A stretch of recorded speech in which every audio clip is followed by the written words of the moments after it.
And we're back for Game 3 here in Corpus Christi Cavadas Field. The sun has descended below the western horizon, and it's night baseball now. Brought you some afternoon baseball, and now we have the night game here. And in the famous words of the Chicago Cubs Hall of Famer Ernie Banks, let's play two. He and loved it. Indeed we shall. He would say that because he was such a great player. Yeah, enthusiastic Hall of Famer, the Chicago Cubs. And so the series between the Memorial Mustangs and the Kerrville Tivy Antlers is tied at 1 game apiece. And Game 3 will decide who moves on to play for the regional championship and a place in the state Final Four. So here to start off Game 3. By the way, the teams stayed in the same dugouts, and Memorial will be the home team for Game 3 as well. Fans stayed on the same side, with the Memorial fans on the left side of your screen and the Tivy fans on the right side. Memorial, of course, in white with the navy blue and gold, and Tivy in the royal blue and white. And Tivy will be batting to start us off here in the first inning. Game 1 on Thursday goes to the Mustangs, 8-2. Game 2 today, this afternoon, went to the Antlers by a score of 9-7. Here are the umpires behind the plate: Jared Higdon, New Brownsville chapter; B. Roy Reyna, first, Rio Grande Valley chapter; Raul Chapa, who called the plate game in the previous game, New Brownsville chapter; and Adam Manzano, Rio Grande Valley chapter. But I will tell you this: Jared Higdon, the plate umpire, used to umpire in the Rio Grande Valley. So karma, I guess. So the leadoff batter stays the same as the first game. Tivy will again send up their center fielder, Stormy Rhodes, who had a brilliant earlier game today, batting 3 for 4, the run scored, and an RBI. Had a 2 extra base hits as well, a double and a triple. Takes a strike here. Mustang pitcher is Hugo Rodriguez. They call him the Juice. And he does have the juice, Mark, as he proved in Game 3 against the Mackay Bulldogs. Yeah, that was the series clincher that got the Mustangs here, fouled off by Rhodes, and it's going to be 0-2 on him. Rodriguez, by the way, a left-hander. Mustangs went with a right-hander in the second game. They had a left-hander in David Ahn, who won Thursday night's game. They come back with a left-hander here in Game 3. This is outside. It's going to be a ball. And that's a good observation, Mark. Could it be that Tivy struggles against lefties? We don't know, but Hugo Rodriguez, the scouting report on him, he's got a good fastball, and he's got good breaking pitches, and he usually throws them around the strike zone. So we'll see if he can do that tonight. 1-2, and they're going to, I think it was a drop third strike, and they'll tag him out, and Rhodes, a little frustrated, strikes out. And for a sophomore pitcher, Mark, young guy, pressure situation, that's a great way to start with a strike zone, a strike on a leadoff hitter that was real hot in the first game. That brings up the number 2 hitter, Bailey Blaker, who is the right fielder. And first pitch by Rodriguez. It's high for a ball. Blaker in the last game did very well, 2 for 3, 2 runs scored, had an RBI. The 1-0. That misses. It's 2-0 now to Blaker. So Mustangs have Rodriguez on the mound. Lucas Cabrera is the catcher. Eloy Lozano at first base and Daniel Flores at second base. And this is a strike. It's going to be 2-1. Shortstop is Jose Rivera, the third baseman Emilio Presa. There is a change in left field from Game 2. Itziel Gonzalez playing in left field, as Eric Serrano will be the DH for the Mustangs here in this game. And a swing and a miss. Strike 2 on Blaker. It's 2-2. Kane Coy in center field. Jacob Sanchez in right field.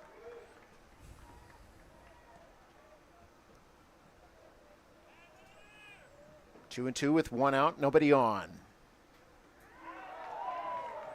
And it's going to be a full count now on Blaker. And talking to Coach Cortines in between games, Mark, he's just like he did when the Juice was on the mound against Mackay.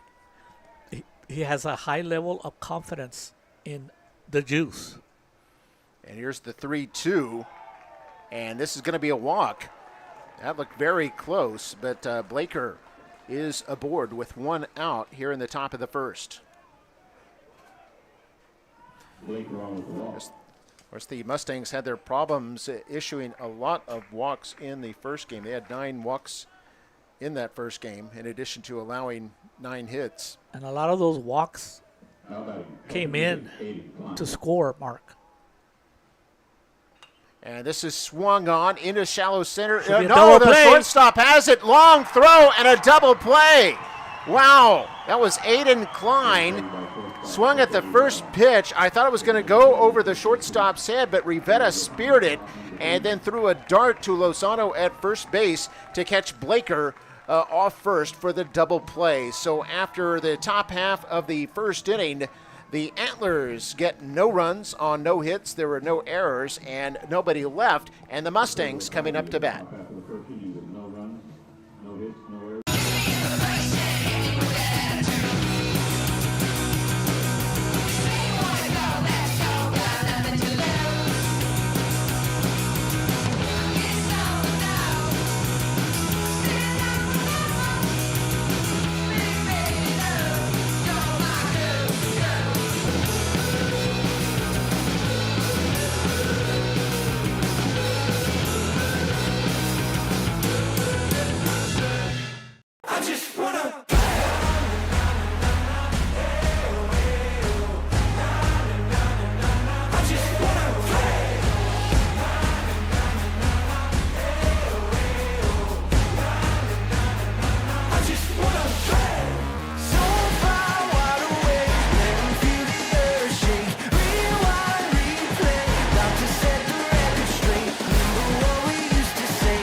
And welcome back. Ready for the bottom half of the first inning here at Cabanas Field. No score as yet. Mustangs about to come up to bat. They will bat Eric Serrano first, as they've always done, but Serrano, instead of being an outfielder, is going to be the DH for the pitcher, Hugo Rodriguez. Batting second will be Jose Rivera, the shortstop, and then Emilio Presa, the third baseman, will bat third. If I'm not mistaken, Mark Serrano, in the first game, I think he fouled a ball off his foot, so he might have been having problems with that. But his bat is too valuable, so since he's not going to play defense, he can rest. Tanner Beck, who was the catcher for most of the first game and then came in to pitch the last 2 innings, will be the Game 3 starter. Now, this is a bit interesting because his pitch count carries over from Game 2, doesn't it? That's what they've been talking about, so we'll see how that goes. And, of course, there in the 7th, he gave up some runs, right, in the 6th, I believe. And then he came back in the 7th when the tying runs were at the plate, and he had back-to-back strikeouts. So why not use him here in the 3rd game? Yeah, Mustangs getting 4 runs in the last 2 innings against Beck, although there were errors committed in each inning. And so in addition to Beck on the mound, Aiden Klein, who was the Game 2 starter, moves to the catcher's spot. And that's why you saw him bat in the top of the first inning. Then it's Robert Johnson at third base. Jaden Harrington is at second. Connor Bloomer at shortstop. Adon Hernandez at third base. Hayden Neese in left field. Stormy Rhodes in center. And Bailey Blaker is the right fielder. So here's Serrano leading things off here for the Mustangs in the top of the first inning, or excuse me, bottom of the first inning here in Game 3. High and inside, that's going to be a ball. And Mark, we do send out a lot of shout outs to a lot of fans that are making comments, backing up their teams on Facebook. McAllen ISD is, of course, on YouTube channel and on Facebook, but there's a lot of comments, a lot of viewers interested in this game. Yeah, we had about, our director Roy Gonzalez telling us we had about 1,200 viewers consistently throughout the game 2 today. It's 2-1 now here to Serrano. And this is swung on, popped up in the air. Second baseman running under it and makes the catch. That's Jaden Harrington, and Serrano is retired. And the difference, Mark, between an afternoon game, once you go into twilight, the ball can be hard to spot. And we had a couple of plays where outfielders had problems, and of course the umpires had problems with the ball that was it a home run or not. 50% of the people when I went downstairs said it was a home run, and 50% said it was a ball that bounced in the field and went into the bullpen. So it's not easy to see the ball in that situation. This is Jose Rivera, takes the ball, 1-0. Yeah, and in case you missed it, Daniel Flores, the Mustang second baseman, came up to bat with 2 runners on and hit a fly ball to left field that we believe landed in the field of play. The fielder lost sight of it, couldn't find it. The ball landed in the field, and all 3 runners went around the bases and scored. So it was an inside-the-park 3-run homer, something you don't see very often at all. Count is now 2-1 on Rivera. That second game had a lot of things that happened that you don't see in baseball, so we'll see what happens in game 3.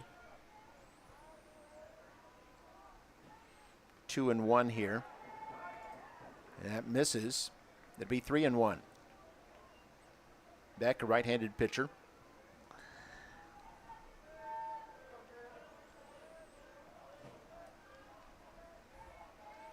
The 3-1 with 1 out. Swung on and missed. And it's going to be a full count now on Rivera. You know, Rivera, like I said in the previous game, he comes up to hit. He loves to hit. And when he swings hard. After the swing, he almost fell down. Wind blowing out to left field. It's been strong all day. This is popped up in the air, foul territory near the first base side. And now it drifts all the way back into fair territory where it's caught by Robert Johnson, and there are 2 away. And Mark, the wind might play a factor on that because the first baseman, he went close to the coach's box and he went back into the field of play to get that one. The wind brought it back. Yeah, wind blowing that direction from the first base foul line across the field toward left field. So 2 out now. Emilio Presa up to bat, left-handed batter.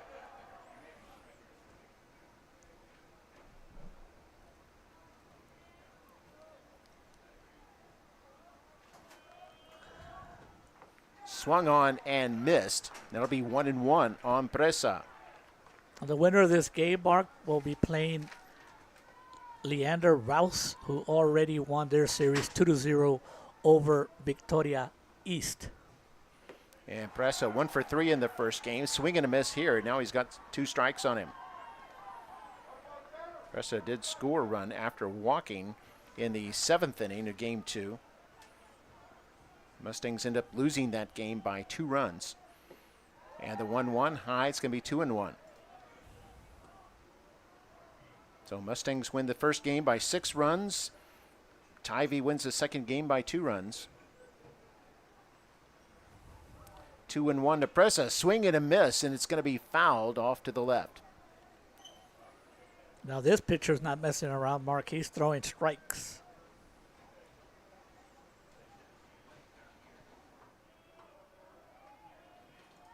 So here's the 2-2. Presa swings on this one, hit to right field, and it's dropped by the fielder, and Presa will be safe at first base.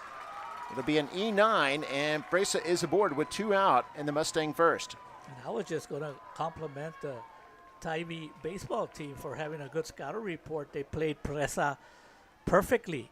The right fielder's not playing too deep, but that's got to be an error.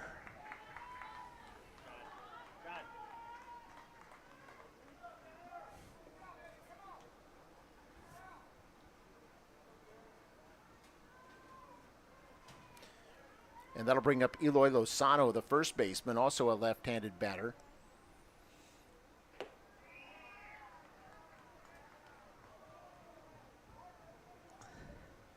Kicks ball 1.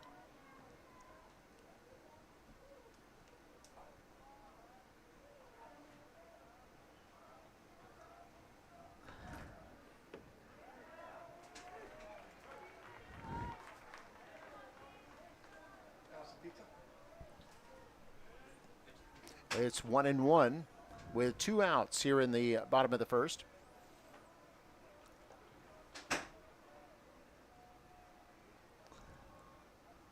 And it's a swung on and hit, popped over toward left field. Looks like it's in fair territory and caught there by Hayden Neese.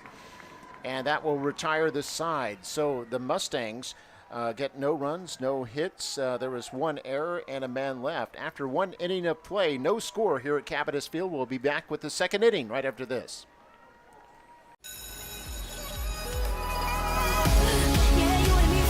We are about learning. We are about safe environments. We are about going the extra mile.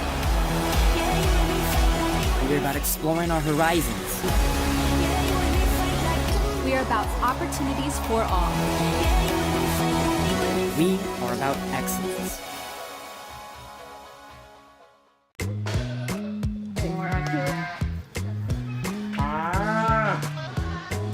Wasn't Mike supposed to close the gate? Mike's not here today. Attendance today, success tomorrow. Attendance matters. To be or not to be? That is the question. Line? Hello? Hello? Attendance today, success tomorrow. Attendance matters. We're back here in Corpus Christi, Game 3 of our best-of-3 playoff series. Winner moves on to the regional final for Class 5A. Play team from Leander, who's already defeated Victoria East. As the Mustangs already enjoying their best playoff performance in the 44-year history of the program. Do you have their playoff opponents, Mario? I didn't do that research, but like you said, Mark, what was it? I know Brownsville Porter was in there. Yeah, but the Mustangs, it was 27 years before they won. Oh yes, that deep, and yeah, then 27 years was the last time they went 3 rounds deep. Yeah, and of course now they're in the 4th round. They beat Porter, and then they beat Corpus Christi Veterans, which is a real good ball club. And then in the 3rd round, the big matchup against their rivals, the McAllen Bulldogs. And of course, in 2 of those series, they went 3, winning the 3rd game. Mm-hmm. And now they've gone 3 again in this series. This is Hayden Neese to lead off the 2nd inning here for the Antlers. You know, when you're thinking about both teams, Mark, now they're in the 3rd game, you think their pitching might be thin. But those 2 teams, they won big games in the 3rd game. So you're looking at pitchers in the 3rd game, but they could be the number 1 pitcher in a lot of different teams. And unfortunately, they think the catcher got nicked by the foul ball. They're looking at Cabrera there. Making sure he's okay. Appears to be all right. Gets some applause from both fans. Yes. Both sets of fans here. I was going to say Neese in Game 2 today was 0 for 2. He did walk and eventually scored. He's facing a 1-1 count now, so Cabrera appears to be okay.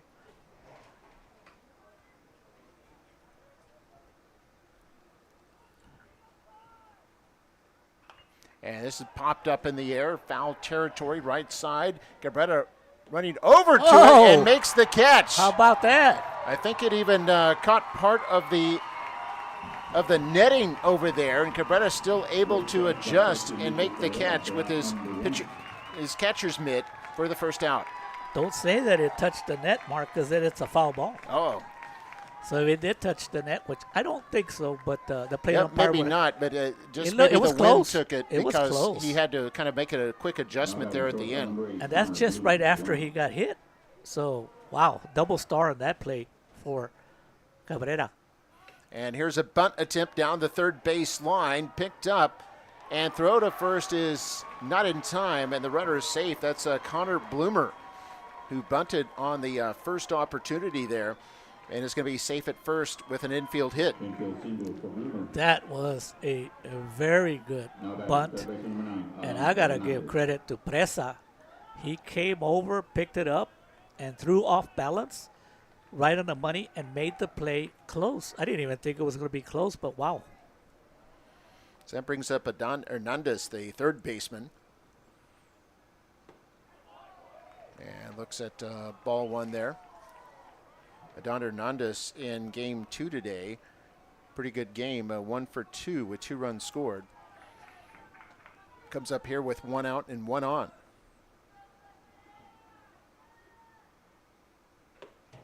And outside, it'll be 2-0. Now the first 2 games, Tivy, they are a running ball club.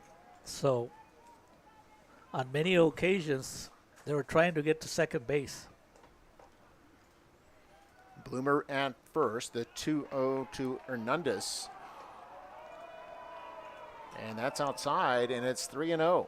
And we can hear the fans all the way up here. You think it was the Tivy fans or the Memorial fans that wanted that strike mark? Yeah, I think the Memorial fans. They've put away all the umbrellas now that the sun has gone down. Throw over to first base, and Bloomer jumps back in time. It's nice and cool now outside. It was in the low 90s when we started game 2 at 5 o'clock this afternoon. And here's a walk issued to Adon Hernandez. And there are 2 runners aboard with 1 out here in the second inning. So what happens so early in the game, Mark, for pitchers and catchers, they have to get used to the plate umpire. What is he going to give you? What is he not going to give you? And then you got to make those pitches that plate umpire is giving you a strike on.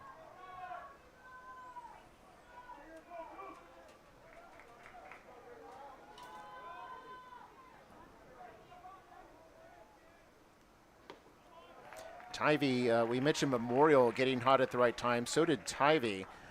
Their record after the win earlier today, 19-19.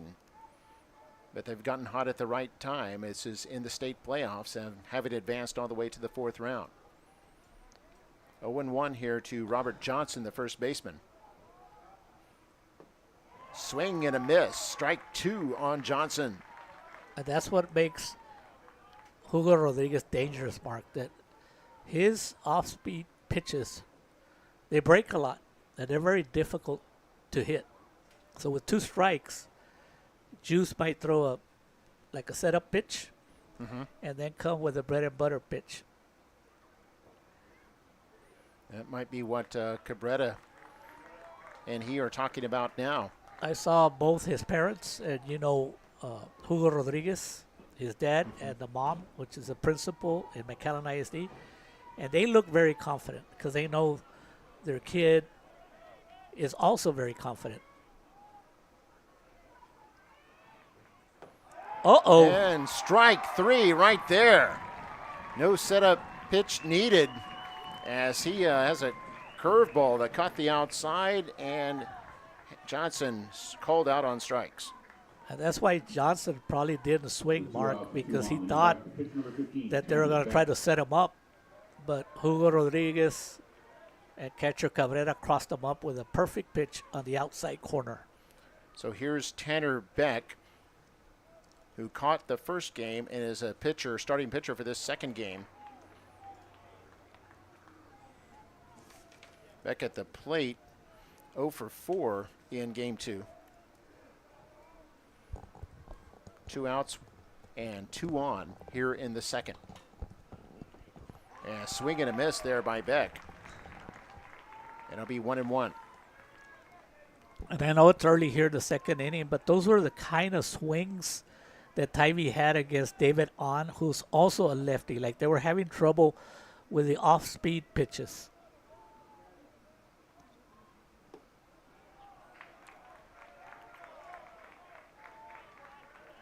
Leave that missed outside, be 2-1.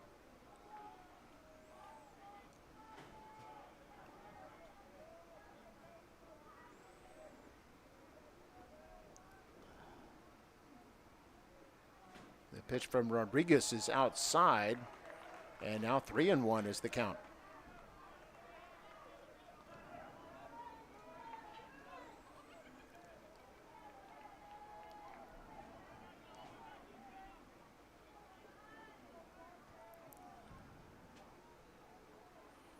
Three and one with 2 out.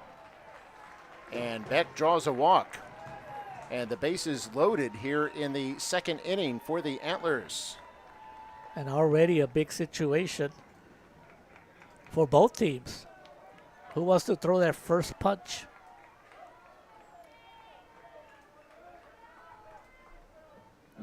Think we have a courtesy runner at first base.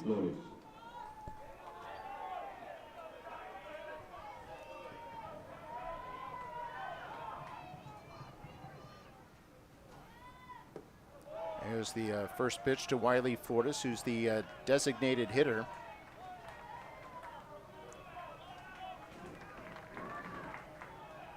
Hugo Rodriguez trying to find the strike zone.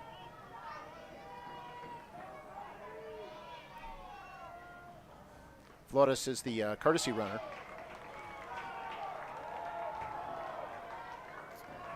And Hugo Rodriguez and his supporting cast of Memorial fans thought that got the outside corner. So 2-0 now here on Wiley Flores. Wiley Flores at the bottom of the order. Bases loaded. There's a strike, 2-1. No score yet, but the Antlers threatening here. Bases loaded in the second. They've got 2 out. 2-1 pitch to Flores. Swung on and miss. It's going to be 2-2. And all season long, Mark, the Antlers was not one of those teams that scores a lot of runs like they did in the last game. So we'll see what happens here. Flores 1 for 3 in game 2 today. Fouls this one back. And 2 outs he made were both strikeouts. He did have an RBI single, and he walked in game 2 today. And that's good baseball there, Mark. A good pitch by Hugo Rodriguez on the inside, and the batter just fouling it off, trying to stay alive. This is a pitch that Hugo Rodriguez needs. He doesn't want to go full count. Runners on all 3 bases. 2-2 pitch is low, and we've got a full count now.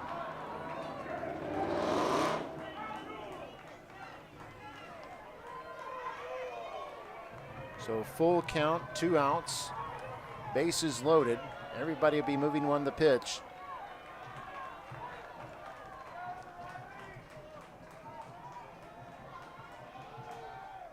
And swung on, fouled off. Hugo Rodriguez coming in with a fastball. Flores could not come around on it.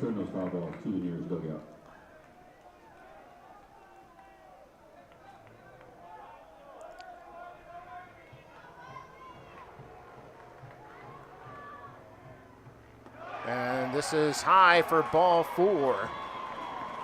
And all the runners will advance, and the first run comes in. The Antlers take a 1-0 lead as Bloomer scoring from third. And Coach Rocky Cortines is going to come and talk to Hugo, try to settle him down.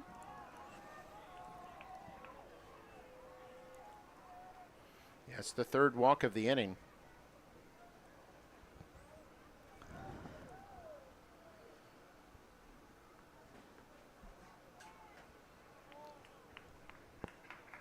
So one of the reasons he wanted to go after the last batter, Mark, was because he was the 9th batter in the order. And you don't want to be with bases loaded with Stormy coming up. And he had a big afternoon. Yeah, Rhodes struck out in the first inning, but here he is up in the second inning. And yes, 2 extra base hits as he had 3 hits in the first game. Also drew a walk. Comes up with the bases loaded and sends this one toward right field. It's going to land foul. Just barely, maybe 3 feet foul. And that'll be strike one. Hugo's Rodriguez fastball was just a little bit too. The speed was a little bit too much for Stormy. Rhodes a dangerous hitter and definitely confident hitter too. I mean, how many times tonight have we seen him swing at the first pitch, putting it in play a number of times. Here's the 0-1. And now to be even at 1-1.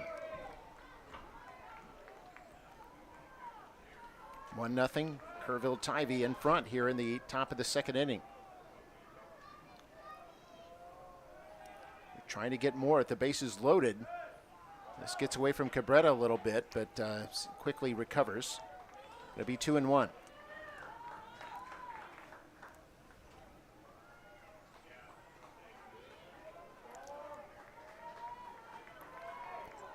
And Stormy's a smart hitter, Mark. He's probably sitting and waiting on a fastball. 2-1 to Rhodes. That missed outside. Good eye by Rhodes. It'll be 3-1.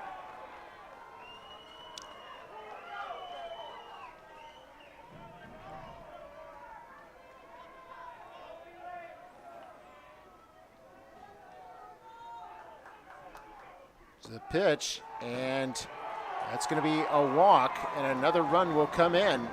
It'll be 2-0 in favor of the Antlers. And that's the fourth walk issued here in the second inning. So there are freebies that will come back to haunt you, but it looks like this plate umpire has a very, very tight strike zone.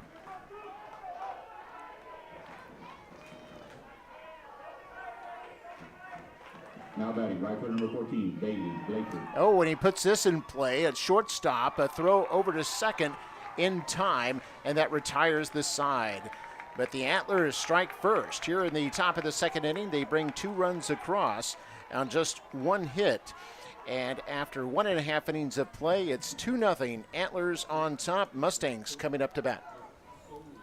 At McAllen ISD, every voice matters, a community dedicated to shaping the future of every student with a legacy of success and accomplishments. Join McAllen ISD, where every student is a story waiting to be told.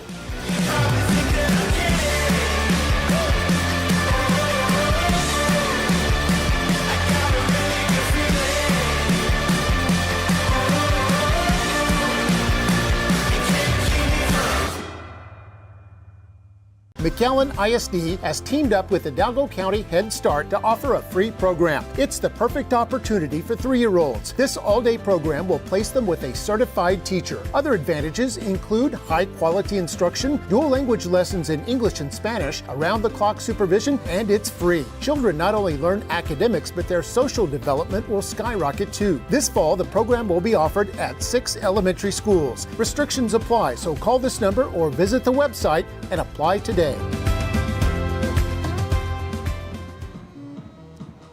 And welcome back, Mark May with Mario Reyna, MITV Sports, bringing you this coverage. Doubleheader today in baseball. Kerrville Tivy leading 2-0.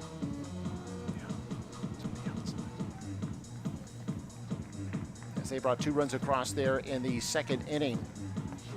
Got just 1 hit, but they had 4 walks that helped them.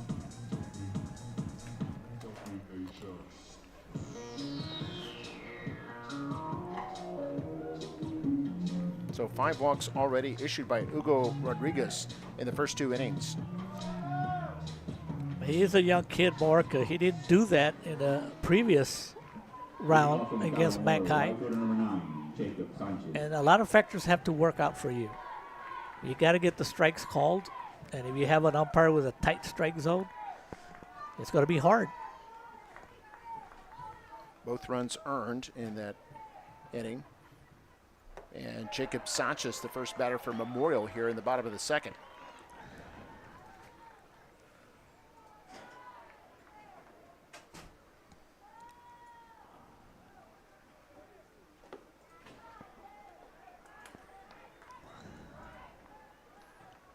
It's going to be 1-1 now to Sanchez. Sanchez, the right fielder.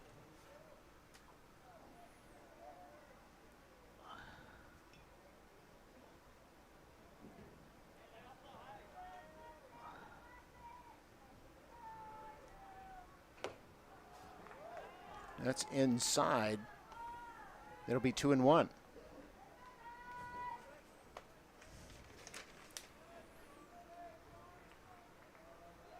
Beck going quickly with his pitches. And that's outside. It'll be 3-1 now. Sanchez scored 2 runs in game 2 today, although he was 0 for 3. He walked and reached on a fielder's choice. 3-1 pitch.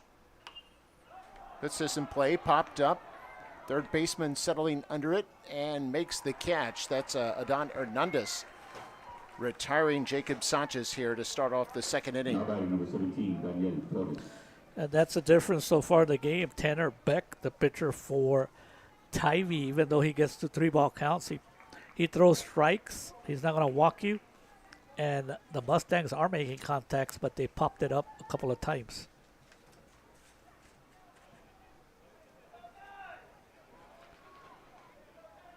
So here's the first pitch to Daniel Flores. Had that inside the park 3-run homer in the second game today.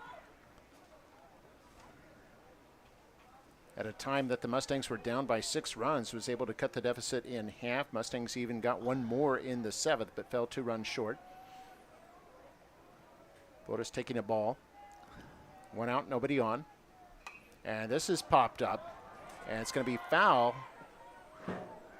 Not playable for the catcher. And it'll be the first strike there on Flores. And that home run that Flores got, Mark, was the talk of in between games. But high sources say that it was a foul ball that bounced into the dugout. And this is from people from the Memorial side that told me that they were in that area. But hey, it happens.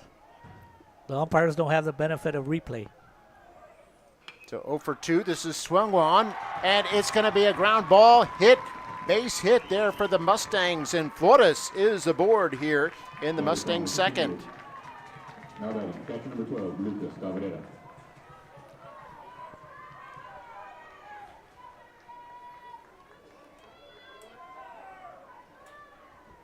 That'll bring up Lucas Cabrera, the catcher. Cabrera normally batting 8th in the lineup, batting 7th in this game. Kane Coy is on deck. That's fouled back. It'll be 0-1. Sometimes, Mark, when you're down 2-0, Coach Cortines has to think about it. Is he willing to steal a base? And when you're down, it changes the entire dynamics of a game. You might not be able to be as aggressive because every out is so precious.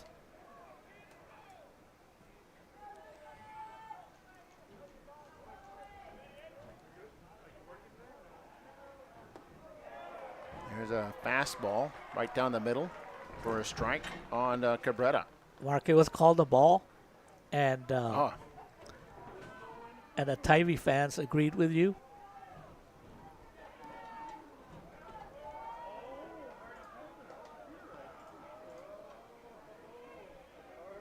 Yeah, a little low. So 1-1 is the count with 1 out. And you've got Flores at first base. They throw over there. He dives back in time.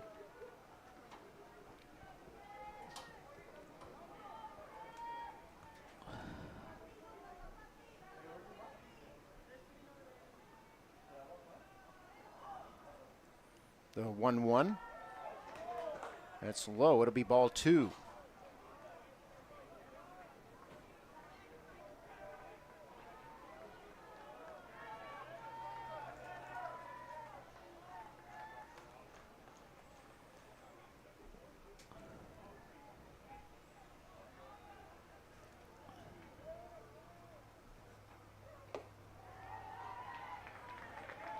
That's going to be high. It'll be 3-1 now.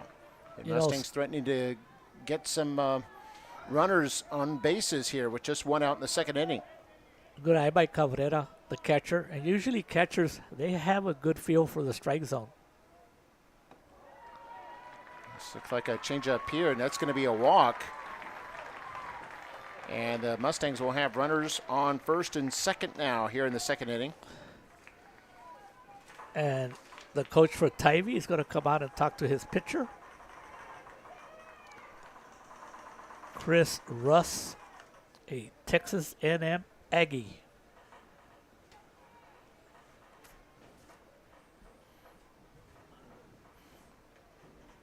I've got a timeout on the field right now, and the next batter up will be Kane Coy. And on deck is Etziel Gonzalez, who's playing left field in this game 3 in place of Serrano, who moved to DH.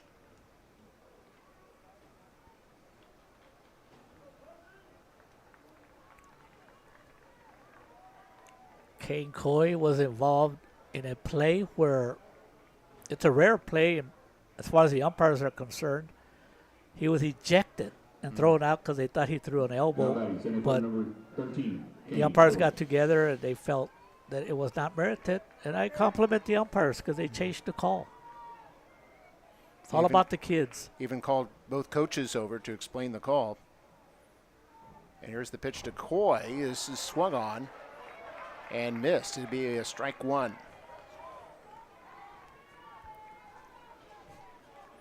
That was an aggressive swing, and if Coy can get some contact, he's got good speed. He's very difficult to double up. Yeah, it's going to be outside, going to miss. It'll be 1-1. 1 out here in the Mustang second.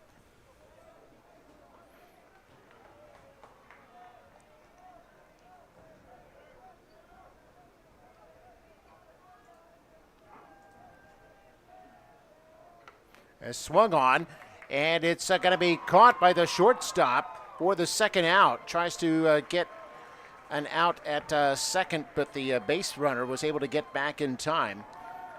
But Coy makes out number 2. Nice play by shortstop Connor Bloomer for out number 2.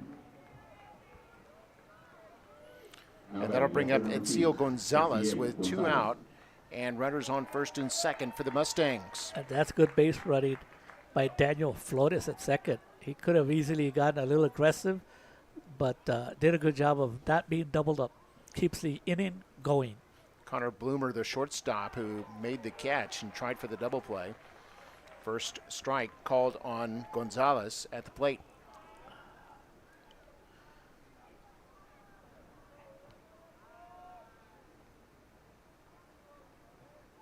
Here's the 1-0 from Beck, or he steps off now.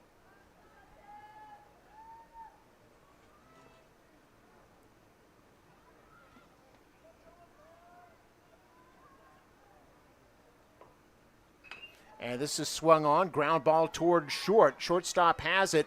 Throw over to first in time to retire the side. That was Bloomer who fielded it cleanly, threw over to Johnson, and the Mustangs are retired in the second inning, unable to get a run across despite 1 hit, and they strand 2. So after 2 innings of play, it's the Antlers 2, the Mustangs nothing. Third inning coming up. McAllen ISD's world-class pre-kinder program is now open to all 4-year-old children, and it's free. Just register through the Skyward system. Don't have an account? No problem. Contact one of our elementary campuses or the Student Outreach Department at 956-687-MISD. Give your child a solid start to their educational journey. Register for free pre-K today.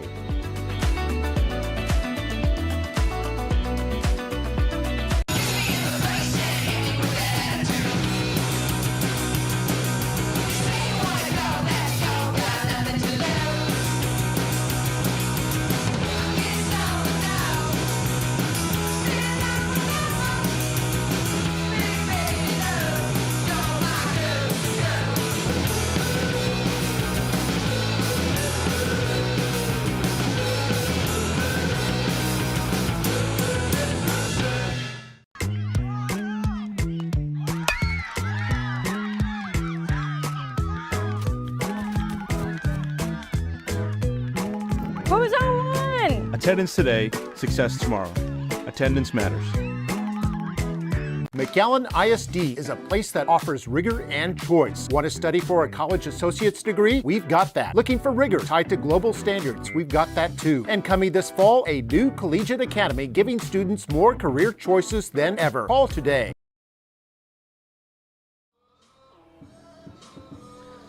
So we're back here in Cabinets Field in Corpus Christi for this playoff game between the McAllen Memorial Mustangs and Kerrville Tivy Antlers. It is 2-0. The Antlers in the lead going to the top of the third inning. Hugo Rodriguez is still on the mound for the Mustangs, trying to find the strike zone. Leading off for Kerrville Tivy. So far, he's had too many walks that he's not used to having. Catcher number 6, Hayden. First batter coming up is Aiden Klein, the catcher, to be followed by Hayden Nisi. There's a ground ball to the second baseman, and an error. So runner Klein will be at first on an error. And that's not helpful for Hugo. Made a good first pitch, but trying to get outs early, and that's the key to any baseball games. Get that first out. Now batting Hayden Nisi, the left fielder. Left fielder number 5, Hayden Kadesi. And that's a foul tip, so the runner is going to have to go back to the base, and the batter has to come back to bat with on a foul tip. Runner on first for Tivy, up 2-0 here in the top of the third inning. And the winner take all matchup between two real good baseball teams here in a regional semifinal. It's a real good bunt.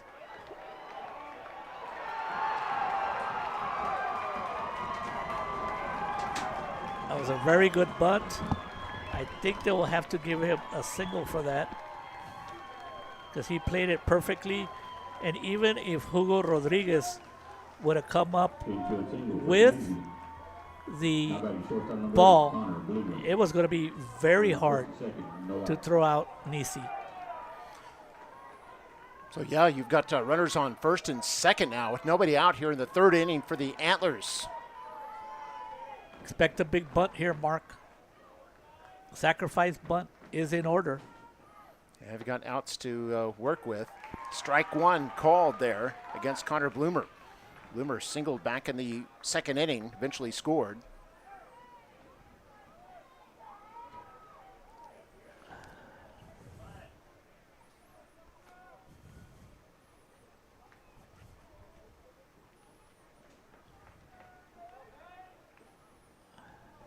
And that's what an error does for you, Mark, to begin the inning.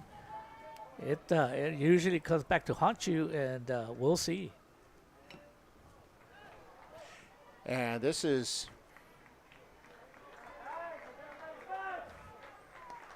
a foul ball. Could see, yeah, foul ball. Right. And now the batter's in the hole, 2 strikes. But Connor Bloomer is the 5th batter in the order, so he is a good hitter. Yeah, but it's a lefty versus lefty matchup. Bloomer singling and scoring just 1 inning ago. If Hugo can get in his nasty curveball slider in for a strike, he has a high chance of striking him out. And tried for the out. bunt there, and it went foul. Yeah, so he's going to be out. That's a huge out for Hugo Rodriguez, for his confidence. That's the first out of the inning. 2 men aboard still as Adon Hernandez steps up to the plate. Runners on first and second, and 1 out. The next batter, third baseman number 9, Adon Hernandez.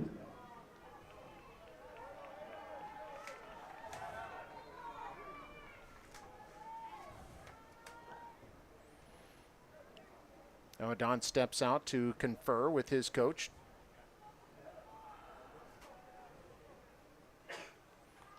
And are we going to have a courtesy runner here? Looks that way. It is. So that'll be at second base.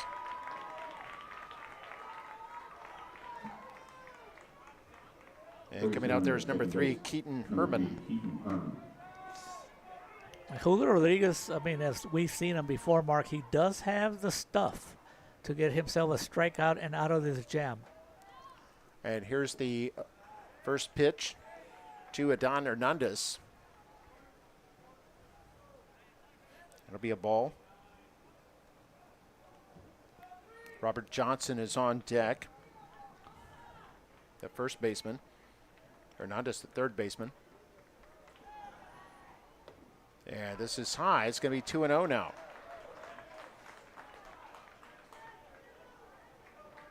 And in the last inning, almost every time Hugo Rodriguez got to a 2-ball count, he ended up walking the batter. This is swung on and a miss there by Hernandez, who was swinging for the fences on that one as he lost his balance. And actually, I think he helped out Hugo because that looked like it was a little low. The 2-1 pitch, 1 out in the third. And this is fouled back. It'll be 2-2.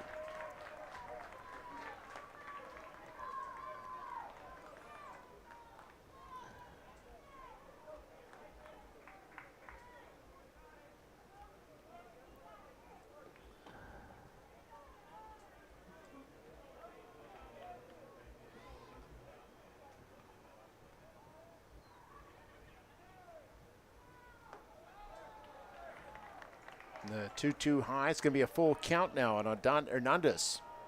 And that's a pitch mark that in the previous game, Hugo Rodriguez was throwing for strikes, but right now he's just keeping it too high.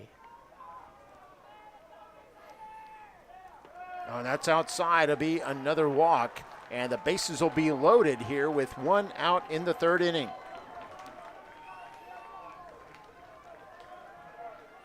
The Tivy continuing to get production out of the bottom part of their order.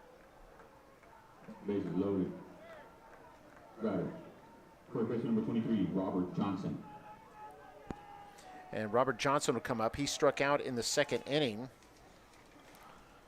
And in game 2 today, he batted 1 for 3.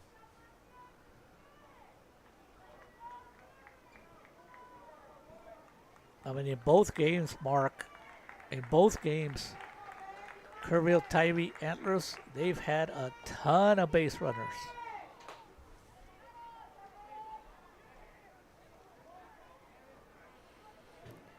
Yeah, so far today, they've had 6 base runners. Well, they've stranded 3, I should say. And they have 3 on board right now. And then in game 2 today, they left 12 on base, despite getting 9 runs. And they look like they have a pinch hitter, Mark, because the previous batter, which is, he's a left-handed hitter. Number 11, Carson Bowles. Number 11, Carlson Bowles is pinch hitting. Yeah, Carson Bowles.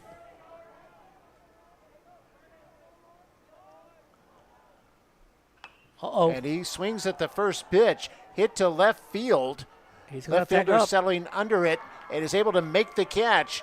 And here tagging up at third and sliding in for the score is the courtesy runner, Keaton Harmon.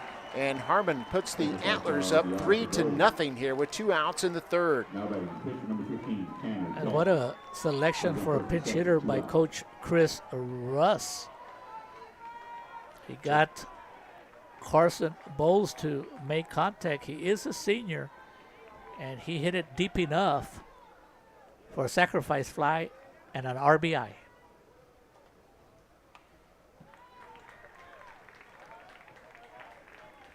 So that error has come back to hurt the Mustangs again. Walks and errors. So now we go to Tanner Beck, the pitcher, with runners on second and third. And now we've got a runner stealing third base. Stolen base for Canacey. Good base running on second base.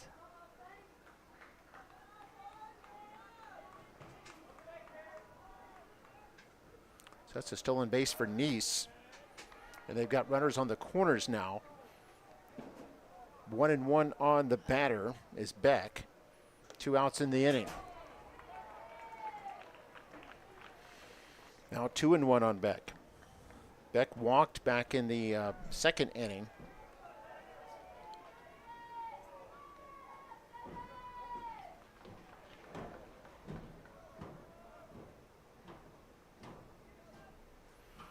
Two one is outside. It'll be 3-1. 3-0 our score. Antlers in front. We're at the top of the third inning at Cavanis Field. There is bullpen action. Memorial does have some pitchers, probably R.J. Rios warming up. And this will be another walk. And that's probably going to be it for Hugo Rodriguez. He just can't find the strike zone tonight. Yeah, that's 2 walks in this inning. That gives him 7 walks here in 2 2/3 innings. And so Beck walks for the second consecutive time. And the bases are loaded. And that'll be it for the juice, Hugo Rodriguez.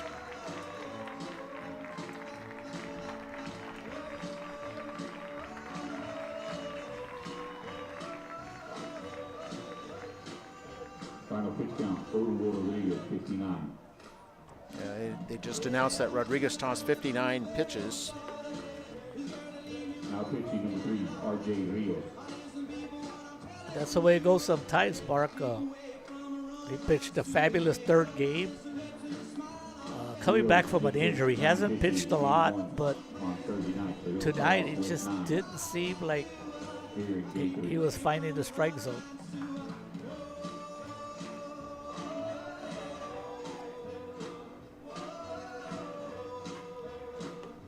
So 3 runs scored against Rodriguez, 2 were earned.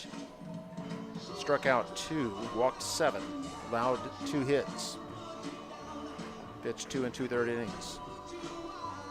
And R.J. Rios, he is not a big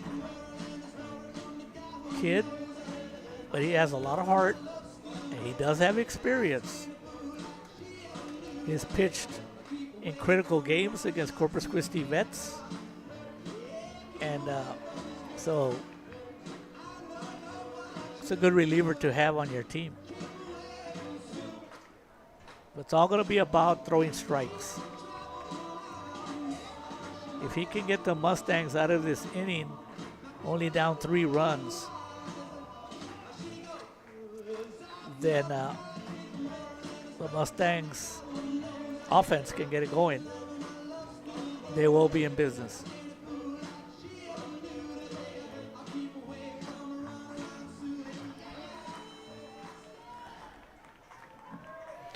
All right, so now batting is going to be number 13, the DH, Wiley Flores. Flores walked back in the second inning, and earlier today on the game 2, he batted 1 for 3 with an RBI to run scored. And the first pitch from Rios. Rios, by the way, also a left-hander. First pitch is a ball.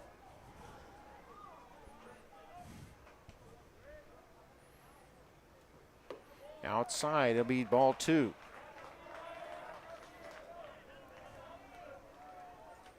You know, this is game 3, win or go home. So sometimes the pressure can be a little bit heavier.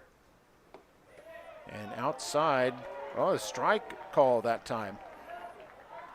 Must have just caught the outside corner.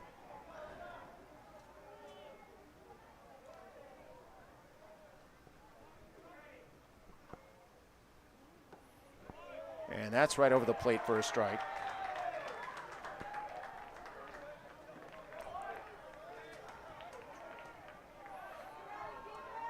And Flores with a 2-2 count, two outs in the inning. Bases loaded. And called Awesome strike pitch. 3. And the Mustangs get out of the inning. They do give up a run, but it could have been much worse as the Antlers leave the bases loaded in the top of the third. 3-0 Antlers. We'll be back with the bottom of the third right after this. Clutch, Mark. Clutch.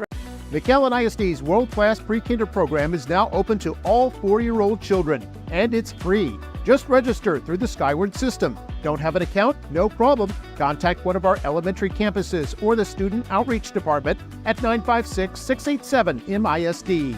Give your child a solid start to their educational journey. Register for free pre-K today.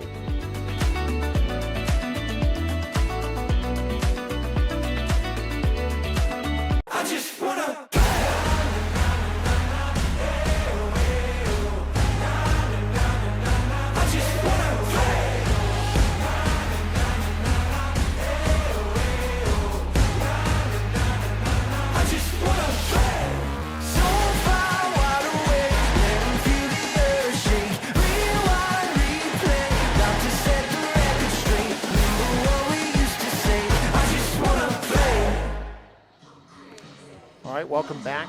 We're at the bottom of the third inning here at Cavadas Field in Corpus Christi. Game 3 of this Class 5A Region 4 playoff. It's a semifinal. Winner moves on to take on Leander Rouse in the regional championship next week. Mustangs down 3-0. Total so far for the Antlers, 3 runs on 2 hits with 1 error, and the Mustangs, no runs on 1 hit with 1 error. You were talking about a lot of base runners, Mario. The Antlers have left 6 on base so far.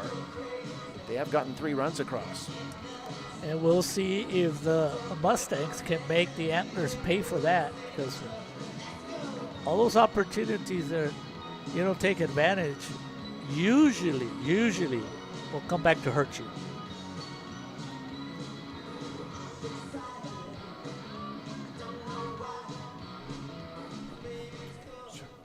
The difference between Rodriguez, who I think you said, Mark, they had 7 walks.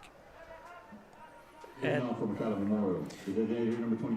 yeah, a lot of walks. 9 issued in Game 2 earlier today, and already 7 here through 3 innings in Game 3. And that was the strength of the Mustangs. Nobody would think that they were going to end up with that many walks. There's no way.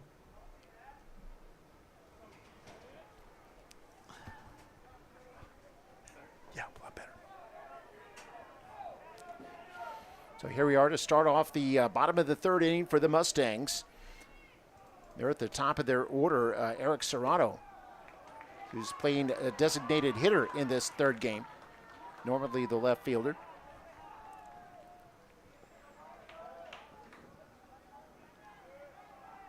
Takes ball 1, and now inside gets ball 2.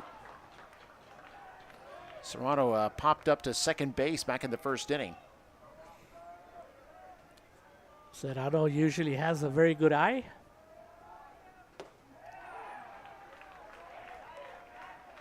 And that went low for, caught the strike zone. So 2-1.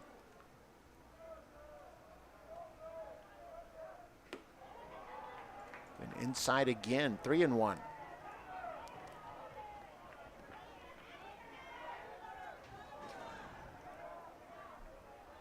Little control problems.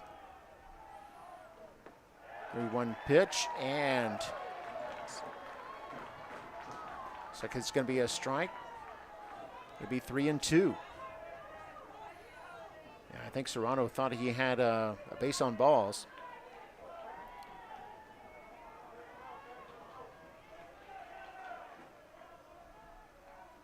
Three-two pitch, swing and a miss, and Serrano goes down. Serrano actually swung at a ball on that at bat. Swung at ball 4. Yes, he did. That'll bring up Jose Rivera. Rivera, who's had a terrific performance in the playoffs with some big hits and timely hits. Comes up to bat with nobody on. It's been a little quiet today, so we'll see if he can do what he usually does. Emilio Presa is on deck.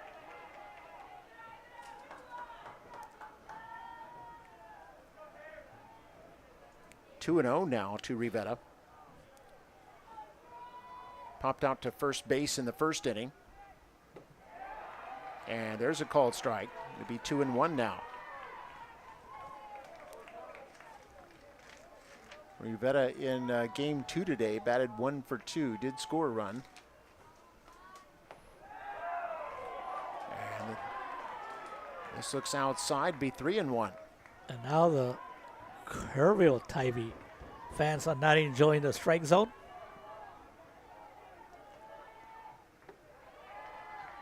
And there's a called strike that just nipped the outside corner. And now the Memorial fans did not like the strike zone because that pitch looked like the other pitch. So a full count now here on Rivera. And he walks. So Memorial has a runner on board with just 1 out here in the third, bringing up Emilio Presa. They've got the heart of the order coming up. So maybe a good opportunity brewing here for the Mustangs. That's exactly what the Mustangs need. Base runners, base runners. Put some pressure on the defense. Put some pressure on the pitcher. Just the second walk issued by Tanner Beck. Now going up against Presa. Presa swings at the first pitch, pops it up over shortstop. Shortstop Bloomer will call for it and make the catch. That was an interesting catch. Yeah, that wind is playing havoc with those pop flies. None of them are easy. So Presa, who had reached on an error in the first inning, now 0 for 2 tonight. And that brings up Eloy Lozano with 2 outs here in the Mustang third. Eloy Lozano.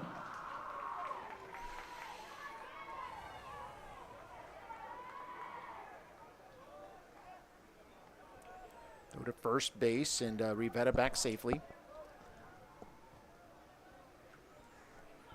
Lozano flew out to left field back in the first.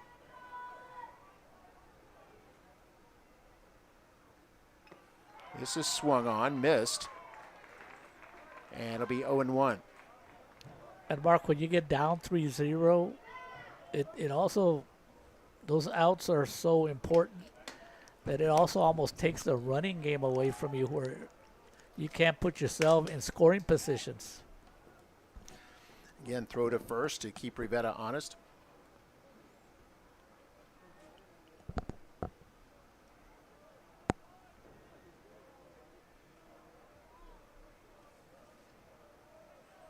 And here's the 0-1. Took a ball.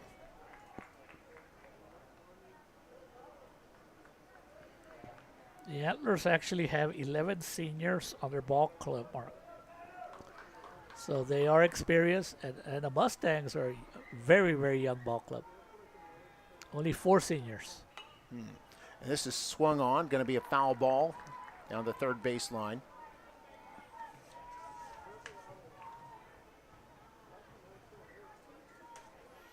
And it's 1-2 now on Lozano. Jacob Sanchez on deck.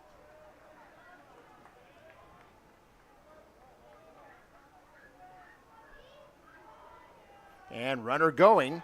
Here's the throw over to second, and not in time. And Rivera's in there with the stolen base, but it was a strikeout on the batter.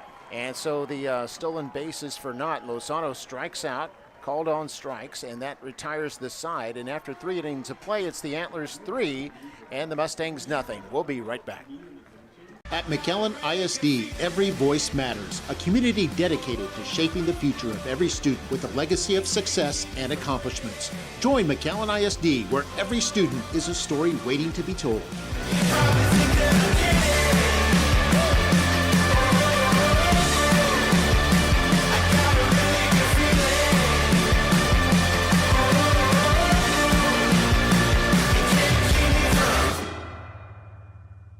Hey, ready.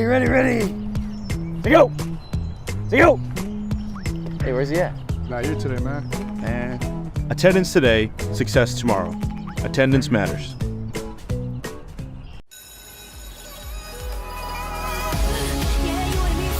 We are about learning. We are about safe environments.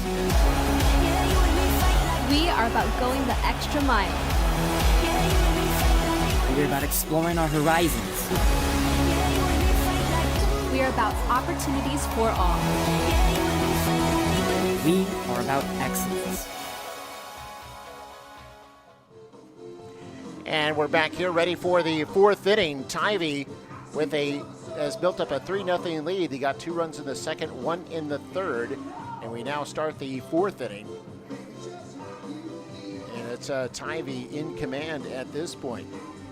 And RJ Rios coming in relief and with the bases loaded, picking up that strikes out. So to keep the score at 3-0. Because with the bases loaded, Stormy was coming up to bat and very dangerous. Shout outs to Rachel Carmona, Eduardo Cantu, Sandra Avila Tuca, Felicia Villarreal, Rebecca Gutierrez Bechtel. You know her, don't you, Mark? Oh, yes. Principal at Morris Middle School. How about one of our school board members, Lucy Regalado? They're all on Facebook making comments. Armando Salinas, Tony Niemeyer. And Miss Regalado, a Mustang as well. There you go. Memorial graduate. Andy Rodriguez, Stephanie Ramon Martinez. So many people. Elizabeth Martinez. Over 1,000 people. Oh, yeah. A lot making comments. Esmeralda Flores. Yeah, over 1,000 viewing the game right now. Had about 1,200 that watched game 2. Jessica Trevino, and I love her comment. She says, enjoy the broadcasting. You guys always do a great job. They must be talking about you, Mark. Oh, probably not. Probably you. And this is swung on. Bouncer to shortstop. Picked up. Throw to first is in time to retire the batter runner. That, by the way, was no ordinary batter runner. That was Stormy Rhodes. Yeah, he's got good wheels. Their best hitter. I'll say a shout out to Ray Hernandez representing Tivy. We're good. Chris Hinojosa, Jesse Perez. He's talking about the Falfurrias jerseys. Yeah, Falfurrias won today to move on in the 3A playoffs. And here Blaker swings at the first pitch. And this is going to drop in foul territory. First baseman Lozano tried to make a play on it, unable to do so. So it'll be strike 1 on Blaker. More shout outs to Frank Garza. Hey, congratulations to the Lady Hawks. They won a game 14-9.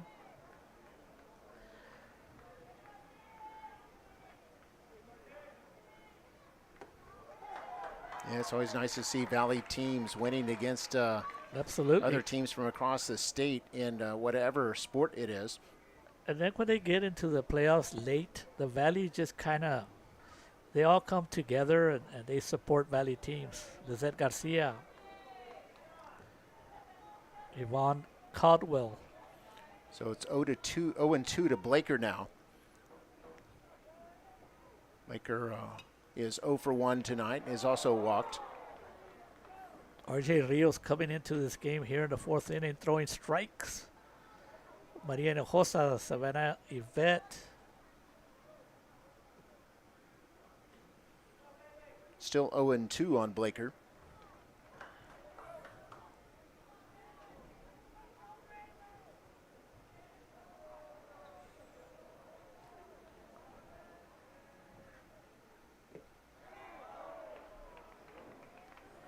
That's a good take. 1-2. That was a good take. It was close. Other Mustangs, supporters, Mary Highland, Lori Johnson, Marcos Antonio Perez Leal. There's the 1-2. This is swung on, hit toward left field, and it's going to be caught for out number 2. Good defense, and once again, RJ Rios throwing strikes.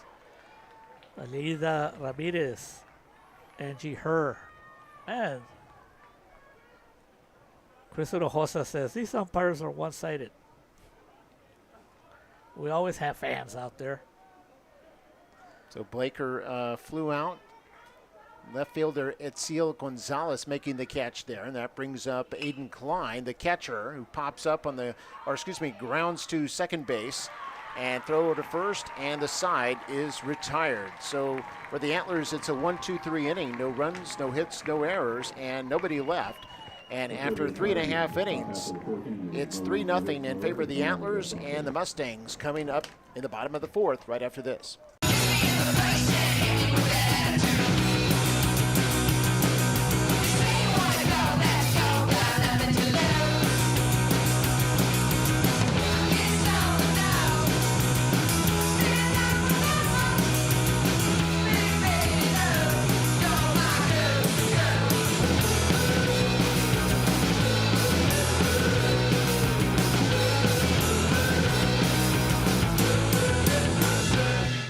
At McAllen ISD, every voice matters, a community dedicated to shaping the future of every student with a legacy of success and accomplishments. Join McAllen ISD, where every student is a story waiting to be told.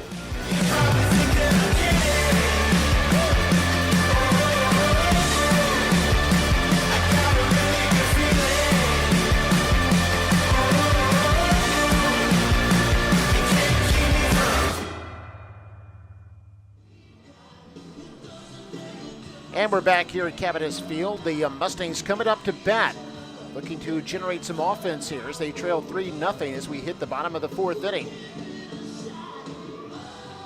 This game has kind of moved steadily along, whereas the first game took over 3 hours to complete. It was a 9-7 Antler victory, and that necessitated this game 3 right now. But after this inning, Mario, the game will be more than halfway over. No, this the game Mustangs need to start making some noise, yeah, it's don't quite they? a difference. You know, after 3 innings, the Mustangs only with 1 hit. But so coming up to bat for the Mustangs, you've got Jacob Sanchez, who's 0 for 1, Daniel Flores, who's 1 for 1, and then Lucas Cabrera, who had a base on balls. you know, when the Mustangs were down in game 2, 9-3, and they put up 3 runs, so that's what they got to do. They got to have that, what they've talked about all year long, why not us attitude. And for that to happen, they have to start making it happen. Because once you get deeper into the 5th and 6th inning, it can get a little bit more stressful. You're right. Yeah, they were down 9-3 in game 2, scored 4 runs, but fell short 9-7. 4 runs over those last 2 innings. As a called strike here on Sanchez. Sanchez popped out to third base in the 2nd inning. Flores, who's on deck, has the Mustangs' only hit so far. We even have the mayor from McAllen, Javier Villalobos, former board members, Marco Suarez and Danny Vela. Oh, that's good. This is swung on, and it's going to be foul ball down the third base line. Hey, the fans from Tivy, they haven't forgotten, Mark. They think that's what happened in the previous game when they got a home run out of that. Hilarious. The ball disappeared.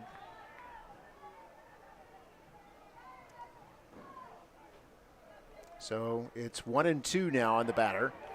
Good eye. Wasn't even close. He did not go. So it stays, it'll be 2-2 now. As Sanchez took that pitch, here's the 2-2. This is swung on and popped up behind the backstop, and it's going to be out of play. There's no way I'm going to finish with all these people out there, Mark. Esperanza Soto Flores, Nereida Lynn Perez, Elma Alvarado, Miriam Contreras. Lots of Memorial Mustang fans, of course, they know the McAllen ISD YouTube channel. And here's the 2-2 pitch. And now it's going to be a full count. And Tanner Beck just stared at the plate umpire on that one. He thought he had gotten a strike. And the full count pitch, and that's going to be a walk. And the Mustangs will have the lead runner aboard here in the 4th inning. And that's good news, Mark, because almost every walk to start an inning has come around to score. Now batting, Cap. Second base number 17, Daniel Flores.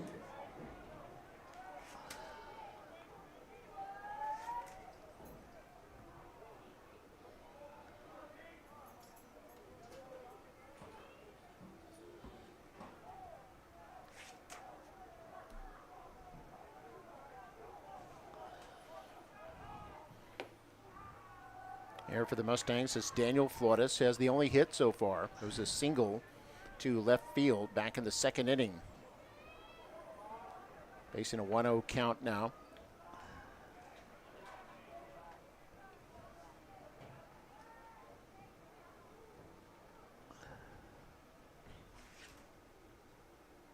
The catcher has some equipment problems.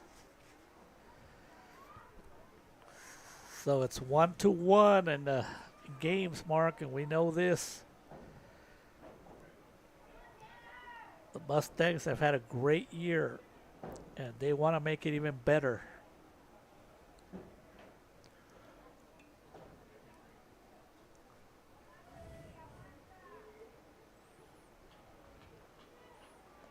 Yeah, Mustangs have already gone deeper into the playoffs than any previous team in the 44-year history of the program. School opening as McAllen ISD's second high school in 1980 after 5 years as a 9th grade school. Sandra Reina, Eduardo Reina, George Reina, Irma Reina, they're all watching. Hey, this name rings a bell. Matthew Maciel. Oh, yes. Matthew worked for a few years in our community information department and still helps us out on football coverage. As part of the crew each year. Mike Henry. Yeah, Mike Henry worked in our Department of Technology. He's now retired. Hope he's doing well. 1-0 count now here to Daniel Flores.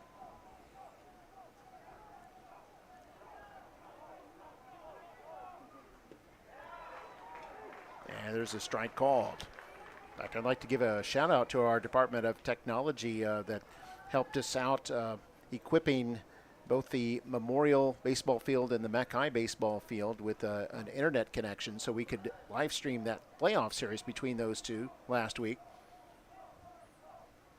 I appreciate their help as always.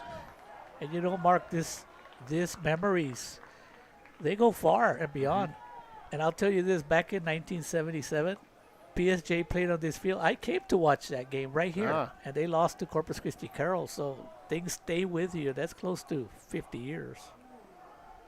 2-1 the count, still nobody out. Runner on first. And this looks like a ball. It'll be 3-1 now. And Tanner Beck is now having some control problems. Yeah, and Beck over 100 pitches. He began this inning at 101 because they count the pitches from the 2 innings he pitched in game 2 today. And remember, he was the catcher, so he could be getting tired. Yeah, right. That's essentially pitches back to the pitcher's mound, isn't it? That's the same distance. And coach Not as is much coming velocity out. on it. Coach Chris Russ is coming out. Yeah, he walks the batter here, and he's walked the first 2 batters of the inning. So the Mustangs have runners on first and second here in the bottom of the 4th with nobody out. And Coach Russ maybe possibly thinking about a new pitcher here with Lucas Cabrera lurking at home plate. Yeah, he's going to bring in a reliever. Yeah, they just announced he's had 117 pitches. And they're going to take him out. He did a very good job, Mark, considering he was the catcher.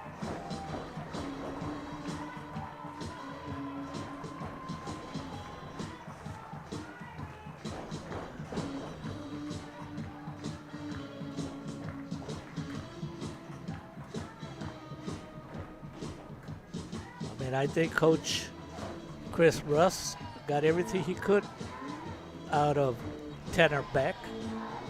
You know, so far he has not allowed a run, but the runners on first and second are his responsibility. Yeah, first and second with Lucas Cabrera coming up, followed by Kane Coy and Itzel Gonzalez. It's the bottom of the order. Gives you an opportunity to continue with some shutouts. Eunice Santos, Idalia Perez, Blanca Marmalejo Rodriguez, Maribel Hinojosa, Corrado Alvarado Jr., Paul and Rosie Mata, Linda Olsen, Albert Canales,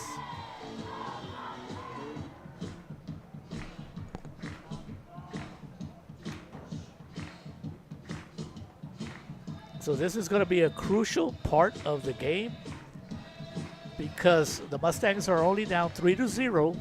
They got a rally going with runners on first and second. And in this series, when the Mustangs do get runners on board, or they're in a situation where it looks like they're in trouble at the scoreboard, they find a way to make things happen. So now we're going to get a new pitcher on the mound. Yeah, new pitcher's wearing number 14. Number 14 is Now pitching number Bailey 14, Blaker, Bailey Blaker. a senior. He has pitched in previous series, so he's not inexperienced. Yeah, so Blaker will move over from right field to be the new pitcher. Blaker, a right-hander.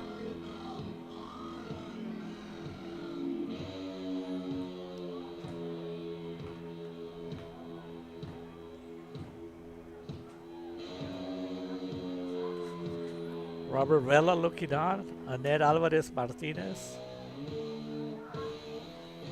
Yeah, so Tanner Beck comes out after 117 pitches, went 3 innings, did not record any outs in the 4th, struck out 2, walked 4, including the first 2 batters in this inning, given up just 1 hit so far. And of course, he'll be responsible for the runner on second base as far as any potential earned runs. And all you got to believe, Mark, that because of the type of season the Mustangs have had, even like at the halfway point in district play, they needed to win ball games just to get into the playoffs. And Yep. when they Yeah, needed those finished, wins, in a tie for 3rd. when they needed those Yeah. wins, Mark, they got them. So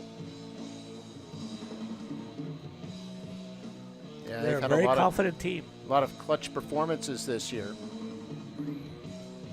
And something Coach Cortines told me, it was like you never knew who it was going to be. It was somebody different all the time, whether it was a pitching or a clutch hit or clutch defensive play. Yeah, Coach Cortines in his 2nd year as head coach of the Mustangs. A dream job for him as he played for the Mustangs back in the late 80s and early 90s. Now batting. Catcher number 12, Lucas Cabrera. Lucas Cabrera needs to be patient, make this pitcher throw strikes. And so Blaker's first pitch, high and inside against Cabrera. Be Well, 1-0. that ball almost hit him, Mark. Yeah, Cabrera had to twist his head out of the way. And it looks like Coach Cortines is willing to give up an out to try to get 2 runners on scoring position. And that way they can get a little momentum back on their side and make this game closer. There's the 1-0 to Cabrera. As little bunt down the third Perfect base bunt, line Mark. stays in. Third baseman only play was at first and got him just in time, but the runners advance. As exactly like you said, Mario, Cortina trading an out there to advance his base runners and almost got the bases loaded. Boy, that was close. That was close at first. But let's see if this out will pay off. Looks like the Kerrville Tivy infield is coming in, Mark. I'm surprised at that. Usually when you're up 3 runs, they usually play back. Number 13, Kane But Coy. there's a golden opportunity right there. Anything on the ground. This is to Kane Coy. So if Now, Kate- why is it with the you're up by 3 runs, you would want to usually play your infield back? Is that to prevent the big inning? That's correct, Mark. But now maybe they're hearing me because they went back. Because you're right. Yeah, 1 run doesn't beat you, but a big inning can. So it's all about making contact for Coy Kane, who's come up with some big hits in this series. Yeah, Kane Coy facing a 2-0 count now. And this is high, and he's well ahead now, 3-0. And remember, anytime you have a fresh pitcher, Mark, when you have a fresh pitcher, he's got to come in with nerves, no matter who you are. Coy was 1 for 3 in game 2 today. Even pitched toward the end, the last inning. There takes a called strike. It'll be 3-1. That's a good take, Mark. He might be willing to take another one. Coy 0 for 1 today, lined out to short back in the second inning. And this swung on. This is hit toward third. Baseman has it's going to throw all the way to first. Not in time, and Coy is safe. The Mustangs get a runner across, and it's now 3-1 here in the fourth. And as I said, Mark, if Kane can make contact because of his speed, it paid off. And then the base running. Yeah, Jacob Sanchez scoring from third. Makes it 3-1 here in the fourth inning. And the runner that went from second to third, that's big. Because that would be Daniel Flores, yes. Daniel Flores, good job. I think he caught the first baseman by surprise when he took off. And the big deal here now, Mark, if they can put the ball in play, they might get that run at third. So that becomes a RBI single there for Coy. Runners on the corners here. Only one out here in the Mustang fourth. Mustangs down 3-1. Look for Kane to run, Mark. Okay, Flores at third. Coy at first. Etziel Gonzalez, who's 0 for 1 at the plate. Because if you can get Coy at second, Mark, the Mustangs are in business. It also avoids the double play situation. Gonzalez with a ground out back in the second inning. It's at the bottom of the order. There he goes. And there are the runners going. Swing and a miss and no throw and a stolen base there for King Coy, and now two runners in scoring position for the Mustangs. Ezequiel Gonzalez a little anxious on that because that was a ball. Yeah, 0 for 2 on Gonzalez. And if Gonzalez can reach, then the Mustangs will be back at the top of the order. He has to make some kind of contact. He'll get the run in. Let's that one go. Be 1-2 now on Gonzalez.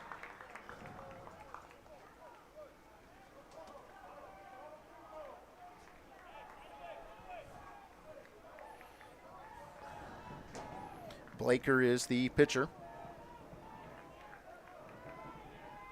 Good eye.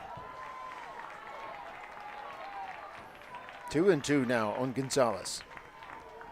So now Blaker, he doesn't want to get to a full count, so he has to come in with his best pitch, which is probably a fastball.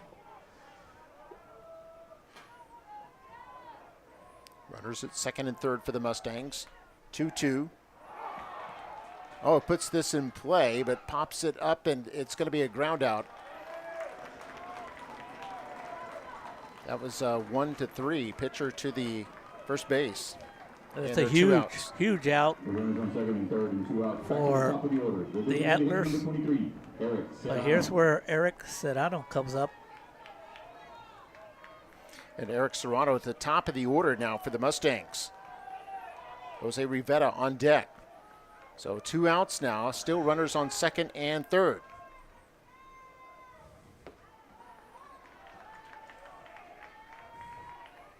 That was a good take, Mark. It was a little high, but sometimes when you come up there, you see a runner second and third, you try to get your team to tie this game, you get anxious and you swing at bad pitches. But good job by Serrano. That's why he is the leadoff hitter. So 1-0. Mustangs down 3-1. Serrano takes again, this time a strike. It'll be 1-1. Serrano 0 for 2 today. See, back in game 2, he batted 2 for 3.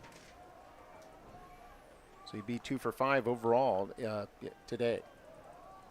Here's the 1-1. Ooh, that pitch could have gone either way, Mark. Yeah, they called it a ball, 2-1. Jeanette Mata, hello. Michelle Escobar Gonzalez, hello. Bob Gutierrez, Silvia Tanguma. Ursi Juarez, hello to everyone. Rooting for the Mustangs. 2-1 here is low. And now Serrano headed in the count, 3-1.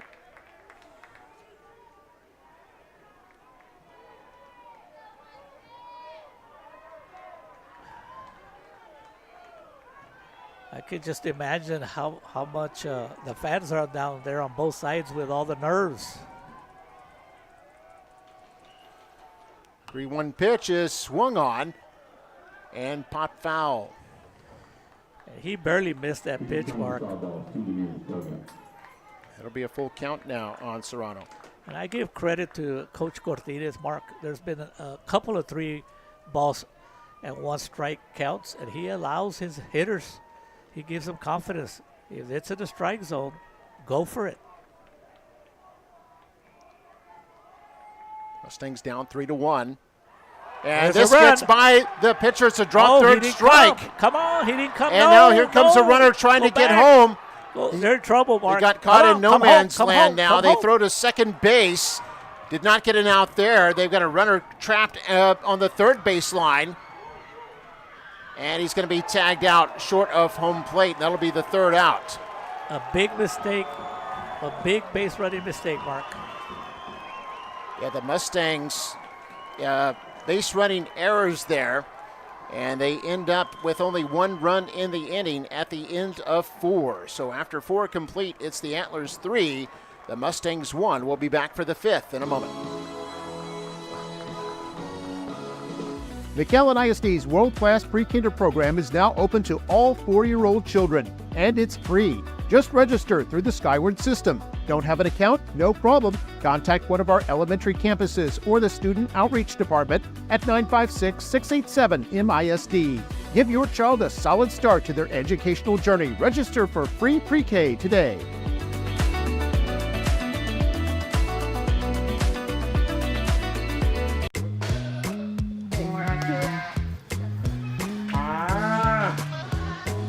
Wasn't Mike supposed to close the gate? Mike's not here today. Attendance today, success tomorrow. Attendance matters.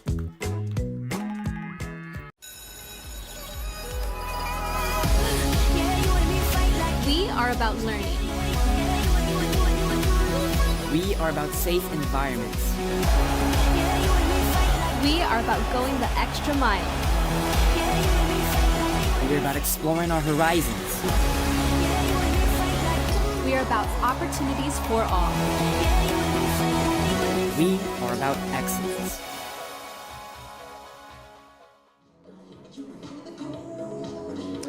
And for Blaker, came in there, pitched 1 inning, struck out 1, gave up 1 hit. 1 run came in, and that'll be charged to Beck, who had come out with 2 runners on base. But it could have been much worse for the Antlers, if not for a base running error by the Mustangs in that last inning. Well, what happened there, Mark, it was a wild pitch, and the runner was coming home, but that ball ricocheted off the mat, and he just changed his mind, and he thought that he had no chance, but the catcher threw it away, but the runner did not know he was going to throw it away. It could have been 3-2 with 2 runners on base, but, it happens. Hayden Neese to lead off the 5th inning here. He's 1 for 1 today, or 1 for 2 rather, at an infield hit and a pop-up.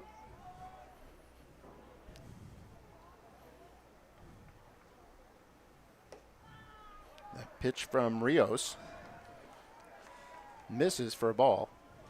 Let's not forget the job that Rios is doing.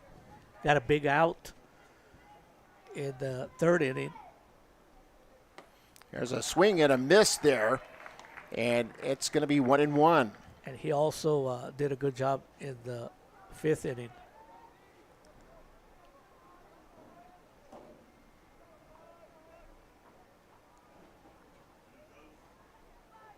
Three to 1 our score, and swing and a miss once again. Neese now has 2 strikes on him. Another shutout goes to another school board member who actually was a baseball player at McAllen Memorial. I saw him play, and he was a pretty good baseball player. He's a pretty good school board member, Aaron Rivera.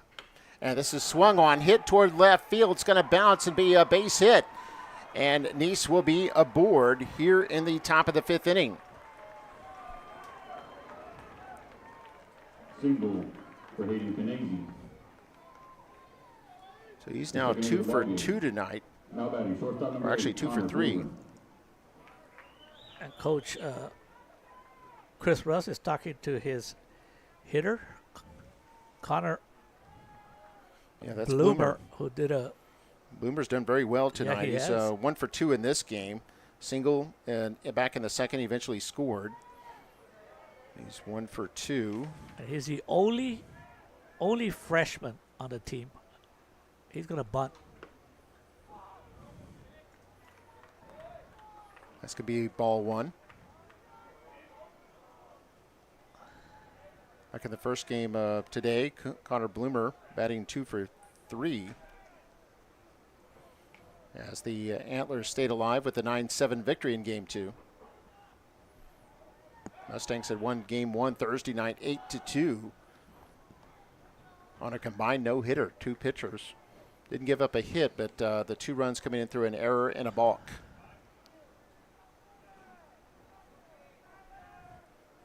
So here's the 1-0 to Bloomer.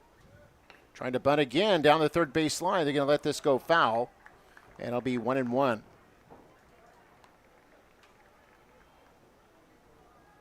And more than likely, he's going to bunt again.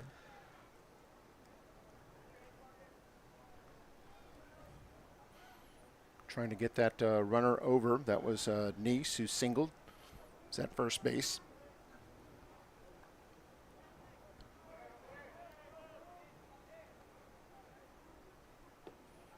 Squared up like he wanted to bunt again. It goes outside to be 2-1 on Bloomer. Aiden Hernandez on deck right now for Tivy. The Antlers playing small ball, trying to manufacture another run. Totals for the Antlers, 3 runs on 3 hits and an error. Mustangs have 1 run on 2 hits, 1 error. Squared up to bunt again. Again, it goes outside. It'll be 3-1. And you can bet that R.J. Rios is trying to throw a strike. He knows the bunter is willing to give up an out, so if he could throw a strike here, he'll get his out. It's the 3-1. Try to bunt again. Third baseman is there. Bressa throw to first. The runner is retired, but the other runner, Nice, gets over to second base. But that is a good job of pitching by R.J. Rios because he got an out, and there's a runner in second. If he walks him, then you have runners on first and second, and then coach would probably bunt him over, so they would have had runners on second and third. So a good job by R.J. Rios. Now he has to start this hitter with strikes. So a runner on second with 1 out here in the top of the 5th. Swung on, fouled back. Aiden Hernandez today has 2 walks, did score a run back in the second inning.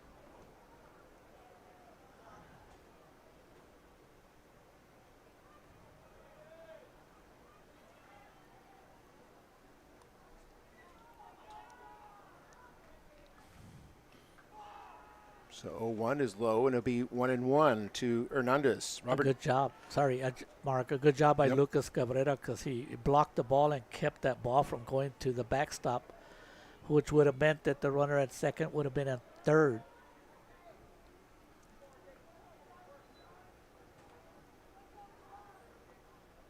One and one with 1 out, fouled back. It'll be 2 strikes now on Hernandez. Please return those foul balls to the nearest And dugout. when you start throwing strikes as a pitcher, Mark, then that makes the batter swing more often, and that looked like a low pitch. But because because R.J. Rios is throwing strikes, the batters are swinging. Robert Johnson on deck. This breaking ball misses. It's 2-2.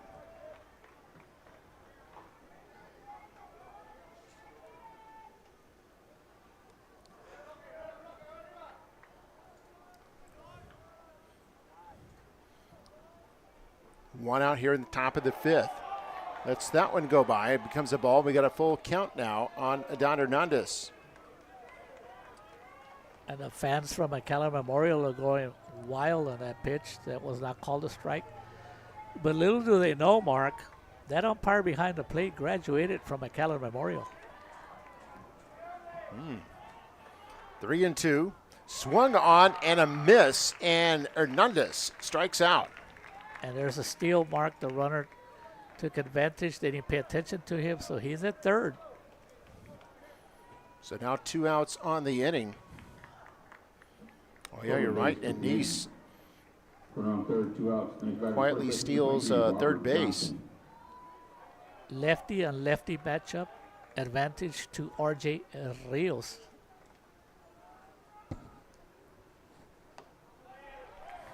And first pitch is a strike to Robert Johnson. And RJ Rios gets a rare outside corner call for a strike. Johnson 0 for 1 in this game with his strikeout.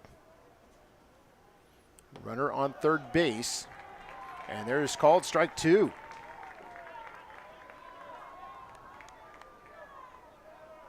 At this point, with 2 strikes, RJ Rios,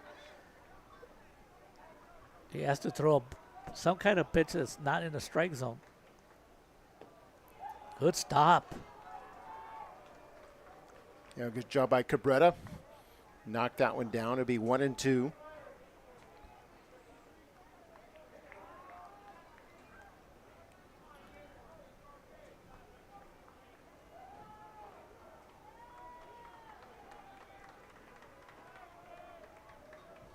And swung on, missed, dropped third strike. Now throw to first, and Lozano scoops it up on the bounce to retire Robert Johnson, and the side is retired. So after 4.5 innings of play, the Antlers still lead it 3-1. Mustangs coming up to bat in the bottom of the 5th. At McAllen ISD, every voice matters. A community dedicated to shaping the future of every student with a legacy of success and accomplishments. Join McAllen ISD, where every student is a story waiting to be told.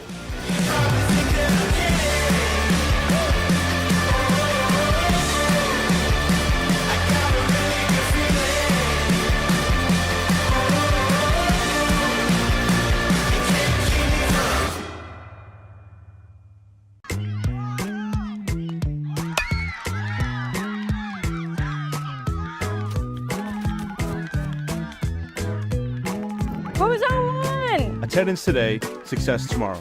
Attendance matters.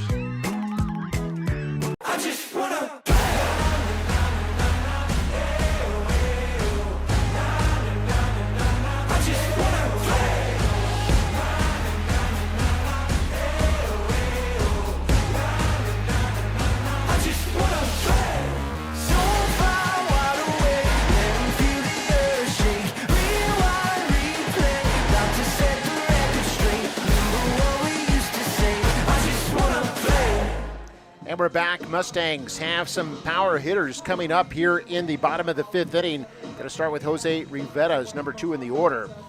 And then it'll be followed by Emilio Pereza and then Eloy Lozano. It'll be the short third baseman and first baseman coming up to bat here for the Mustangs in the bottom of the 5th. Mustangs trailing 3-1. Mustangs have 1 run on 2 hits, and the Antlers 3 runs on 3 hits. The Mustangs having an amazing season, Mark. You're in a regional semifinal. You're in the bottom of the 5th, and you're only down 3-1. That tells you that they're competing. A couple of mistakes here and there, but they give it, even in the game 2, they gave themselves a chance when they brought the tying run to the plate. And then the last inning, unfortunately, things didn't work out. But here we go. They still got 9 outs. 9 outs to work with as Jose Rivera steps into the batter's box, really crowding that plate. Now batting shortstop number 22, Jose Rivera. Right-handed batter. And Coach Rock, he has some fans from the Rio Grande City area. Cita Salvador and Jaden Hernandez offering their support of Coach Rock. And both pitches missing. It's 2-0 now. It's Rivera who has a good eye. He walked in the third inning. It's 0 for 1 tonight. And now takes a called strike, 2-1. We were talking about Rios. Rios, who came in the third inning, has pitched 2 1/3. He's given up only 1 hit, no runs, struck out 3. Now it's 3-1 to Rivera. You know, Mark, I've been to games at this late in this. I've never seen so many fans complaining about strike zones. That's a strike. Yeah, 3-2 now. Full count on Jose Rivera. Leadoff batter for the 5th inning. And there, ball 4. And the leadoff batter is aboard here at the start of the 5th. Okay, Mark, so hopefully for the Mustangs, based on previous stats, almost every time a runner gets on first for free, they come out and score. So let's see if the Mustangs can make that happen. Mustangs were able to get 1 run across in the 4th inning, but stranded 2 runners. Looking for more productivity here. Oh, the ball got away. Yes. That's going to allow Rivera to take second base. And now you have a runner on second on a walk and a pass ball. So here's where the Mustangs need to go to work. Put the ball in play is the big deal. So without giving up a hit, the Antlers have allowed a runner to be in scoring position here in the 5th. Espressa looks at ball 2.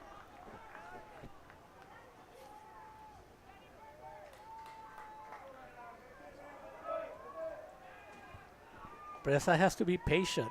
He's got to get a good ball to hit. Good eye. Yeah, let that one come in high. 3-0 now.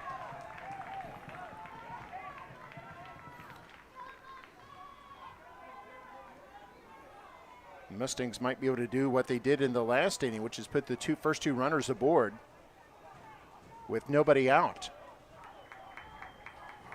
3-0. And that's called strike. And it's been a while that this pitcher has thrown 2 consecutive strikes, Bailey Blaker. Blaker, the 3-1.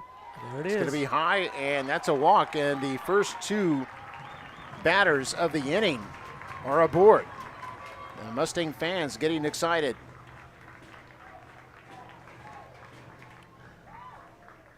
Tres on with the walk. There's a courtesy runner going to first.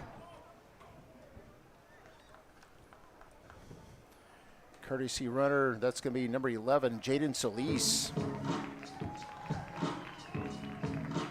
So Eloy Lozano is now at the plate, and he should be thinking that the pitcher is throwing balls, and if anything, he should be thinking, Mark, that that pitcher might just be coming in with fastballs and might be down the plate. And that sets this batter up in a good situation. He needs to make sure that he doesn't help the pitcher out. But man, you got to like that Mustang spirit, Mark. The fight in him. They've fought the whole season, kept themselves alive. They're one of the final 16 teams standing right now, trying to be among the final 8. Eloy Lozano, batting lefty, is in there now. There's a bunt. Nope, he took it. And it's important, Mark. He put the bat out in front like he was going to bunt, but since it was a ball, he put the bat backwards. If not, they would have called a strike on him. So Coach Cortines is willing to try to tie this score by giving up an out. Scored up to bunt again. First baseman coming in very close. He lets that one go by. It'll be 2-0.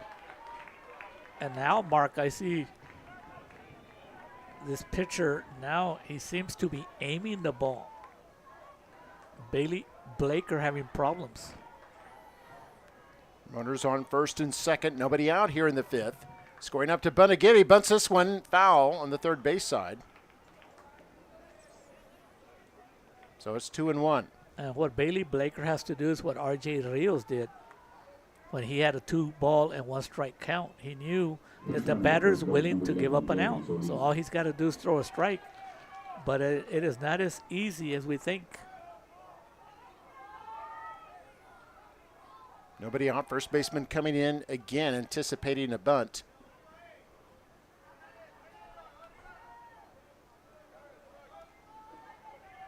As long as the bunt does not go to the first baseman, because he'll have enough time to throw to third. That's a good eye. 2-1 comes in. Going to be 3-1. And the pitcher staring at the umpire on that one. The first baseman, Robert Johnson, still anticipating a bunt there on the right side of the screen. 3-1 count to Lozano. And that's ball 4. Oops. Oh, called a strike.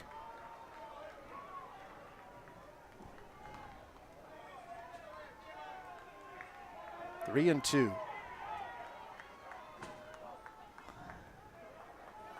It's the pitch from Blaker. And swung on, popped up foul. Please return that foul ball to the nearest dugout. A little late on the swing, but at least he made some contact, Mark. So, since pitcher Blaker, his second pitches are not hitting the strike zone, expect a fastball. It is a fastball. This is going to be a ground ball to second. Throw to second, one out, and then throw back to first. Not in time, but there is one out. Mustangs send a runner across, and it's 3-2 now. Or is it? No, they did not get a runner across. They held him up at third. Lozano on with the fielder's choice. Yeah, they were able to advance the runner, Rivera. Jacob Sanchez, runners on the corner. And give credit to the first baseman, Mark. That was a bad throw. And he came off the bag and prevented an error. Robert Johnson with a big play there. They're going to have a runner coming in, Mark. Oh, another courtesy runner. You know, I like this rule, Mark, because it gives a lot of players an opportunity to play as the courtesy runners. And there's a re-entry rules. The more kids get a chance to play, the better it is for everyone.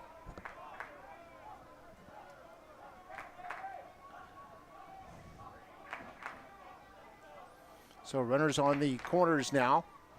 And There's this a gets run. by There's the a run. catcher. Here comes the runner. Slides and is safe. He's safe, and now it's 3-2. And the Mustangs, Jose Rivera, was alert there at third base and able to come home on the pass ball. It is a short distance from home plate to the backstop. Now that's why it's like, if you're going to go, you got to go. So here's an opportunity again for the Mustangs. So the Mustangs down by only one run now.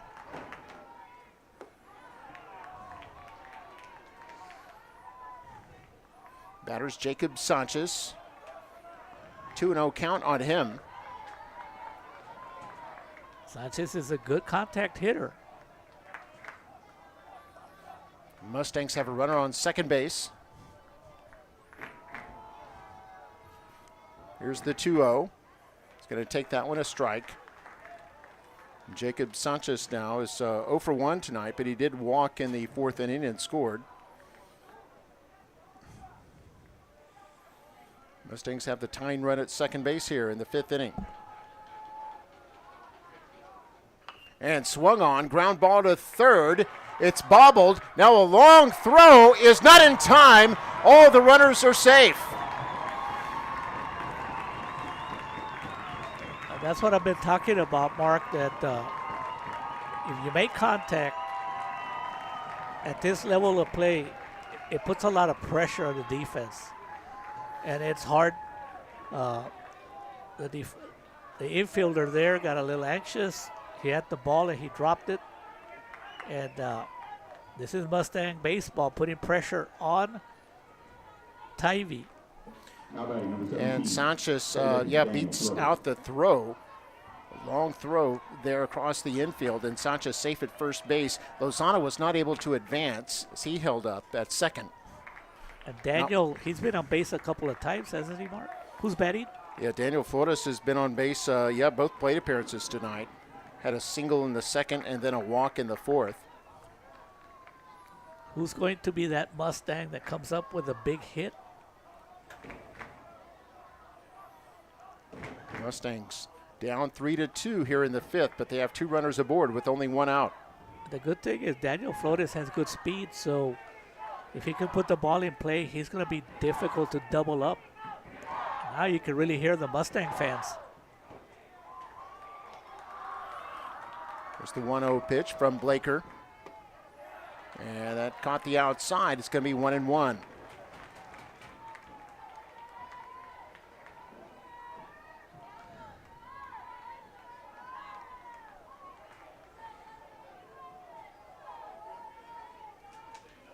Game 3 here between Tivy and the Mustangs.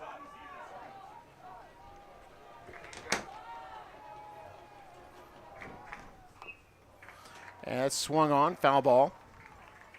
And it's going to be 1-2. I think the ball hit Flores on the foot.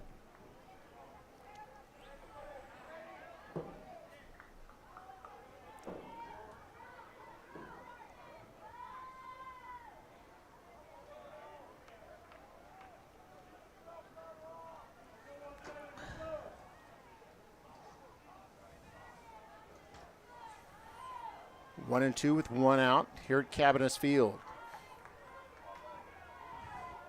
Bottom of the 5th inning.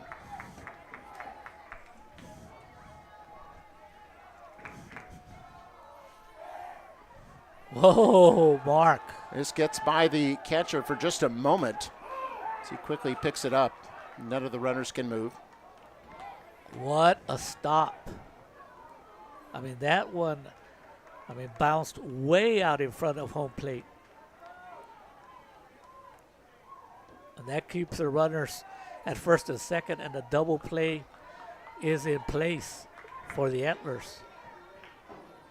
So 2-2 now with 1 out. Runners on first and second. Here goes the fastball. It's Daniel Flores. Does that one go by? It'll be a full count on Daniel Flores now. Excellent job by Flores.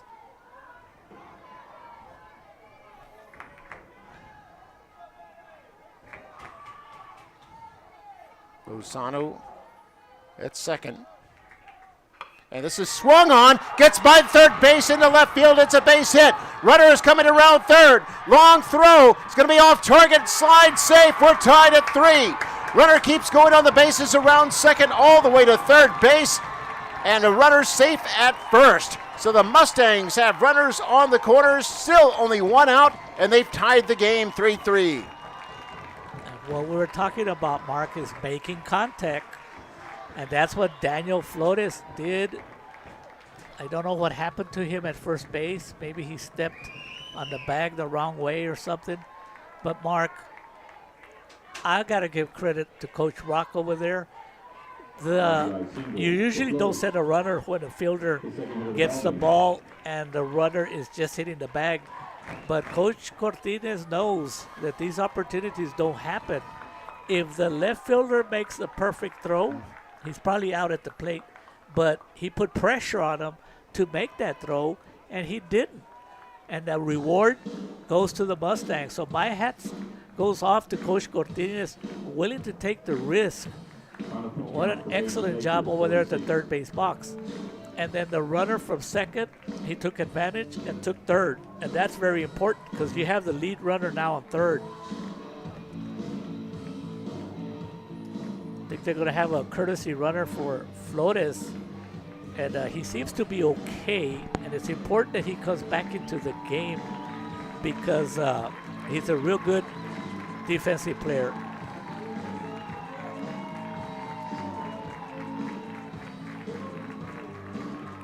I think that's David Ahn, who's in there as the courtesy runner. Number 19, yes, indeed it is him. Well, David Ahn doesn't bat, Mark, okay? But he definitely can pitch, and I guess he can definitely run because he's in there as a pinch runner. And it'll be interesting to see if Coach Cortines will try to get on to go to second base. But this is the way the Mustangs have played all year, Mark. They made a running mistake in the previous inning. They let it go. They'll bail each other out. And now this team in a tie in the 5th inning for a regional semifinal victory. You got a new pitcher out there. Do we have a new pitcher, Mark? Yeah, I think so. As Blaker comes out. This looks like number 5 out there for Tivy. Yeah, it's going to be Hayden Neese.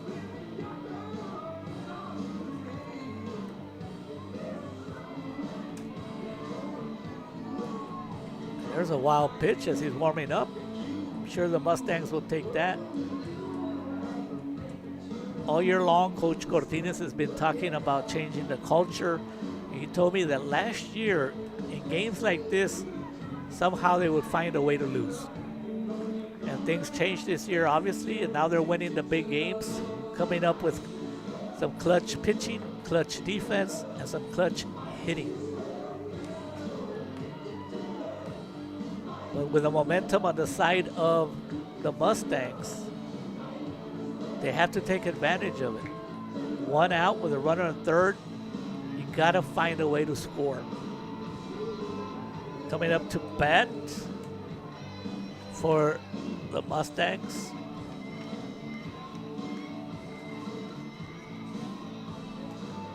Will be catcher Lucas Cabrera. And what he needs to do is make some kind of contact and avoid a double play. So it'll be Neese moves over from his left field position and will pitch. Running at first base, number 19, David Ahn. And David Ahn in there as a courtesy runner.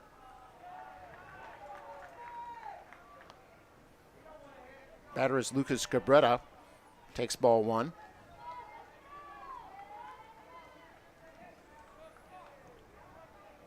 Mustangs with runners on the corners. High for ball 2. Make him throw a strike. Especially since he's a reliever. He's played already almost 2 games today. He could be tired. We thought about throwing to third and then came back, looked at first. Both runners back safely. Mustangs have tied it up here in the 5th. Now Cabrera takes ball 3. So a chance here for the Mustangs to load the bases here at the bottom of the 5th inning.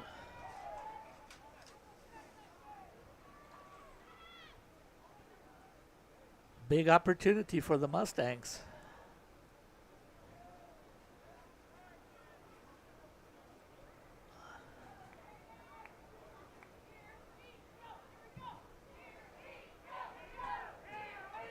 Hayden Neese struggling to find the strike zone.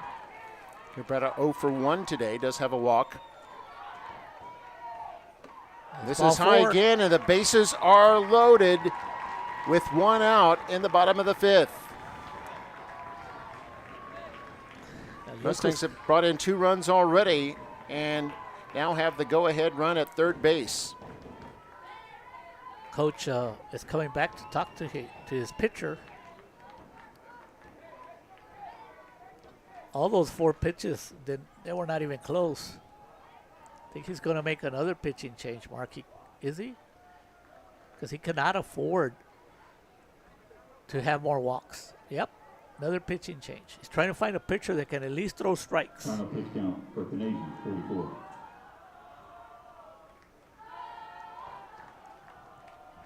So we'll see who the new pitcher is here in a second.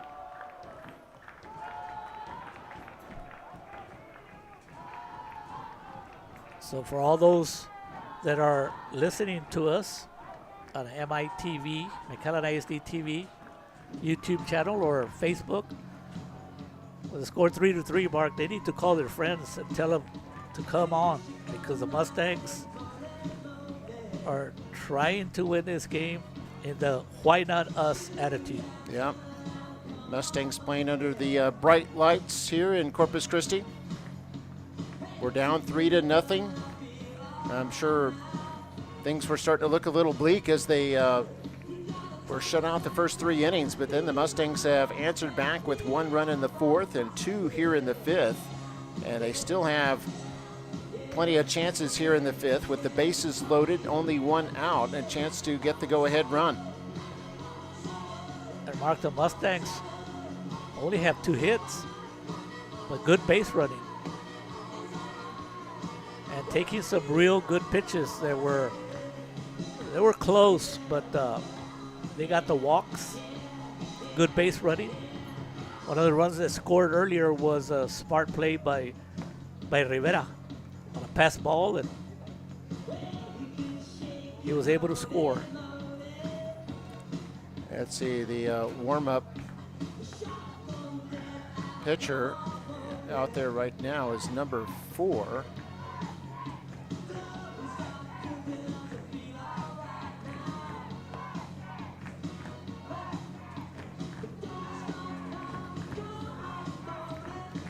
I don't see that number on the roster, though.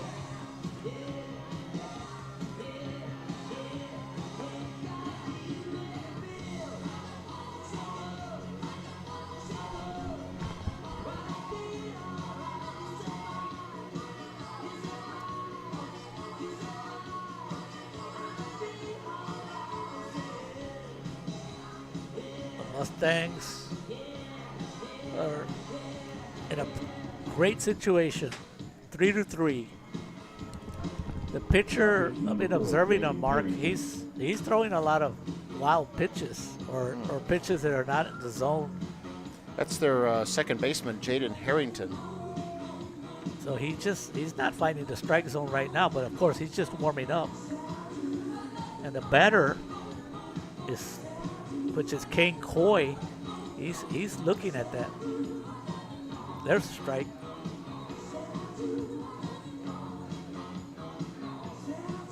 The other thing, when you bring in pitchers, sometimes from the infield or outfield, you don't have a lot of pitches to warm up with. It's not like you're coming in when you're warming up and you're a reliever that's not playing. So he could be a little cold.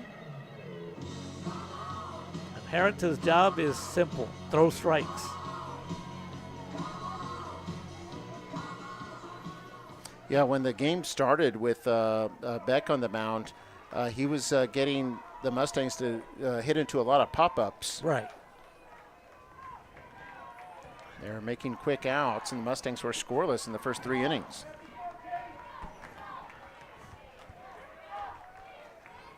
Now batting. So it's Kane Coy comes up to bat. He's 1 for 2 today. Singled back in the 4th inning. An open stance here as the bases loaded with only 1 out. Swings at the first pitch. Going to hit that high shallow to left field. It's caught. And it's too shallow for the Mustangs to tag up. So there's 2 away now here in the Mustang 5th. The big out for Harrington.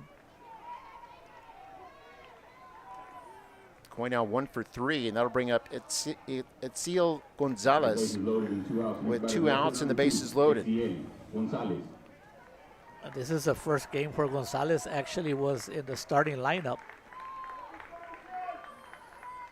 Yeah, he's batting left field, or playing left field.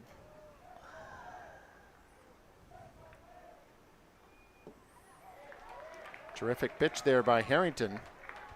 I agree with you, Mark, but they call it a ball. Yeah.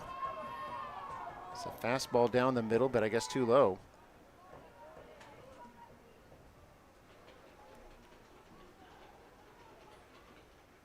And this time I think he hit the batter. Yes, sir. And Gonzalez upended, and this will bring in a run. So the bases were loaded. The Mustangs have taken the lead now, 4-3 here in the bottom of the 5th. And they'll take it, Mark. Any way you can get that run. Unfortunately, he got hit.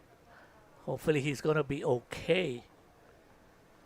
And that's what happens, Mark, when you bring in a reliever that doesn't have that many throws to warm up. And an RBI. So Sanchez scores from third, and the Mustangs now have the lead at 4-3 here in the bottom of the 5th inning. And now it's the Antlers who have to think about what they can do in the 6th and 7th as they are down to 6 outs. The only thing that the Antlers have had a lot of opportunities. They've left a lot of base runners on, but this is where Eric Serrano has to do something. Ivy's left 7 base runners. And it looks like Gonzalez is okay, and he'll trot to first base. Mustangs have the bases loaded. 2 outs in the inning, but they're reaching the top of the order with Serrano coming up. And now with Serrano's at bat, they'll have batted around here in this 5th inning. The designated hitter number 23, Eric Serrano.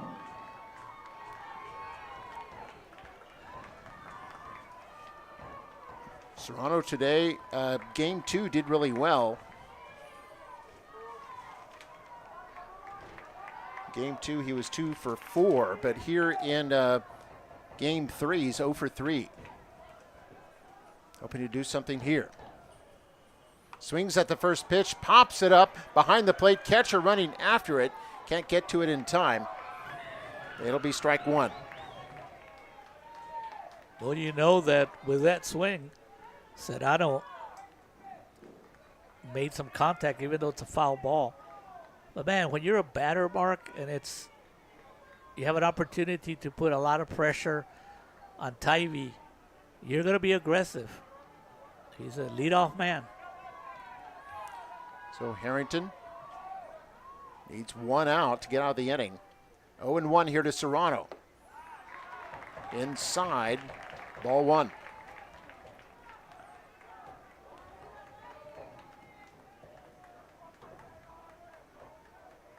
Mustangs up 4-3. Have scored 3 runs here in the 5th to regain the lead.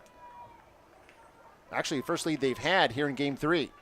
And here's a ground ball. Third base goes off to third baseman. Everyone's going to be safe. Another run comes in, and it's 5-3. And that's been the difference in the game, Mark, that the Mustangs are not striking out. They're putting the ball in play, making the defense make a play, and there's an error. I mean, because defenders, they got to be a little anxious. They know what's at stake. It's going to be an E5. And look who's batting. If Rivera's patient, if he's patient, Mark, and he gets a good pitch, he can make things happen for the Mustangs. Mustangs with 4 runs here in the 5th. And still a chance to add more with one of their top hitters up. Rivera up for the 2nd time this inning. He walked to lead off the inning. Eventually scored. And now here he is again. Bases loaded, swing and a miss. 0-2 now. Rivera knows that he did not swing at a good pitch. So he's trying to regroup, see if he can come back.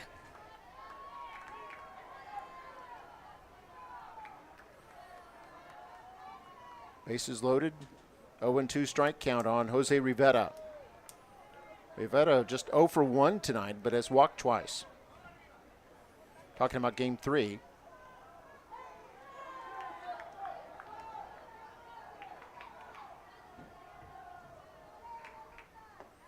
It's outside, it'll be 1-2. You know, Rivera does have a good feel for the strike zone. That was a ball outside. It was close, but it was a ball.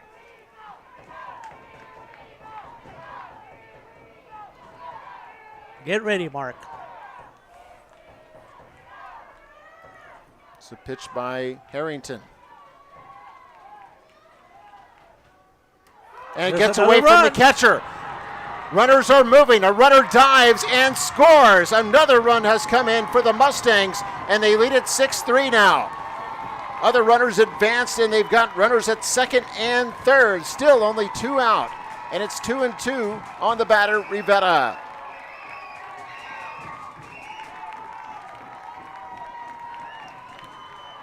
With runners on second and third, Mark, because I've seen what Rivera has done. I don't know if I would pitch to him, but we'll see. So now it's runners on second and third, and this is swung on and hit into right center. Center fielder running under it makes the catch, and that retires the side. Stormy Rhodes in center field to make that catch to get the Antlers out of a nightmare inning in which the Mustangs are able to bring 5 runs across and take a 6-3 lead as we head to the 6th inning. We'll take a break. We'll be back in just a moment. McAllen ISD's world-class pre-kinder program is now open to all 4-year-old children, and it's free. Just register through the Skyward system. Don't have an account? No problem. Contact one of our elementary campuses or the Student Outreach Department at 956-687-MISD. Give your child a solid start to their educational journey. Register for free pre-K today.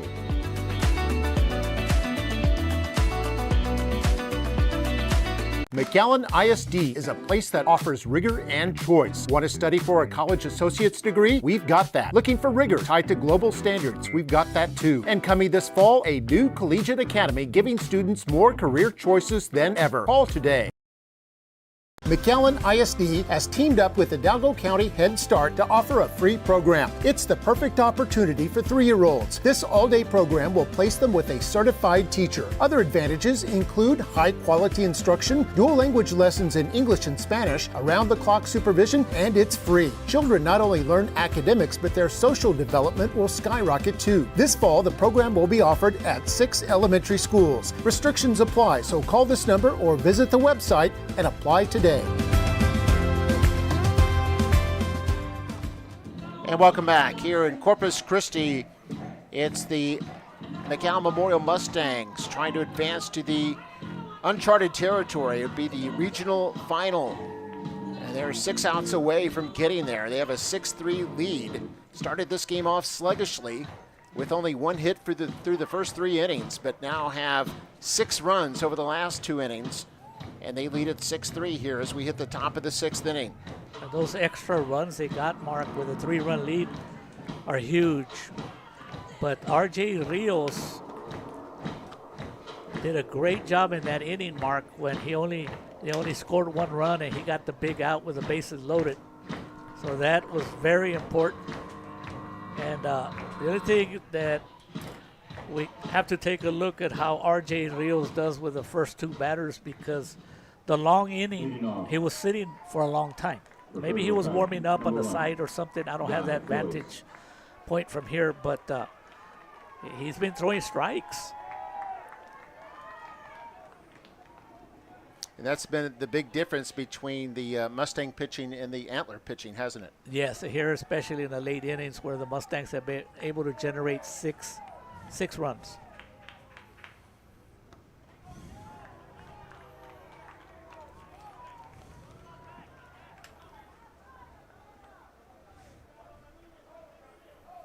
Pitcher, this is Flores here, who is batting for the Antlers in place of Tanner Beck.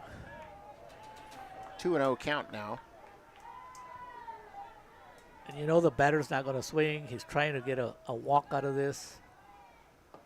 There's a good pitch. Yep, there's a strike. Manuel Alvarez Martinez is happy. Janice Garcia. Patricia Susains Rodriguez. Coach Teresa Caso. Yep, 2-1 to Guy Flores. Rooting the Mustangs. David Duty, Garrett Mason. So many fans out there rooting for the Mustangs.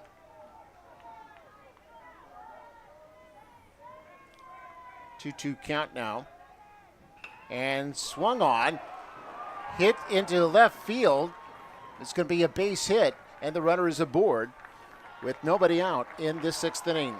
So this is exactly what the Antlers needed here to get started here in the 6th. And that's okay, Mark, because R.J. Rios threw a strike, and he made him earn it. He didn't give him the freebie. Now batting, designated hitter number 13, Wiley Flores. Now Flores batting. What has he done tonight, Mark? Wiley Flores 0 for 1 with a strikeout. Did walk, though, in the 2nd inning. And after he bats, they'll be back up to the top of the order with Stormy Rhodes. Can the Mustangs get those 6 outs, Mark? Those are going to be the toughest outs of the year. And there's a strike called on Flores. It'll be 1-1. Good guy Flores at first base right now. The 1-1 pitch. It's a fastball. Looks like it missed. It's 2-1.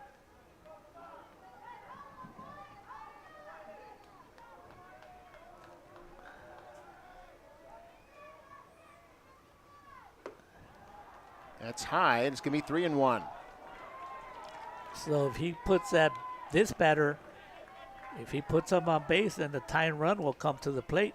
You know those Antlers are not going to give it to the Mustangs that easy. The pitch from Rios is swung on, popped up, foul. Just a reminder to fans, please return those foul balls to the nearest dugout. You know, and RJ is a sophomore. Very poised, Mark. Mustangs had a big inning on Thursday to win. Popped back into the backstop. Count stays full at 3-2. That was a good swing, Mark, because the batter's sitting on a fastball, and RJ is coming in with fastballs, making him earn it. Hello to Victoria Tarbutton.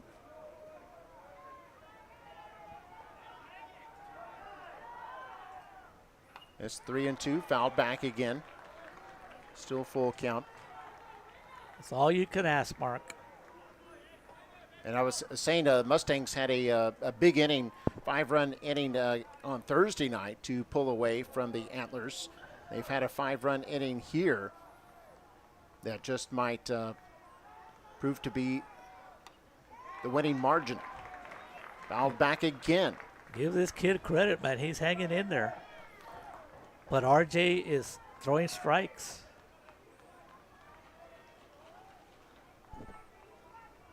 Like to send out a shout out to Regina Arena. Do you know her? Oh, yes. Teacher at Memorial. Full count. That's 4 pitches, Mark. And I saw her in the stands earlier as well. Yeah, 4 straight pitches now fouled off. That's 9 pitches in this at bat. Since this batter's being aggressive, maybe something not in the strike zone, he might go for it. Yeah, Flores at first base. Wow. Fouled 5 back pitches. again. Just barely. Got a piece of that one. A lot of people staying up late to follow baseball. We've been on the air 6 hours since game 2 started at 5. So still full count. Here's the 10th pitch of the at-bat. This is popped up again. Foul. What a battle, Mark. The Mustangs trying to get a big out. The toughest outs of the night. Runner on first. Full count. Outside, it's a ball. And there will be runners on first and second here in the Antlers 6th. With only 6 outs for the Antlers, I don't think Coach Chris Ross is going to bunt. Unless he's okay with being down 1 run, but we'll see how he plays it. He's the one that got drafted to go play with the Yankees, so. Stormy Rhodes, her leadoff batter. The top of the order now for the Antlers. Well, I didn't know it was Stormy Rhodes batting. I forgot. So, no, there's no way he's going to bunt. Rhodes, who is over 2 tonight, did walk back in the second inning.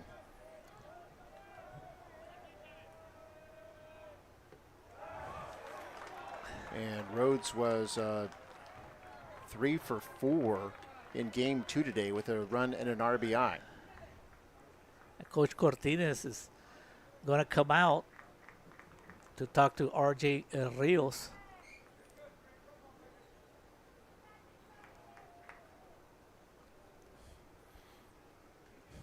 So a 2-0 count to Rhodes. Certainly don't want to walk him. That would load the bases with nobody out. But this is a dangerous hitter. Very dangerous. He's been having some very good swings. So Coach Cortines giving his pep talk to RJ Rios.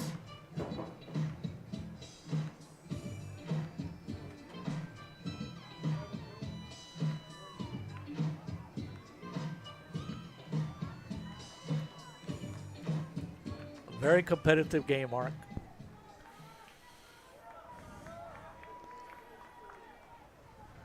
Yeah, a lot of fans. I know the Valley fans drove up about 150 miles. Fans from Kerrville drove about 200 miles out here to the Gulf Coast today for some terrific baseball. Both teams showing why that they got 4 rounds deep into the state playoffs.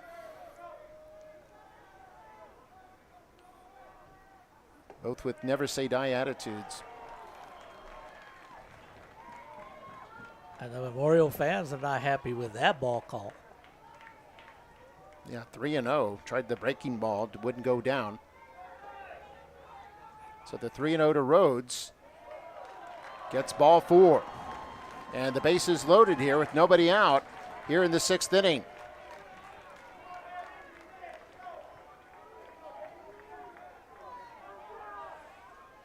Now the Mustangs are in position that if they can at least get an out for a run, they'll be okay. But RJ Rios needs to find the strike zone again.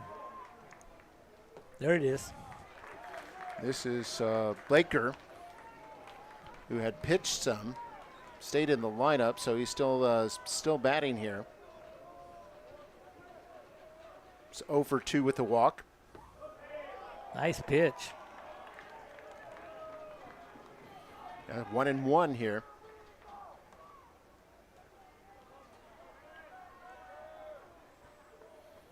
Bases loaded, nobody out here for the Antlers. Outside to be 2-1.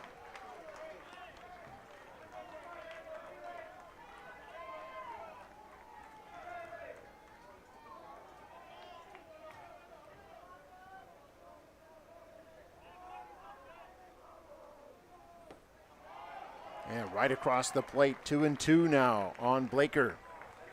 And that's a big strike there, Mark, because he doesn't want to go 3-1. Mustangs up 6-3 here in the 6th inning. Game 3.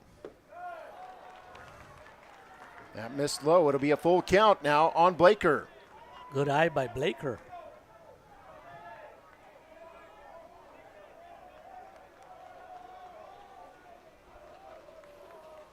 And this is swung on, hit to center field. Coy is there, catches it for the out. Runner tags up and will be able to score. And it'll be 6-4 now.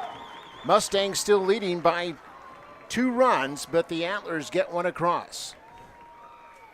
That's a big out, Mark. Even though you'll take the out for the run, you're still up 6-4. That was a pretty good swing, but Coy was ready for it, Kane Coy. And he also kept the runner at second. Lefty and lefty, Mark. Number 6, Aiden Klein.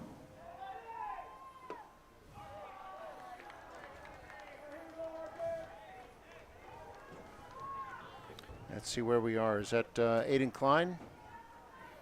Should be the third batter. Yeah, Aiden Klein, the catcher. Yeah, he's a left-handed batter. Comes up with 2 runners on, 1 out in the inning. Antlers got 1 across a moment ago. They trail now 6-4.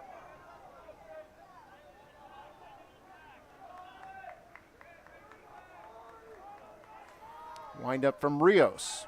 And that caught the outside. It's going to be 2-1.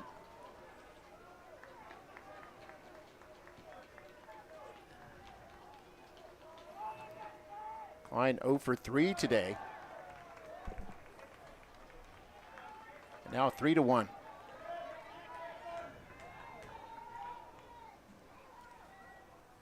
Klein was the winning pitcher in Game 2 this afternoon. It evened up the series.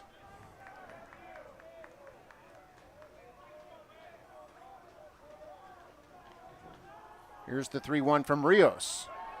And that's a strike, and we've got a full count.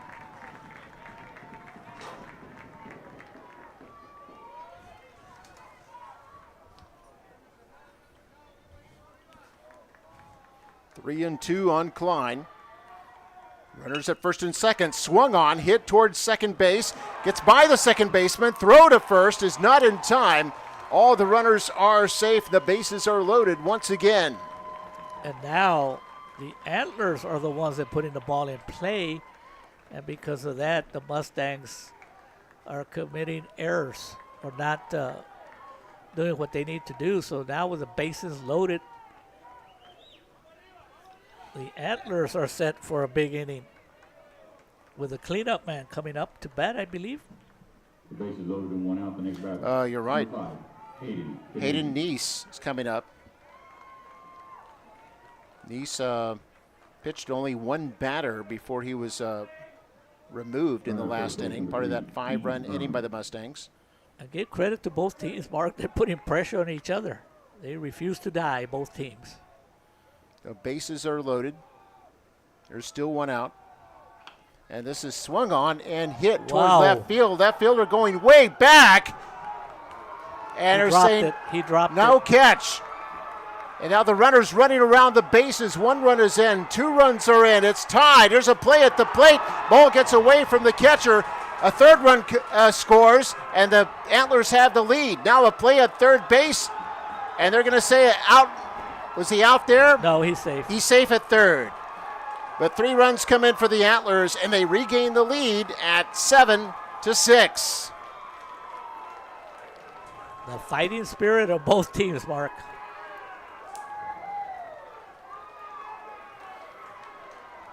So Neese, they hit a double and then took third base on the throw. 3 runs came in. That'll be 3 RBI for him. And Coach Cortines is going to make a pitching change. A 3 RBI triple for Hayden Canadian. His 3rd hit of the ballgame. So that'll be it for Rios. I mean, both teams, Mark, when the Mustangs needed to come back, they did. So give credit to them in the bottom of the 5th inning when they scored 5. They had the momentum on their side, but the Antlers put the ball in play, an error here, a couple of walks, and now they're in the lead, 7-6. Yeah, 4-run 6th inning. And they lead by 1 now. The left fielder on that one got to the ball and he just couldn't hang on to it.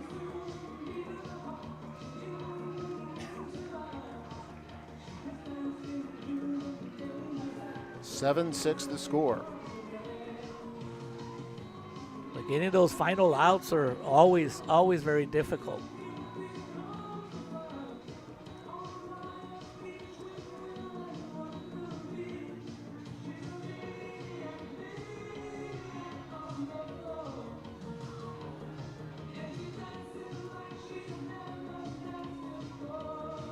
And now with that runner on third, 1 out, that's a huge run that the Mustangs need to try to keep off the scoreboard. So the Antlers have scored 2 in the 2nd, 1 in the 3rd, and now 4 in the 6th for their 7 runs on 5 hits with 3 errors. And for the Mustangs, They scored a run in the fourth, 5 in the fifth, and have 6 runs on 2 hits with 2 errors.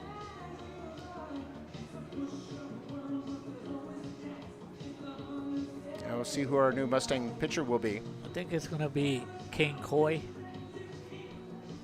Coy pitched the last inning of game 2.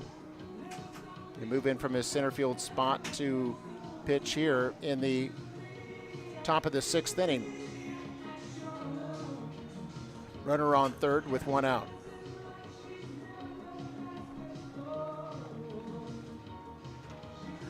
Been a topsy-turvy game. Both teams have exchanged the lead. Both teams have had big innings. I mean, you got to give credit to both teams, Mark.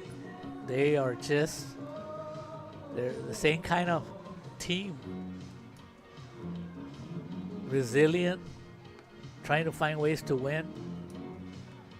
Everything was looking good early on for the Antlers, but they were up 3-0. And then the Mustangs came back. Took a 6-3 lead. Now pitching number 13, Kane Coy. So Kane Coy will be the new pitcher. Starts off with 27 pitches over the previous ball game. He comes in with 27 pitches on his pitch count total, carried over from game 2 today.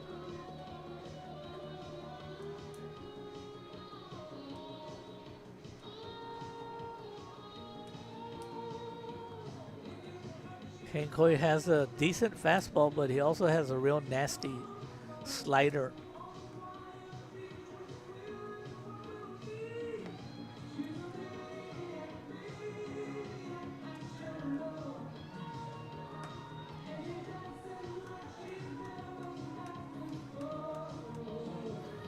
So the Mustangs need to do damage control now at this point. They're trailing. Of course, they still have 6 outs to work with in the 6th and 7th inning. Yeah, and they scored late, so very capable of coming back and also putting some runs on the board.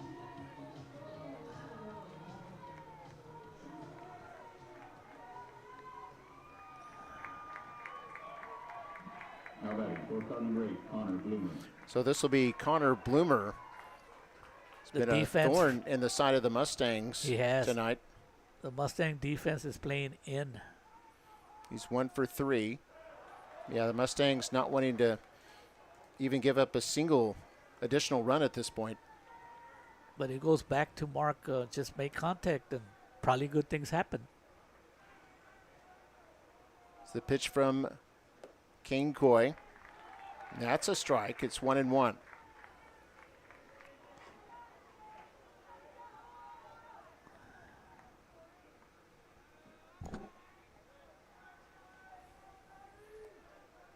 One out in the inning. Runner on third base. Infield in.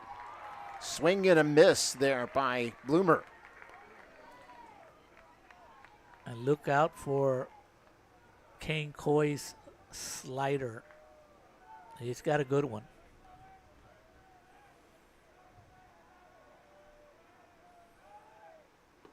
There it is. Oh, that looked like a slider. Went all the way from the outside of the area to the inside part of the plate. You're looking at the fans were not happy by not getting the call. He might throw another one. It's 2-2 now.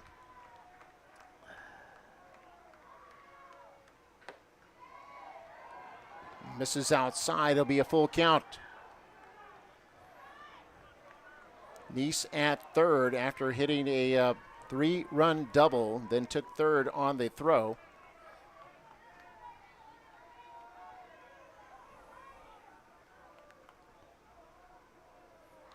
Full count pitch. Swung on, fouled back. That was close, Mark. The batter was almost right on top of that one. I wouldn't throw the same pitch again because that batter was almost right on top of that one.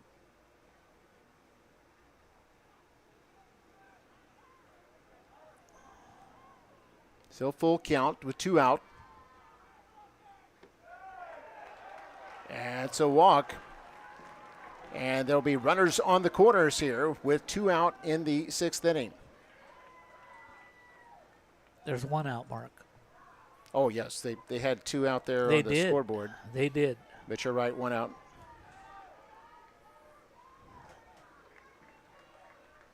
Yeah, Nice at third, Bloomer at first. Runners on the corners, 1 out. The next batter. Third With baseman 1 number out, nine, Adon Hernandez will step up. Expect a runner from first to take second, Mark. I don't know if Cabrera will be throwing to second. Could try a double steal here. Mustangs did that in game 2. And this is bunted back to the pitcher. He catches it, trying to get the double up Yep. the runner at third, It's a force and they out. do. It's a They force got out. him out. That's a big out, Mark. That was huge as they turn a double play there, and they get out of the inning. Still, Antlers got 4 runs across and lead 7-6 now. We'll see what the Mustangs can do in the bottom of the 6th inning. We'll be right back.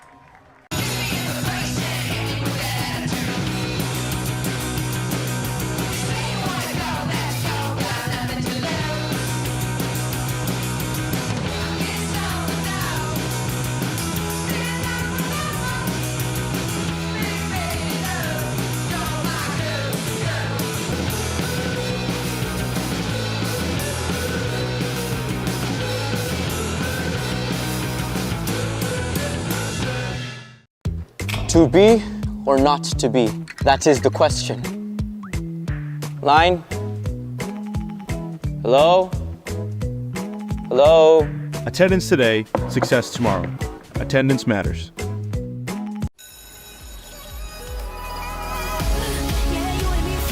We are about learning. We are about safe environments. We are about going the extra mile. We're about exploring our horizons. We are about opportunities for all. We are about excellence.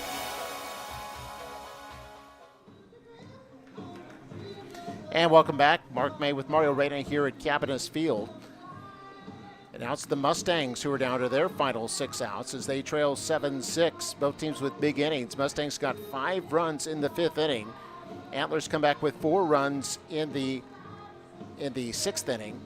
And they lead right now 7-6.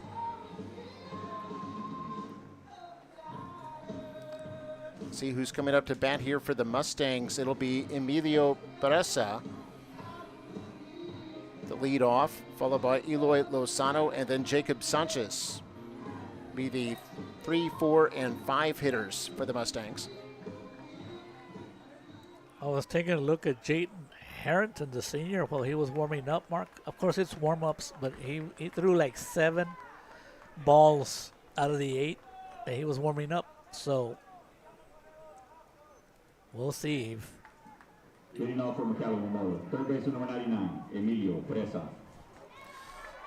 So Pereza today 0 for 2 with the walk.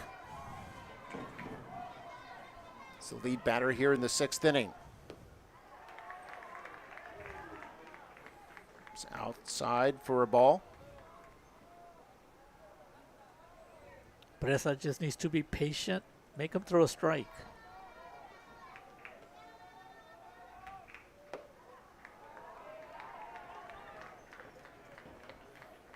Two and 0 now. As Harrington has had trouble finding the plate. And there we go, just as I say it. I guess he heard me. Mark, 2 and 1. don't jinx your school that you graduated from. Yeah.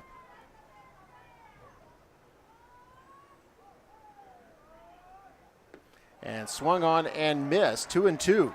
And it looked like Presa did him a favor. That ball looked like it was outside.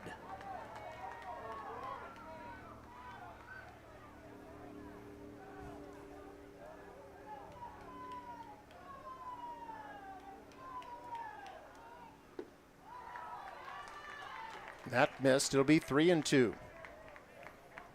On Presa. Had a good at bat here. He's battling. Wind still blowing out to left field. And this is swung on, hit towards center, over the center fielder's head. And it gets over his head as Presa runs past. Or did he catch it? No, he caught it. He caught it, Mark. Yeah, I apologize with the glare from the glass here. Hard to tell if he caught it or it got by him, but he did make the catch for out number 1. That was a good job by Stormy Rhodes. Presa with good contact, Mark. But it's a big field out there in center field. And, I don't know what he's going to Oklahoma State, and I assumed that Stormy Rhodes was going for his pitching. But he's an excellent outfielder, and he's an excellent hitter, so who knows what he's going for. Probably pitching. It's Eloy Lozano now batting. Takes a strike. And when Harrington needed a strike, he threw the strike in a full count and did not walk the batter. Pitch from Harrington is low for a ball, 1-1.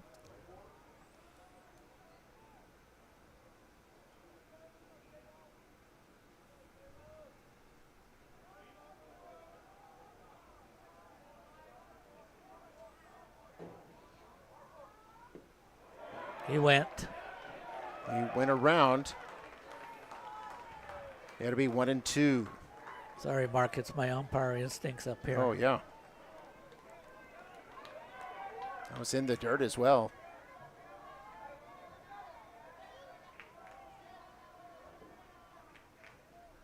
It's swung on, hit up in the air. Second baseman settling under it and makes the catch for the second out.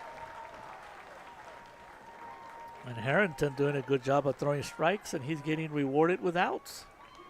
Now with 2 outs, it's hard to start a rally, but never count this Mustangs out. Jacob Sanchez will be the next batter. He's 1 for 2 today. Has a single and a pop-up. Also walked earlier. Scored 2 runs today.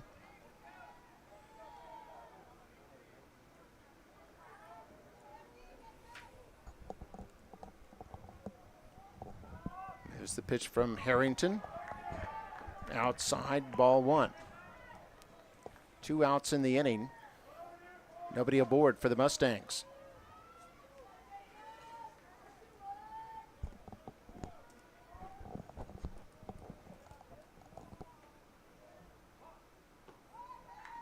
This is outside again, 2-0.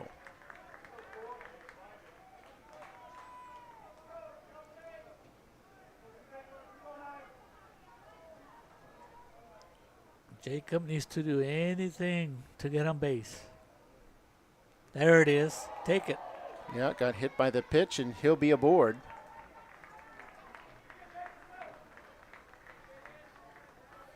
And that'll bring up Daniel Flores. Flores has had a big game. He's 2 for 2 today. 2 singles to left field, and also has a walk.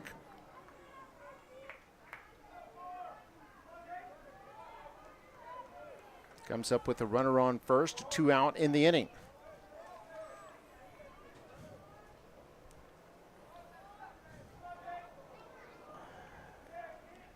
Harrington throws to first. Sanchez back in time.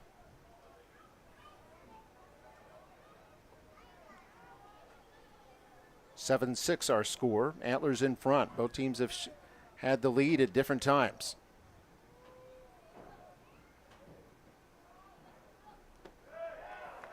And that's a strike on the inside corner. It'll be 0-1. Daniel Flores is a good contact hitter.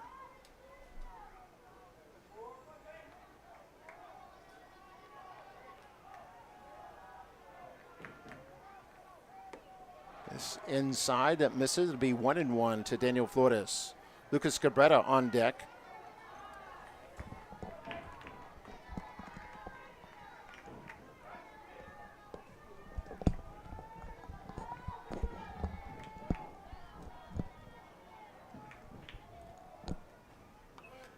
And this is fouled back. It'll be 1-2 now on Flores. Flores looked good on that swing, Mark.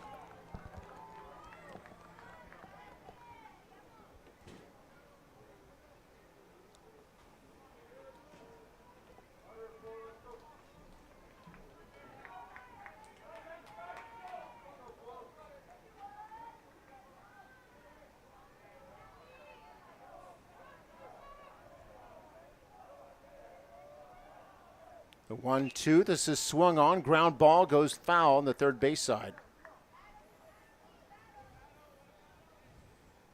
Count stays 1-2, 2 outs here. Bottom of the 6th inning. Mustangs down 1 run. They've got the winning run at the plate. And for all the fans that started here, Mark, they're all still here.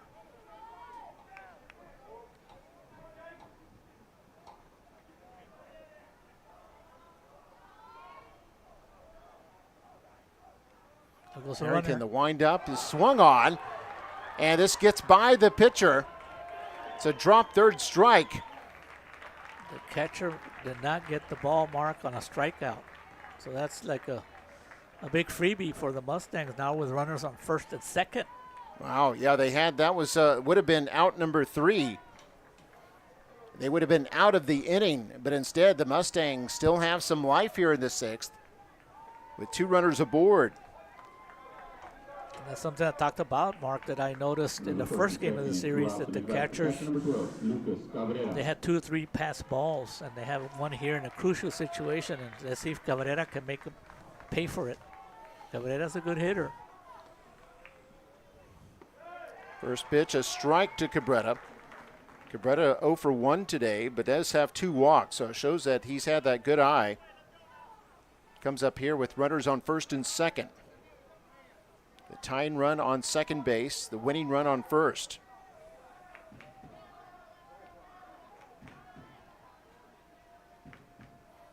So pitch from Harrington is inside to be 1-1.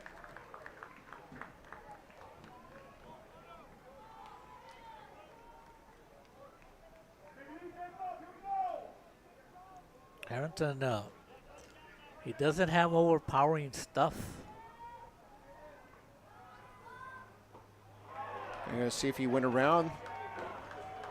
And they're going to say yes. So it'll be 1-2.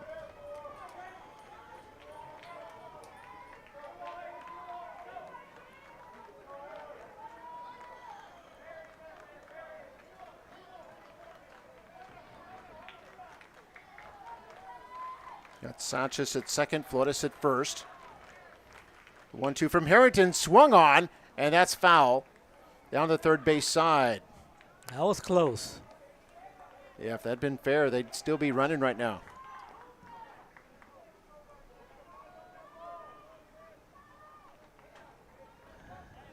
That's a good swing.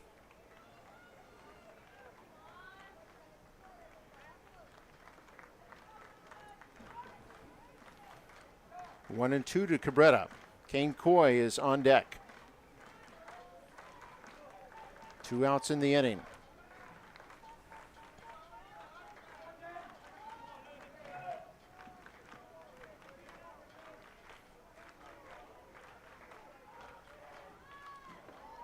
This is high and inside to be 2-2. Both teams have put base runners out there in just about every inning tonight. So we've had back-to-back 3-hour games. Harrington tried a curveball there and it didn't hit the zone, so I don't think he'll come back with that again. Look for a fastball. It's the 2-2, swung on, hit towards second base, picked up, tossed to second with the shortstop, and the side is retired. And Mustangs get close, they threaten, but unable to bring the tying run across. And after 6 full innings, it is the Antlers 7 and the Mustangs 6. We'll be back with the 7th inning right after this. I just wanna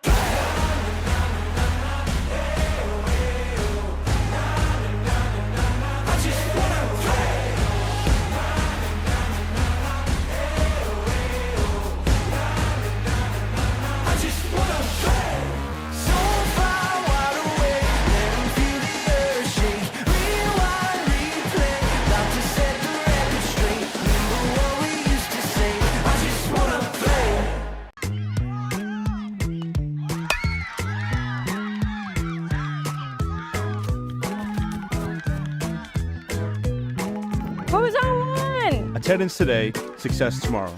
Attendance matters. At McAllen ISD, every voice matters, a community dedicated to shaping the future of every student with a legacy of success and accomplishments. Join McAllen ISD, where every student is a story waiting to be told.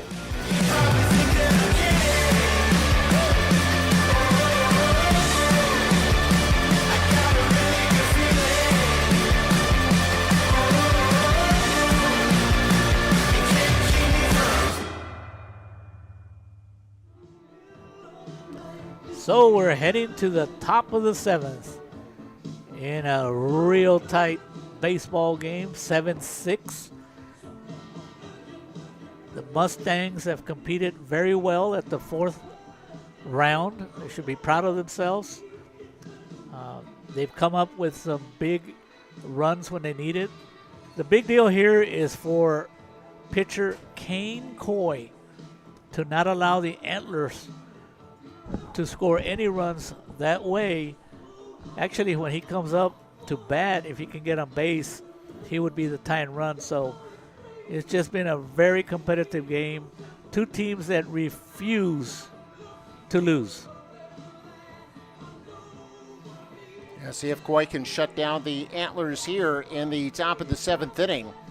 And the Mustangs will be down to their last 3 outs to try to get at least one run across. It's high drama here at Cabot Field. And the Mustangs have done it all year, Mark. They've won some big games when they were down, big comebacks all season long. So yeah, we appreciate all those folks who have tuned in to watch this live stream. Appreciate your support.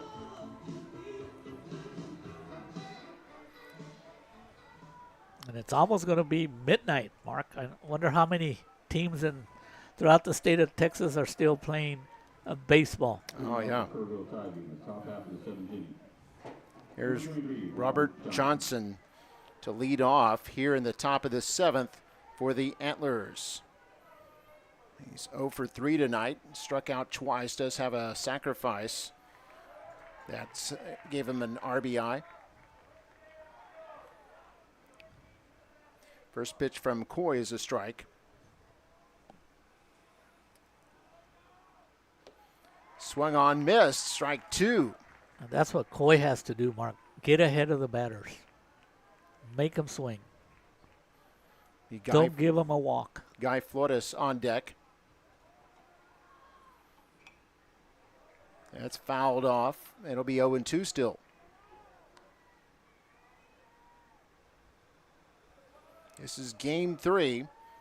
Winner of this game moves on to the regional championship game and a chance to move into the state Final Four.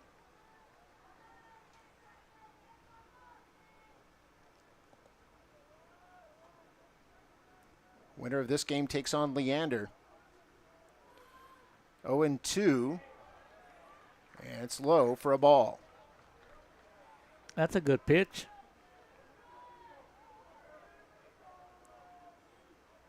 Coy coming in with a real good fastball, Mark. Pitch to Johnson is swung on and fouled off. Once again, the batter a little bit late on the swing.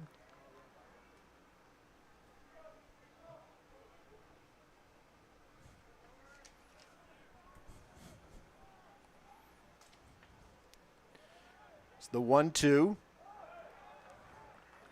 And that's high, and it's going to be 2-2. Johnson battling there at the plate against the right-hander, lefty versus righty.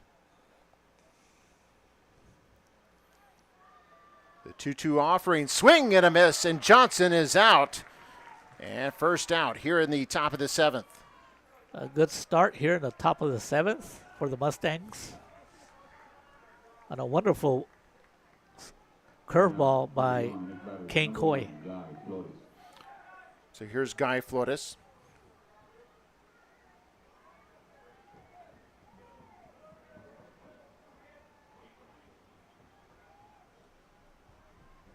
One out, nobody on in the Antlers 7th.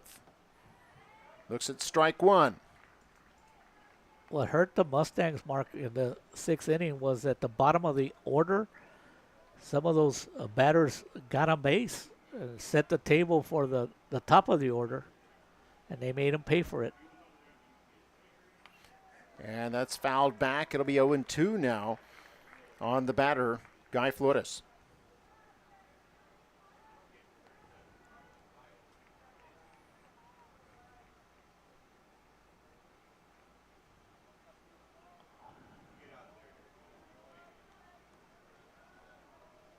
Antlers looking for insurance here in the 7th. Swung on, missed, dropped third strike, and Cabrera will throw to first base. Lozado has the catch, and the out is made. 2 down. 2 big outs for King Coy. 2 outs, nobody on. The next batter is set. So 2 strikeouts here for Coy here in the 7th. Wiley Flores will now come up. Flores at the bottom of the order. So this is a little dangerous. If Flores reaches, then you come back to the top of the order. Stormy Rhodes is on deck right now. You don't want to see Stormy Rhodes. Flores today 0 for 1, but does have 2 walks. Scored a run back in the 6th inning. Looks at ball 1.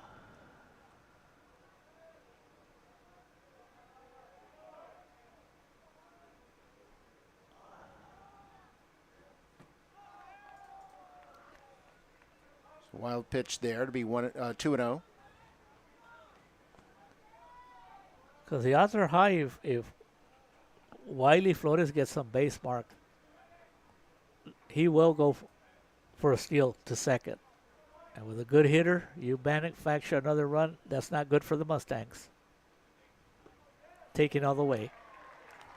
Oh, nice fastball right over the plate. 2-1. And being he's the 9th batter, he might be taking again. Hopefully Coy can throw a good strike so he can swing. Nope. That misses. It'll be 3-1 now to Flores. The Mustangs, a team that not too many people, they didn't even think they would make the playoffs, Mark. And they hadn't made it in 12 years before this season. That's a strike. So a lot to celebrate. And that's a strike there as Flores was already almost halfway to first base. He had to come back. And it's a full count with 2 out.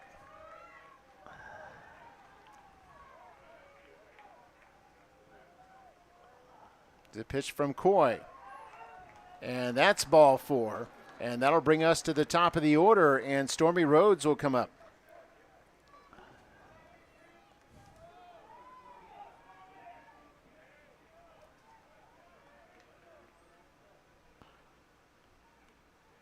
Stormy likes to swing at those first pitches. So King Coy has to be careful not to throw something right down the pipe.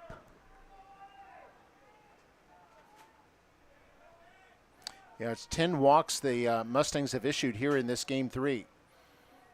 After giving up 9 walks in the other game. There's a wild pitch, and the runner will move all the way to second base. And the runner will be in scoring position now.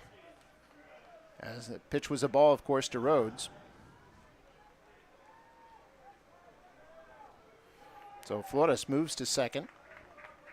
Just like as you predicted, Mario, that Flores would end up at second base. And you know this kid right here, he has the green light. Now, Rhodes has been held in check in this game for the most part. He's 0 for 2, does have 2 walks, and did score a run.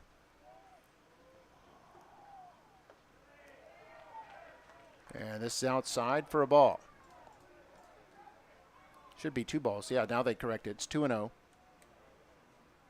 With 2 balls, I wonder if Coach Cortines just says, you know what, let's not mess with them. Put them in first.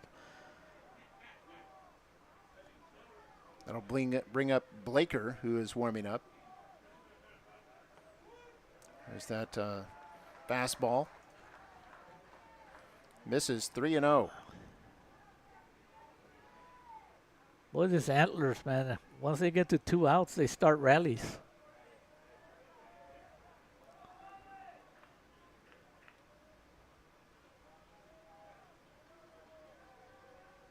There goes a runner. A runner taking off from third. He's got a stolen base there, and that's Flores, Wiley Flores. Got on with a walk and has now found his way at third base. Meanwhile, the pitch was a strike. It's 3-1 here to Stormy Rhodes.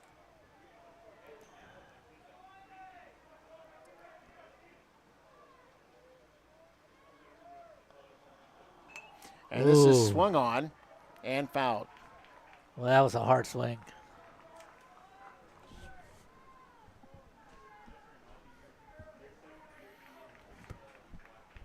I don't know, Stormy Rhodes would be expecting that nice slider that Kane Coy has. So full count here on Rhodes. 2 outs in the inning. Pitch from Coy, and Rhodes fouls it off.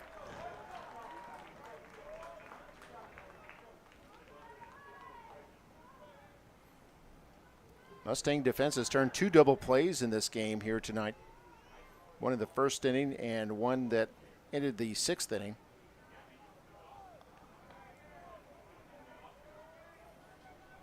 Runner on third base for Stormy Rhodes. Here's the windup, toss from Coy. Misses outside, and he walks for the 3rd time tonight, and that'll bring up Blaker. The pitcher was not happy with that. Everybody in the stadium, all the infielders, they all felt like that was a strike, and now the umpire is getting booed. The loudest boo of the night for the umpire.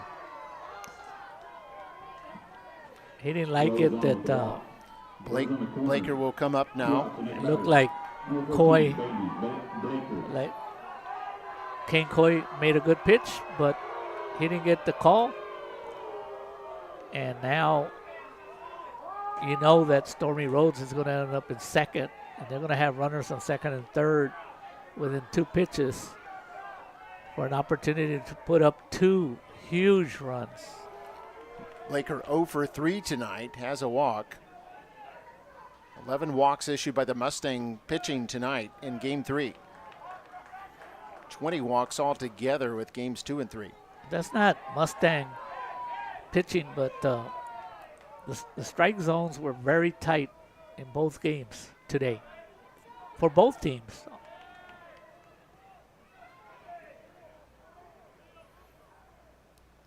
The 1-0 to Blaker, or actually they throw to first. 1-0 with 2 out, runners on the corners. Antlers clinging to a single run lead, 7-6. They've out-hit the Mustangs 5-3.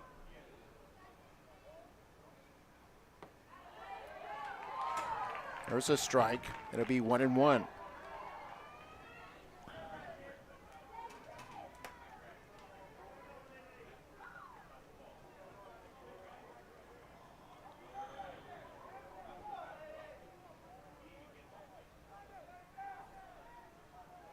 It's 1-1 to Blaker. Runner was thinking about going. Cabrera was ready.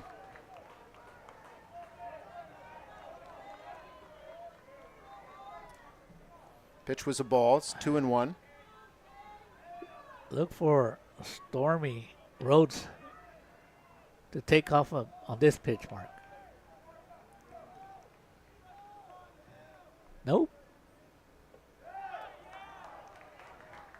And that's a ball. 3-1. And look who's on deck. Didn't he get that big hit in the last inning, Mark?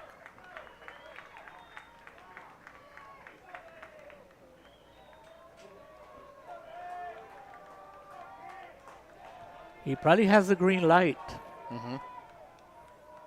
Runners on the corners. The 3-1. And it's high for ball 4, and the base is now loaded. All of this with 2 out in the inning after Coy had struck out the first 2 batters, and now they've walked the bases loaded.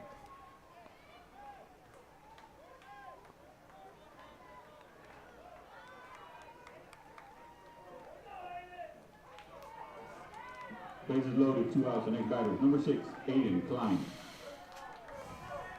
So Aiden Klein bats lefty. What did he do his last at bat, Mark? His last at bat reached on an error. Yeah. And eventually scored. Correct. It was the on-deck hitter that got that big blast, wasn't it? In fact, Klein has gotten on base twice due to errors tonight. Wow. And both times eventually scored.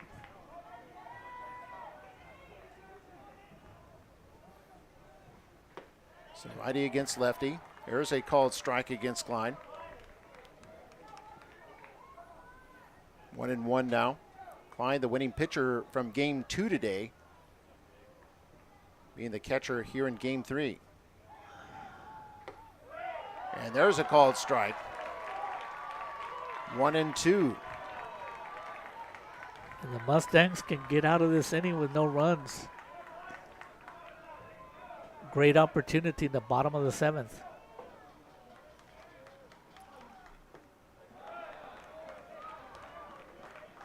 Good stop by Cabrera. That'll be 2-2.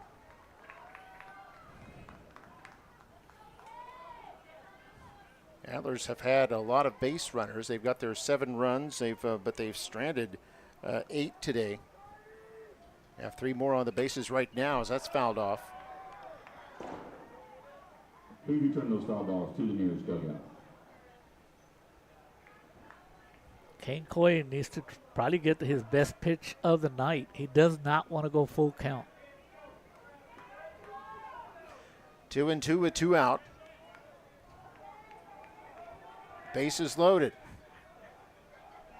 Pitch from Coy. And we got a full count, 3-2. And now that allows the base runners to run and get a head start. So any hit will definitely score 2 runs.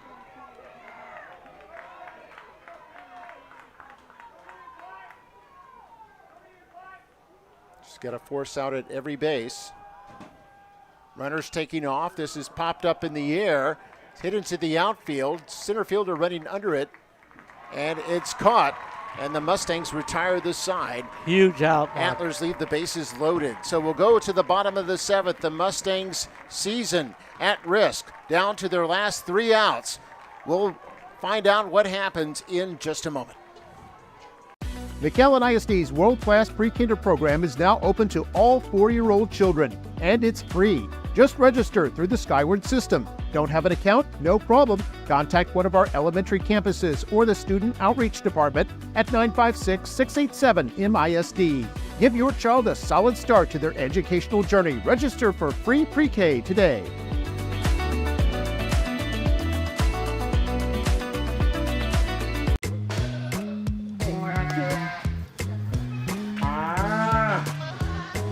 Wasn't Mike supposed to close the gate? Mike's not here today. Attendance today, success tomorrow. Attendance matters. McAllen ISD has teamed up with the Hidalgo County Head Start to offer a free program. It's the perfect opportunity for 3-year-olds. This all-day program will place them with a certified teacher. Other advantages include high-quality instruction, dual language lessons in English and Spanish, around-the-clock supervision, and it's free. Children not only learn academics, but their social development will skyrocket too. This fall, the program will be offered at 6 elementary schools. Restrictions apply, so call this number or visit the website and apply today.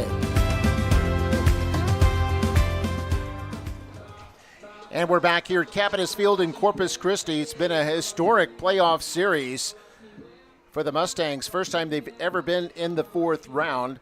Won game 1 on Thursday with a no-hitter.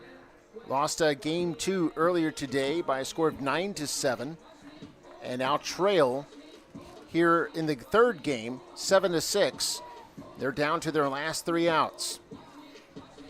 They'll have the 8 and 9 and 1 hitters coming up. Kane Coy, followed by Edziel Gonzalez, and then Eric Serrano. We'll keep an eye out for a pinch hitter. You need to get at least 1 batter on base, Mark, because you want to give Jose an opportunity, Rivera, to come up to the plate. He's been their star hitter all year, and if you can get him there. Yeah, if just one Memorial batter reaches, that'll allow Rivera to come to the plate.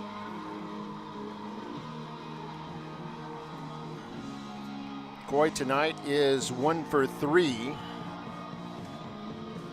Had a single back in the 4th inning. Now Harrington has been shaky since he came aboard. The only good thing he's done, Mark, is that he's thrown strikes and he's gotten some outs.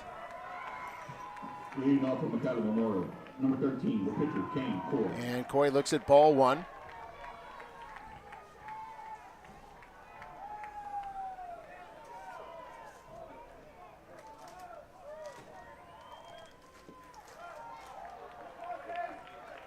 I mean, if you can get him on, Mark, he'd be the tying run with no outs. Misses again. 2-0 now on Kane Coy. Coy digging in. It's Harrington into the windup. And that's a strike on the inside corner. 2-1 now to Coy. Mark, getting those final 3 outs to advance is always the hardest. Looks like we'll have a pinch hitter for Gonzalez after Coy. That misses. It's 3-1 now. A lot of nervous people here tonight, Mark.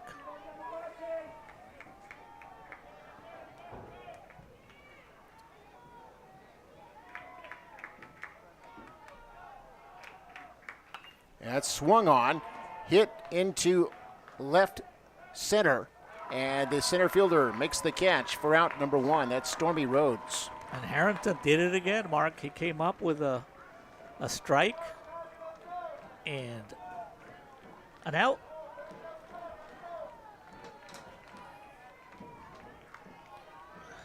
We're having a pinch hitter, Aguirre. Gael Aguirre, Number yes. 5, Gael Aguirre, 1 out. He hasn't played in this game. He's normally the DH, but Eric Serrano was DHing for this 3rd game.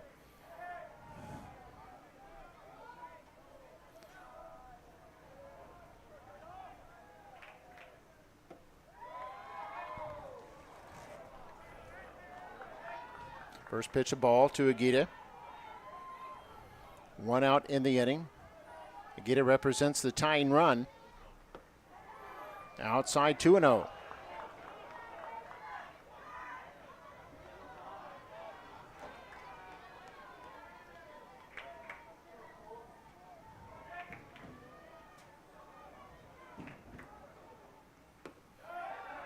Imagine both of these teams have to be exhausted after playing in the hot sun, 90-degree heat for game 2. That was a 3-hour game.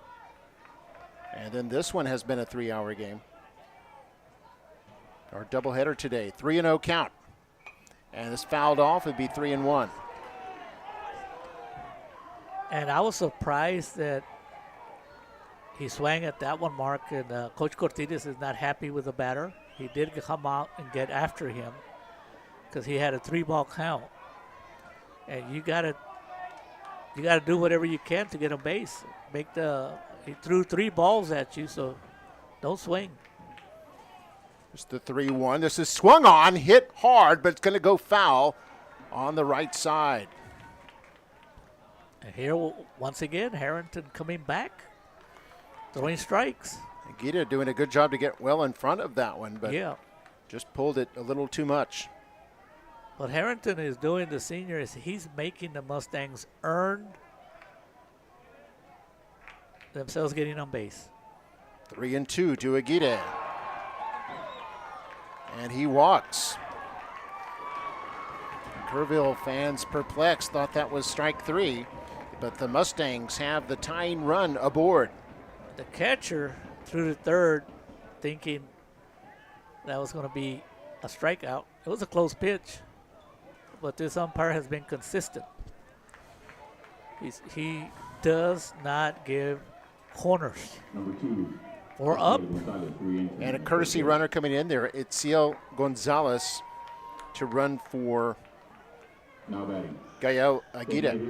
Number 23, Eric Serrano. Gonzalez with some good speed. And the good news, Mark, is that hopefully Jose Rivera comes to bat. Yeah, he will now. As we're at the top of the order, Eric Serrano comes up with one out. Is that Rivetta Serrano? on deck.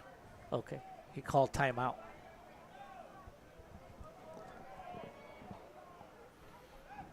Oh, throw over to first. Gonzalez back in time. Gotta be careful not to get picked off. And the pitcher has to be careful not to throw it away. You don't want the runner to end up in second. There is one out, which is big. Pitch to Serrano. Outside for a ball. Oh, no, excuse me, strike. Caught the outside, so 0-1 here to Serrano.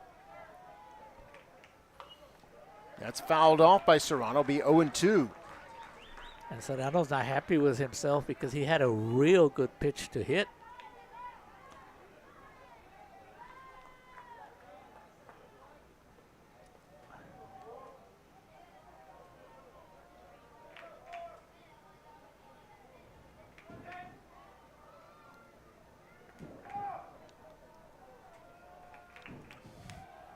Oh, 0-2 pitch, one out. Outside for ball one. Good eye by Serrano, and that's why he's the leadoff hitter. So Rivetta is on deck. Be followed by Emilio Presa.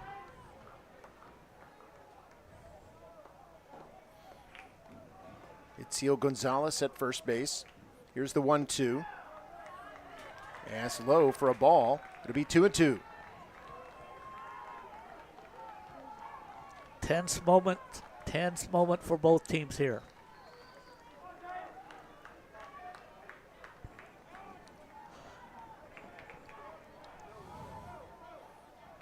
It's a 2-2 pitch to Serrano. I think he just barely caught a piece of that to stay alive at the plate. That's why they say baseball is a game of inches. The catcher barely dropped that one. Another chance for Serrano. So here's the 2-2 to Serrano.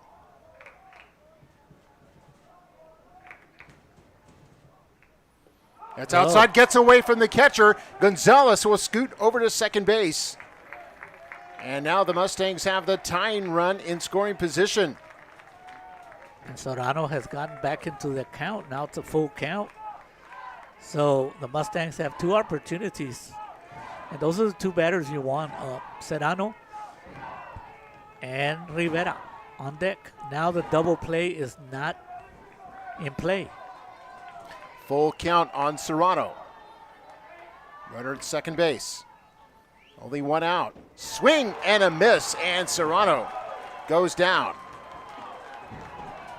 And there's two out in the inning, and only one out left in the Mustang season if Rivera is unable to keep it alive.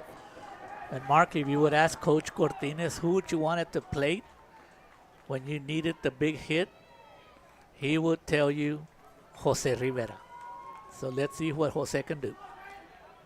Rivera 0 for 2 today, has walked twice. Wind blowing out toward left field. We know Rivera has the strength to get the ball there. Pitch from Harrington. It's outside, 1-0. And you know they have the scouting report on Rivera. So I don't know if Coach Ross wants to come after him. Gonzalez at second base. This is low in the dirt. It'll be 2-0 now for Rivera. Presa on deck. Rivera took a look at Coach Cortines. And you know he's got the green light. Surprised the left fielder's not 2-0 playing. to Rivera. Lets that one go. And now it's 3-0. In the previous pitch, the left fielder was playing a little bit too. I think he underestimates Rivera's power.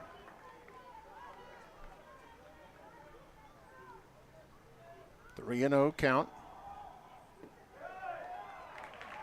And they wow. call a strike. No, on a him. strike there. And Coach Cortines is not happy with that. So Rivera trots back, 3-1. Rivera representing the winning run right now. 2 outs. That is And that's a ball. outside for a ball. And there will be runners on first and second now as Emilio Presa comes up. That's probably the best thing anyway, I don't you think think, so, with a to be big hitter honest like with you. Rivera. He But gets a shot to the outfield, and Gonzalez likely ties the game.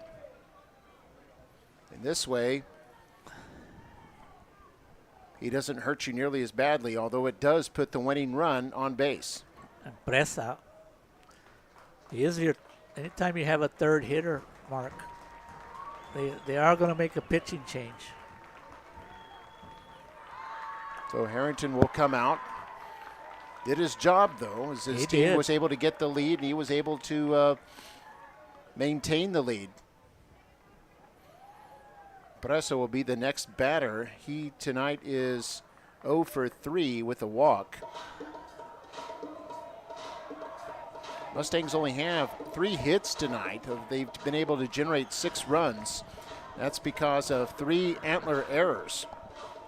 Also, all the walks that both teams have issued. And you would think, with all those walks and the errors, how did this team get this far, Mark? But the thing is, when you get to this level, the nerves, the anxiety just rises. And you're going to make usually errors and walks that usually don't happen during the season.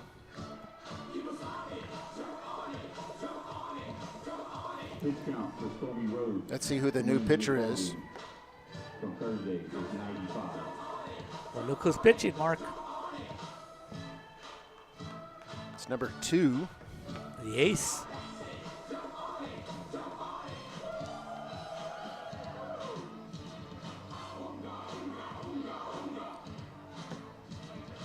Number 2 is going to be, Stormy Rhodes. He's got a big arm, Mark. If you're going to lose your ball game, that's what Coach Ross, that's the way he wants it. He wants it with his ace on the mound. And when I observed him, I mean, he's got big pitches. He throws hard. He's got great breaks on his breaking balls. I just think he's just going to come in here and just fire away.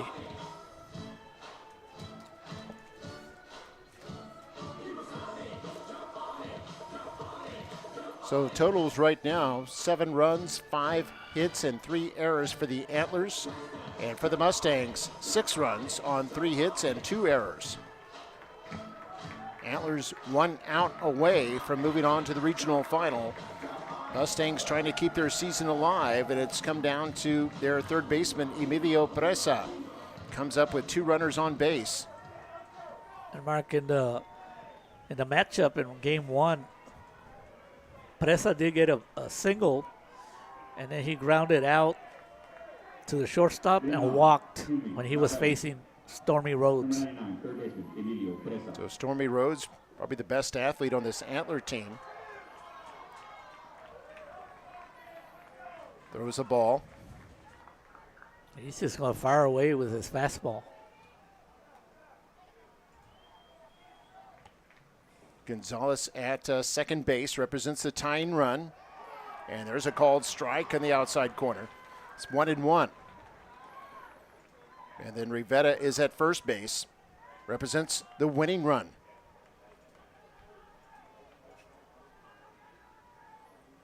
It's the 1-1 from Rhodes. Good eye. Outside, 2-1 now on Presa. And the fans from Kerrville Tivy didn't like that call. Both teams have given it their all here tonight.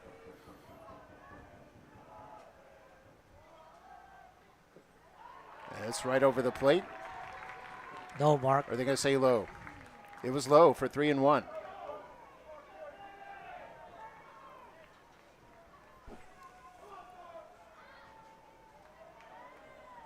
Who's going to be the hero of the night? Yeah, Rhodes, a tall player, can really kind of fire down. And this is a bouncer toward third base. Third baseman's going to tag the runner. Don't drop the ball. He dropped it. Are they saying it's the third out? No, he dropped it, Mark. And everybody's safe. The umpire called him safe. So the third baseman actually tagged the Mustang runner, but the ball came loose.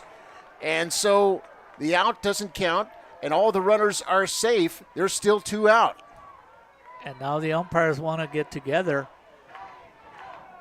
And the first base umpire looks like he doesn't want to have anything to do with this. But what happened there was the third baseman, when he tagged the runner, the ball just came out. So since he dropped it, he should be safe. And it should be bases loaded. But the conversation, I have a feeling, is that the plate umpire is trying to see if they should call it out because of the tag. And if it's out, the ball game and the ball Mustang game season is over. Yeah. And that was Gonzalez, who was motoring from safe. second to third. And you hear a big roar from the Mustang fans. Mustangs are still alive. They've got the bases loaded in the bottom of the 7th with 2 outs. How much more drama will we see here tonight? And he was safe, but I think the plate umpire, what he was trying to do, Mark, is the game is so tight that he wants to make sure that he just wanted to make sure. So now you got bases loaded, and your cleanup man, who, when he faced Rhodes, he struck out 1 time, he walked twice. That'll be Eloy Lozano, number 4 hitter in the lineup. Who's going to be the hero, 4 Mark? tonight, but he has a chance to be a hero here. Why not us? Why not? Unbelievable drama here. This is the stuff of Hollywood movies. 2 outs in the bottom of the last inning. Mustangs down by a single run. They have the bases loaded. And look out for pass balls, Mark. Well, the pitch from Rhodes misses outside. It's 1-0 to Lozano. Lozano 0 for 4, but a chance to be a hero now. Mustang fans making noise.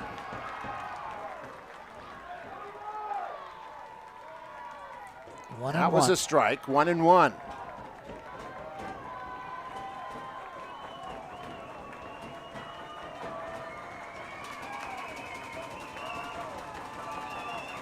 One pitch to Lozano. Swung on. Big bouncer toward third base. Everyone moving. And a run comes in. We're tied. There you go. We're tied. Everyone is safe. And we're tied at 7. And Mark, on that bounce of the ball, the synthetic turf came into play. The only way it bounces that high is because it hit right in front of the plate, and it went up so high. And regular grass, that doesn't happen. So how about them Mustangs, folks? How about them Mustangs? Wow. 7-7, and the winning run at third base. And Sanchez. Base is still loaded. There's a force out at every base. As we bring up Jacob Sanchez. 1 for 2 tonight. Ooh. First pitch inside. And it's 1-0. Look out for the pass balls, Mark. Look out for the pass balls. Bases loaded. 1-0 count with 2 out in the bottom of the 7th. Here's Jacob Sanchez. The pitch from Rhodes. Inside again. But this time a strike. No, it's a ball. 2-0. It's a ball, Mark. The Mustangs are 2 balls away. The fans are going berserk. They could walk in the winning run. If he throws a ball, Mark, he's in big-time trouble. The pitch from Rhodes, the 2-0. That was a strike. Strike. So 3 times he threw trying to hit that inside corner. Finally hits it. It's 2-1. Tied 7-7 here in the bottom of the last inning. Mustang fans cheering as loudly as they can. And this is swung on, hit towards center field. Trouble. It's Trouble. shallow. And he slides in to make the catch. And they're saying yes, it's a catch. And we're going to extra innings. He saved the day out there in center field, Mark. Wow. Why not go extra innings with 2 teams battling, refusing to give up? Wow. The Mustangs leave the bases loaded in the bottom of the 7th. And we're tied 7-7. We'll be back with the 8th inning. We're going to extra innings right after this. I just wanna.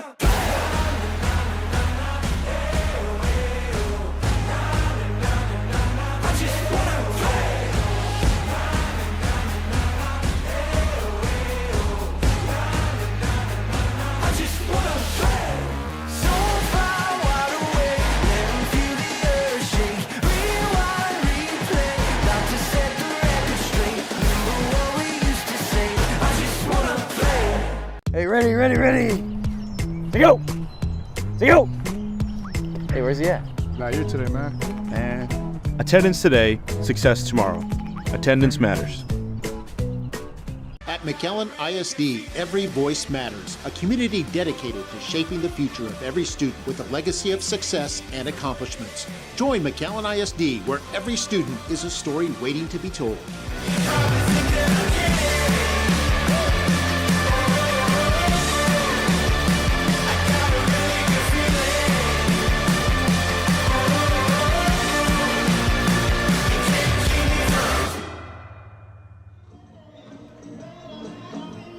And we're back here. We're going to go to extra innings. We'll go to the 8th inning to break the tie in this decisive Game 3. 7-7 our score. Mustangs were able to get the winning run to third base, but then popped out in a nice sliding catch by the center fielder, which had been Stormy Rhodes most of the night, but Rhodes moved to pitch. So I'm not certain who the center fielder was. I'll have to check when they go to the bottom of the inning. 7-7 our score. So for the Antlers, 7 runs on 5 hits and 3 errors. And the Mustangs, 7 runs on 4 hits with 2 errors.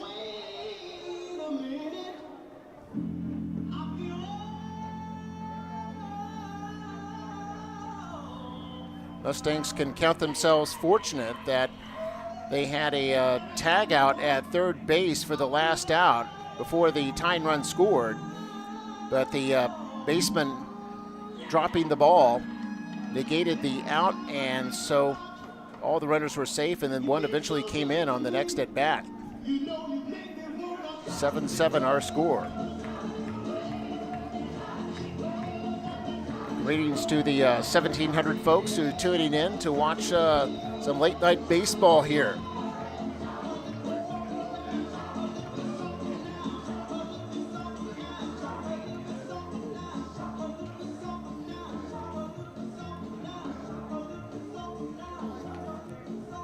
He passed a message on to you. Normally teams aren't allowed to go past midnight, but the UIL apparently gave permission that the officials here at the ballpark made a call at about 11:30, and UIL told them to go ahead and finish the game.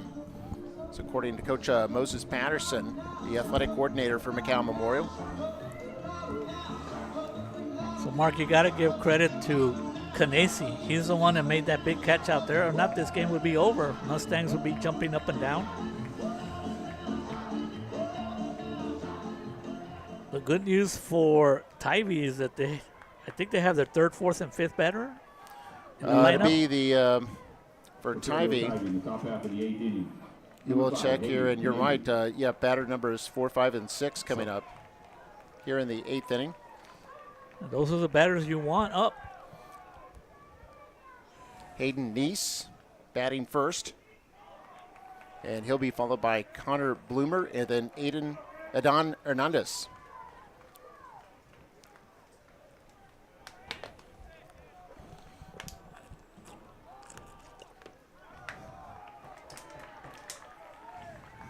Just the philosophy from both teams, Mark, is just they both just fight, don't give up.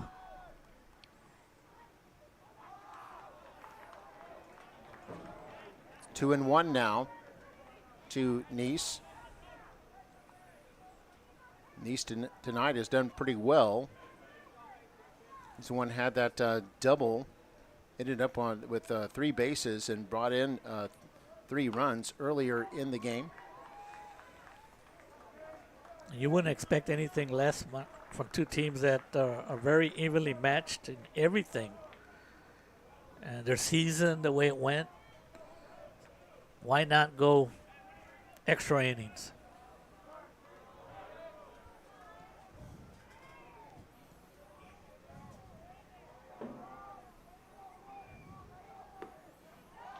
It's outside. It's going to be 3-2 now to Hayden Neese, left fielder for the Antlers. And swung on, hit toward shortstop, picked up, throw to first in time, and the runner retired. Huge job. When you get that first out of the inning, usually it prevents big rallies. Number 8, Connor Bloomer. Of course, what have we seen from the Antlers tonight? It seems that they don't wake up till there's 2 outs. That's the other thing, that this is not just any other team. They get all their runs with 2 outs in every inning just to work up the drama. So 1 out, nobody on. Here's Bloomer. This is high for a ball. And they're going to make Bloomer swing away because it looks like the first baseman and the third baseman, Lozano and Presa, were coming up expecting a bunt. Bloomer's 1 for 3. And there's a strike. It's 1-1. You know, Mark, and let's give credit to the Valley fans. We got about 2.4 thousand still with us watching this late. How about that? That is awesome. Good thing it's a weekend and not a school night. That's what I say. You got Memorial Day to recover, right? 2-1, the count to Bloomer. Nobody on, 1 out in the 8th. Swung on, hit toward first. Lozano has it. Now a toss to the pitcher, and there's 2 away. Ooh, 2 big outs, Mark. And a great job by Coy on that one, Mark. He covered the base. If he doesn't cover the base, they're not going to get an out. So good job by Kane Coy on, first of all, throwing strikes and getting 2 quick outs, and then covering the base. 19, Cooper Hymas. So 2 outs in the inning, nobody on. And Adon Hernandez is up to bat. But, you know, when we think things are looking good for the Mustangs, Mark, as you alluded to, they like to score after 2 outs. And there's a called strike on Hernandez. And you know that this Kane Coy, Mark, being the quarterback, you know he's used to a lot of fans, and he's used to pressure. Outside, 1-1.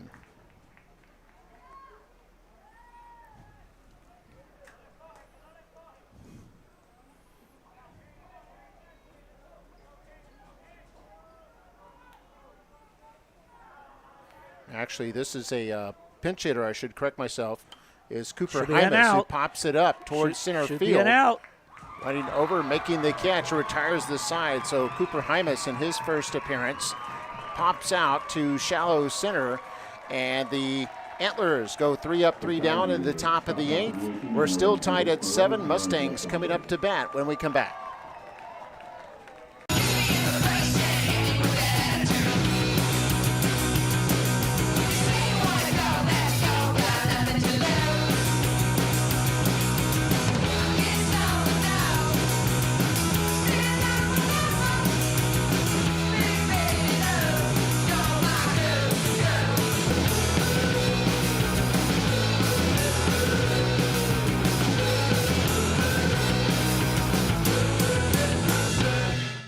McAllen ISD is a place that offers rigor and choice. Want to study for a college associate's degree? We've got that. Looking for rigor tied to global standards? We've got that too. And coming this fall, a new collegiate academy giving students more career choices than ever. Call today. We are about learning. We are about safe environments. We are about going the extra mile. We're about exploring our horizons. We are about opportunities for all. We are about excellence. And welcome back here in Corpus Christi's Cabinets Field. We're in the 8th inning, extra innings here. 7-7 our scores. The Mustangs were able to tie it up in the bottom of the 7th. With their season on the line, they were able to stay alive here for at least one more inning.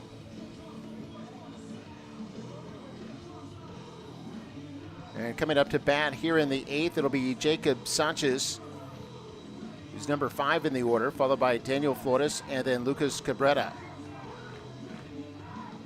Jacob Sanchez has scored 2 runs tonight. Yeah, he walked and singled in the 4th and 5th and scored both times.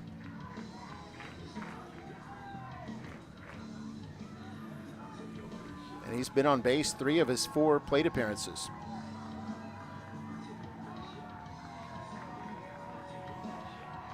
You know, this has really turned into a classic, Mark. This game is going to be talked about for many years. There's something going on with the umpires talking to the Antler coach.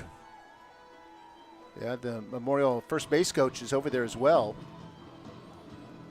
There's The just Memorial so fans much. are entertaining themselves. Saw a young man running through the crowd with a Mustang flag. And I would personally like to thank all the support MITV is getting for this, Mark, that the district is willing to say, let's do this, and why not? I mean, the kids deserve this, so I'd like to thank Superintendent Gutierrez. Yeah, our superintendent, Rene Gutierrez, wanted coverage of this series. I'm glad we were able to do it. Game 2 and Game 3 today. Not only the importance of having the coverage to a lot of people, because, you know, Corpus, it's a trip, right? But the fact that it gets documented forever for these players to go back and their parents to go back and watch it.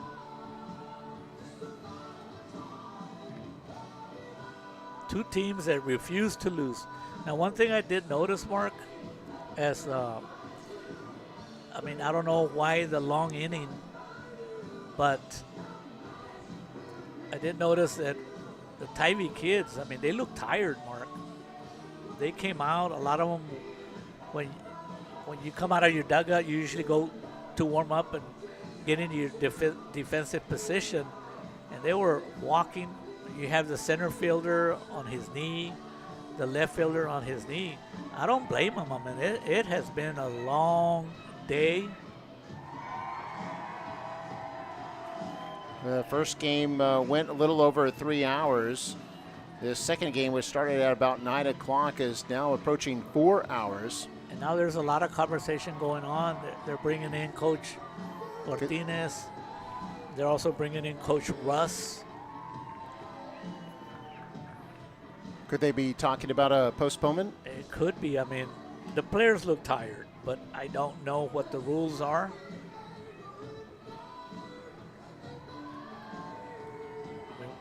They would have to at least let the Mustangs bat here in the bottom of the Yeah, we've gone 8th inning. 7.5 innings.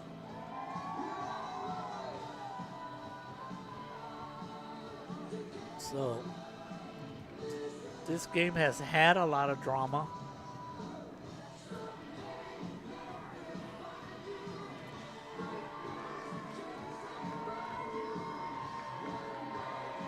You hear the Mustang fans getting excited. Now the Tivy fans getting into it.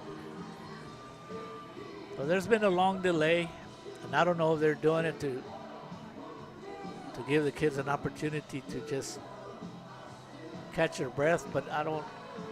And the players are coming in, Mark. The Kerrville Tivy players are coming in, and so I don't know what's going on. Yeah, there's no injury or anything like that, or something on the field that needs to be cleaned up. I just don't see. There's a lot of different things that can happen. Let me make a couple of phone calls and see if I can find out if anybody knows downstairs what is going on. Because I don't think we've had an announcement up here either. There has not been as yet.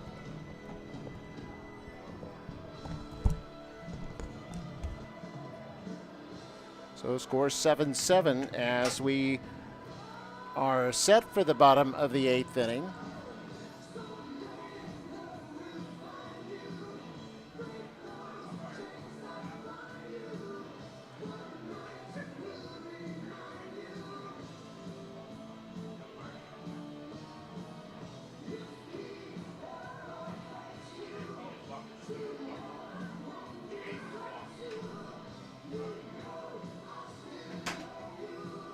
So 7-7 our score. Antlers have out-hit the Mustangs 5-4. Okay, Mark, I heard that because of the delay, it's been a long day, but the game will continue. The situation is that one of the umpires is just like exhausted. Mm-hmm. And so he's trying to regain himself, and it is a plate umpire. He's doing okay, but he's just, I mean, it's been a long day. And what's going to happen is if he can't go on, then somebody's going to rotate in to finish the ball game. But we will finish this game tonight. And it's been one of those nights, hasn't it? One of those days. I mean, second game. Yeah, it's daytime right now. It's just had a lot of different things midnight happening, and then now this. And so we know that it's always the safety of everyone involved. And I don't know if he just needs to sit down for a little while to catch his breath. But they started on the field at 5. Mm-hmm. Now, we gave out, sometimes the temperature was like up there, right? But when you're on a field like this, it's a little bit hotter. Yes. So especially a turf field, it radiates heat. So that's what happened. And I did notice from up here in his strikes zone that he was calling the same, but his signal wasn't the same. He was just like. I noticed that too. It was kind of hard to. It wasn't as decisive on his not like he strikes. And he was just like, and he's doing the right thing. He needs to take care of himself, and we'll see how it all goes here with the two teams. And if he can't go, then another one of those umpires is going to take over, and they'll probably go with a 3-person crew, because this is a 4-person crew. The 4 umpires, 2 are from the Rio Grande Valley, and 2 are from the New Brownsville chapter. So this game, how long has it gone? Like, I don't remember what time. Close to 4 hours. It started at 9 o'clock. So we've gone close to 4 hours. That's a long time.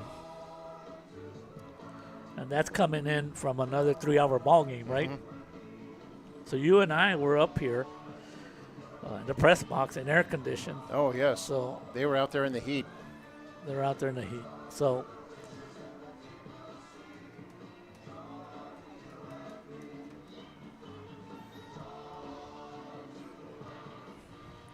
we've still got a delay here at Cabinets Field.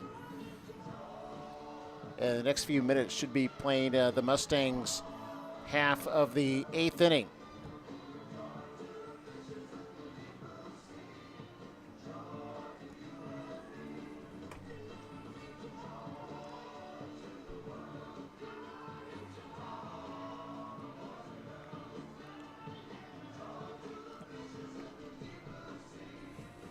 We still have a lot of viewers out there. I'm going to go into our Facebook to see what kind of action we're having all night long. And something that's impressive, Mark, there's some from all over, different cities, different districts, sending out the best wishes to the McAllen Mustangs.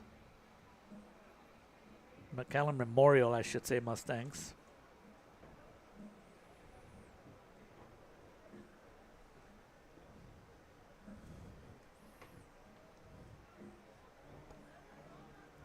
Man, there's so many comments, it's almost impossible. So it's like, Erasmo Cervantes, way to go, MITV. El Perez the third. Rita Herrera, Luis Serna.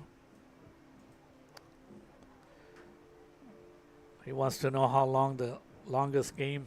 I know my nephew one time played on a team, Mark, that they played 19 innings. Well, they just broke the record for the longest game in Texas high school history back in April of this year. I think it was Midland and Odessa played 23 or 24 innings. Wow. And Mark, you were talking about how late will they go? Did they get special permission because it's a playoff?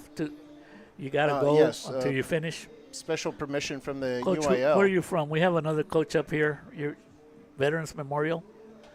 Nice to meet you, sir. So David Gutierrez is watching. A lot of people still hanging in there with us. Ariana Liest, Lydia Venezuela, even Eduardo Reina is watching.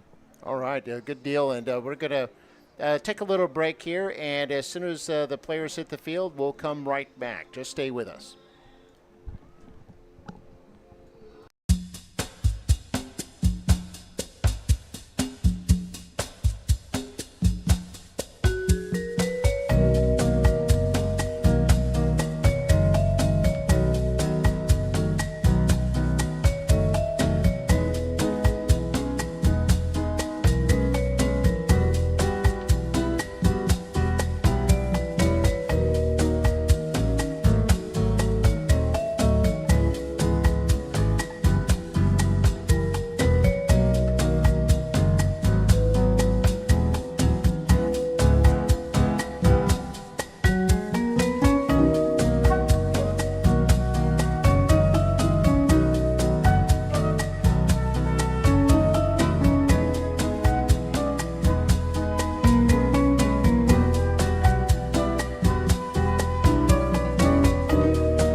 All right, we're back. The teams have come out of their dugouts.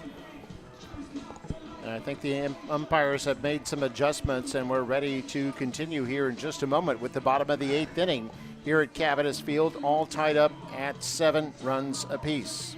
Mario, Yes. what were you able to find out? Well, what I found out was, like we said, the plate umpire, being out here a long time, a little exhausted, and they didn't want to risk him. So he's going to take the night off.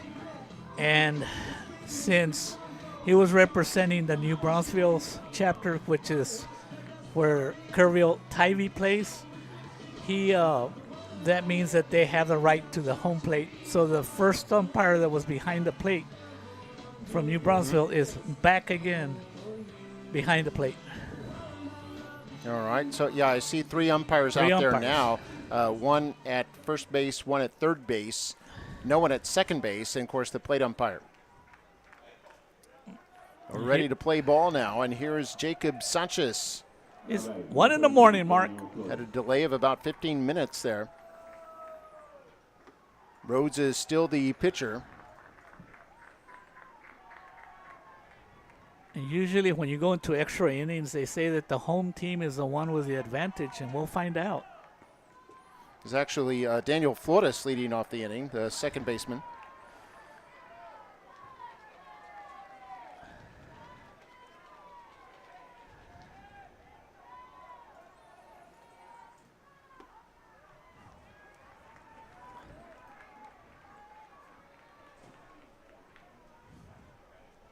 So 2-1 to Flores now. He's had a pretty good night.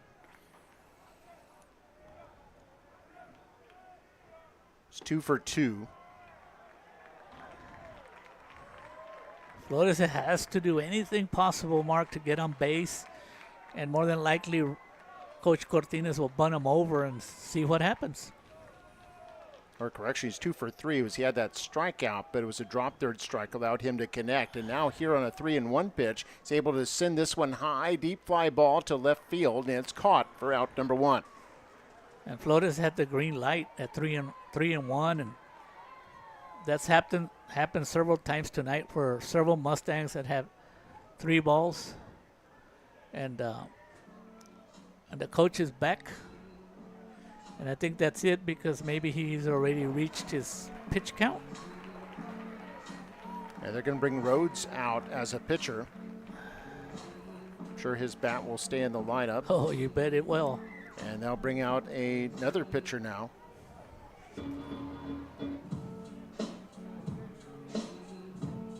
This will be the 6th pitcher that the Tivy Antlers have used here tonight.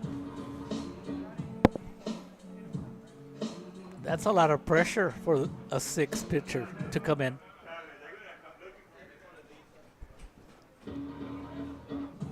Number 20 is now on the mound, getting ready to warm up.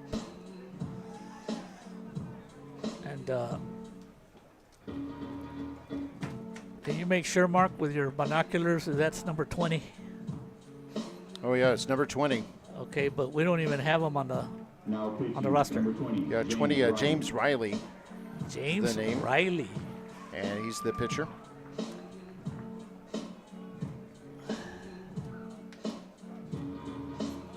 Riley had 11 pitches from Thursday night's ballgame to put that off the pitch count for. So he had 11 pitches on Thursday night, they say. Yeah. And that'll count against him, so to speak. And they're going to have a warm-up catcher to catch. That way the catcher can rest. Well, Mark, if you look out on the field, look where all the Tivy players are. They're either kneeling down. I mean, everybody's tired.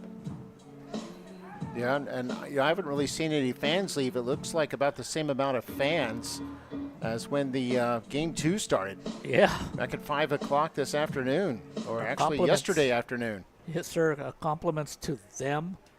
And our compliments to all the viewers that it's been too good of a game, too interesting of a game, that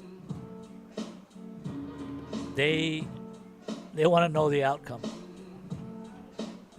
And congratulations, Mark, as we talk about how the Rio Grande Valley districts like to support Rio Grande Valley when they get into playoffs.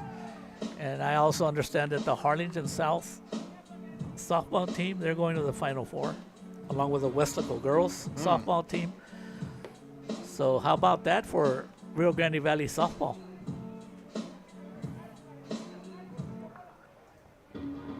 Actually, I got to see a little bit of the Harlingen South girls because they were playing right behind left field. Here is the softball complex, and they were here on Thursday playing Liberty Hills, and they took Liberty Hills.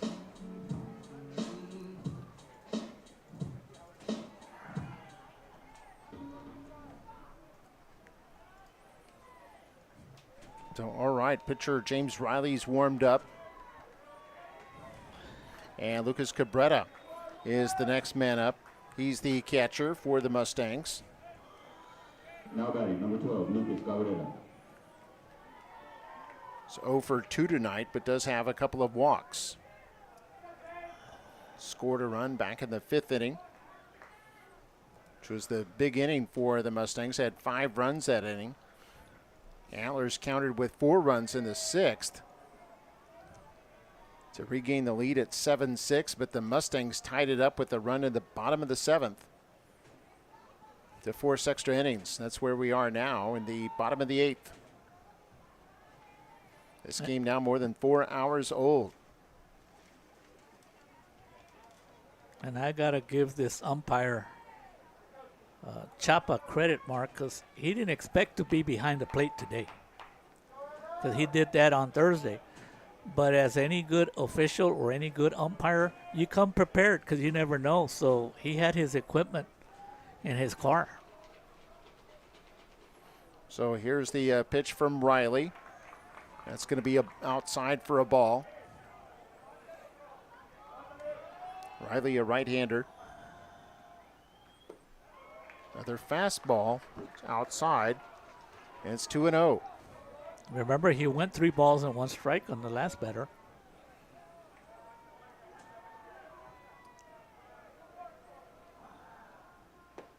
And this one's a strike. It'll be 2-1 now to Cabrera.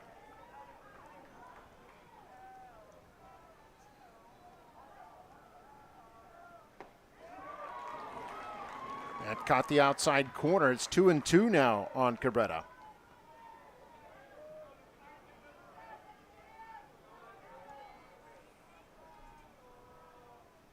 Swing and a miss, and Cabrera strikes out. 2 are away in the bottom of the 8th.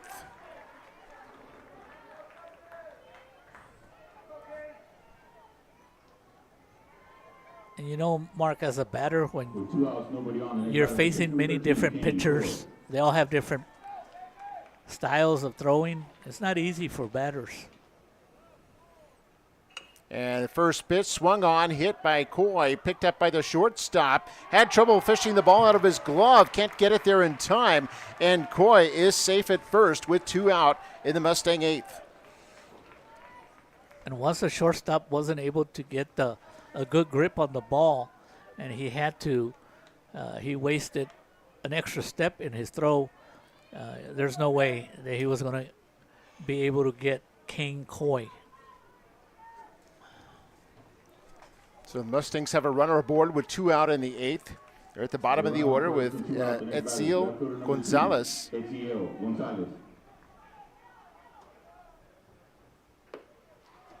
Coy thought about stealing on that one, decided not to.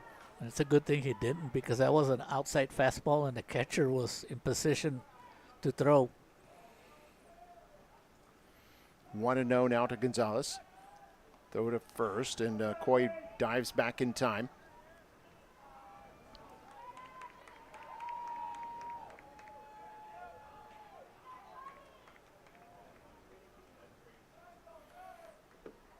The 1-0 pitch, another fastball. This misses inside. It's going to be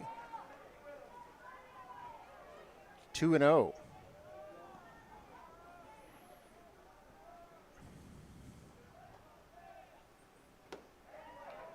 That was a strike in the inside. 2-1 now to Gonzalez. Eric Serrano, their DH, is warming up in the on-deck circle. Mustangs have the winning run at first base. This is swung on, going to be foul ball. Gonzalez fouls that off behind him. Good job by James Riley to come back and throw strikes. Please return those foul balls to the nearest dugout.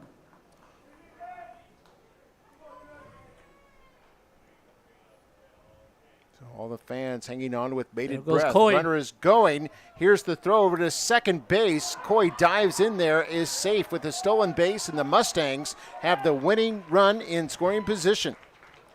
And wouldn't it be something if Gonzalez comes through? Because he started this game only, right, Mark? That's right. Started as the left fielder. He's now got a full count, still 2 out. And Coy is at second base.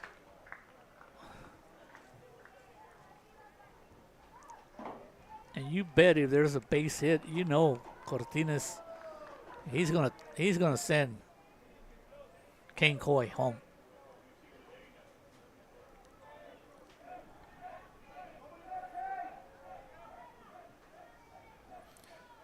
Full count on Gonzalez. Here's Riley's delivery. This is a bouncer to first base. First baseman has it, steps on the bag, side retired. We'll go to the 9th inning. So still tied at 7. We'll take a break, be back with the 9th after this. I just wanna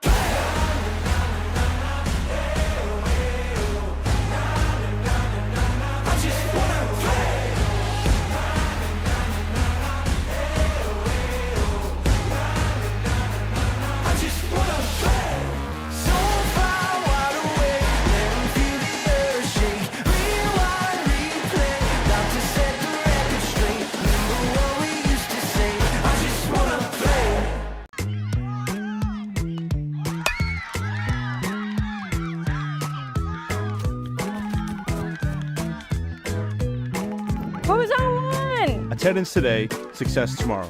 Attendance matters. At McAllen ISD, every voice matters. A community dedicated to shaping the future of every student with a legacy of success and accomplishments. Join McAllen ISD, where every student is a story waiting to be told.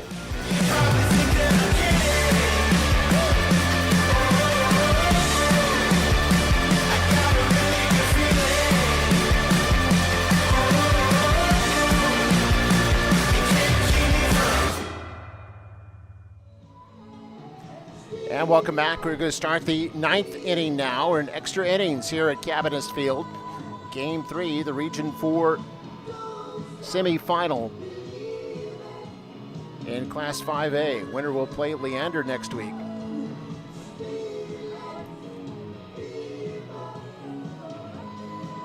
And for Tivy here in the 9th inning, they'll have Robert Johnson to lead off, followed by Guy Flores, and then Wiley Flores. Okay, in the last inning of pitching, Kane Coy did a fantastic job of staying ahead of the hitters.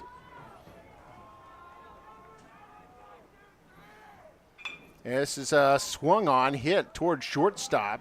Long throw to first is in time, and Johnson is retired. Man, anytime you can get an out on one pitch, you got to be happy. That'll bring up Guy Flores with 1 out here in the 9th.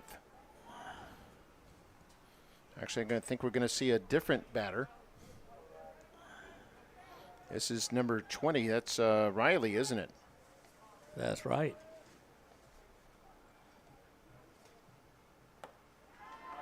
Could have been because he came in to pitch with all these changes. You could lose your designated hitter. Just a lot of things going on.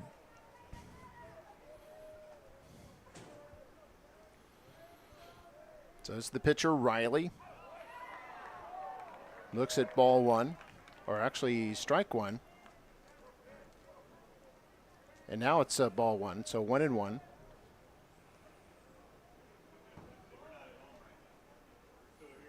Just 1 out. And there's a called strike on Riley.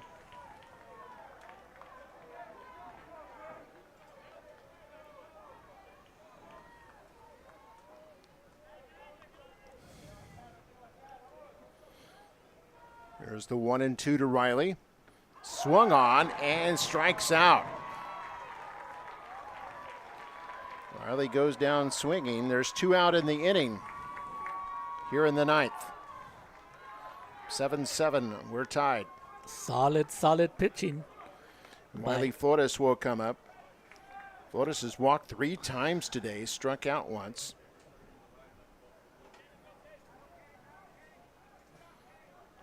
And after Flores, if Flores should reach, it will be back at the top of the order for the Antlers. He swings on the first pitch, gets by the third baseman, but not the shortstop, but it's going to be an infield hit here for Wiley Flores. Infield single for Flores. So now we're at the top of the order. The Antlers always seem to get something going with 2 outs. And Stormy Rhodes be back up to bat. Rhodes has walked 3 times tonight. It is 0 for 2. The number 2, Stormy Rhodes. And the odds are high that Antler coach Chris Russ will not want to take the bat out of his best hitter. So I don't think they'll be running. So Flores at first base as a swung on and hit to shallow center. Center fielder dives and makes the catch. Wow. Great catch there as the Mustangs retire the side here in the top of the 9th. We're still tied at 7. Mustangs with a chance to win it. When we come back, we'll be right back. McAllen ISD's world-class pre-kinder program is now open to all 4-year-old children, and it's free. Just register through the Skyward system. Don't have an account? No problem. Contact one of our elementary campuses or the Student Outreach Department at 956-687-MISD. Give your child a solid start to their educational journey. Register for free pre-K today.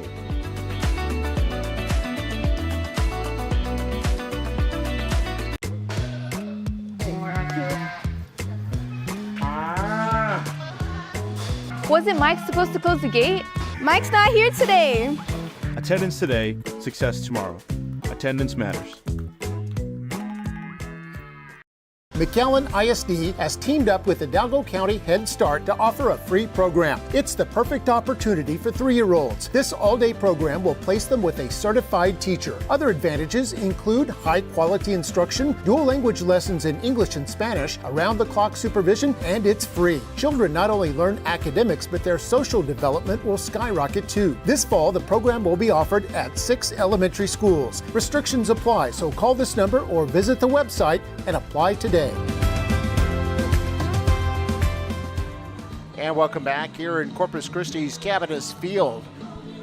Playing well into the morning now. It's 1:18 a.m. This game began at 9, the second game of a doubleheader. And it's now closing in on 4.5 hours. And Memorial, a good chance to perhaps put an end to the game here in the bottom of the 9th inning. Scores tied at 7.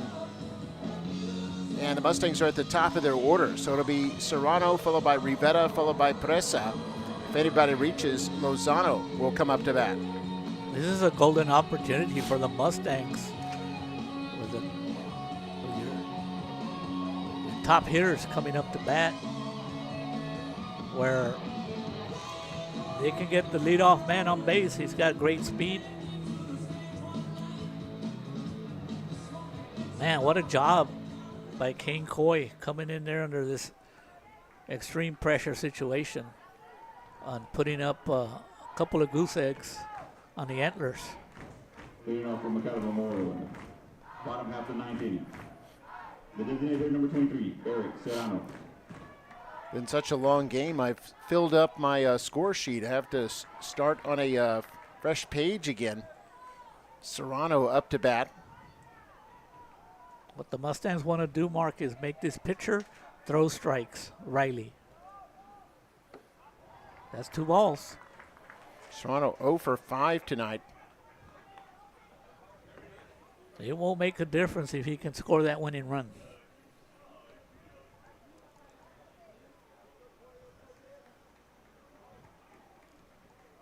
Riley on the mound. Here's the 2-0 pitch. And that's right across for a strike. It'll be 2-1. Good job by Serrano making Riley throw strikes. 2 balls and 1 strike. Yeah, fastball low. It's going to be 3-1. I'd take another pitch, Mark. Serrano's a good hitter. It's the offering from Riley. There it That's is. outside, and Serrano is aboard. The winning run is on base as Jose Rivera comes up to bat.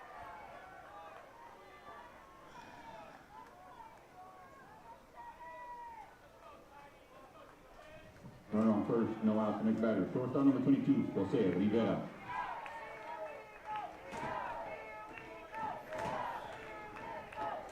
Jose Rivera, the shortstop.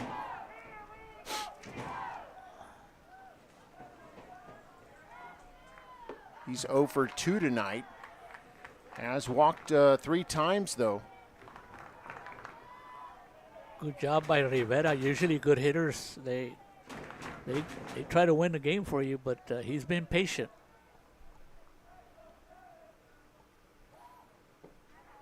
That's right over the plate. That'll be a strike. Could be 1-1 now to Rivera. Rivera's had some big hits for the Mustangs here in the playoffs. Looking for another one here.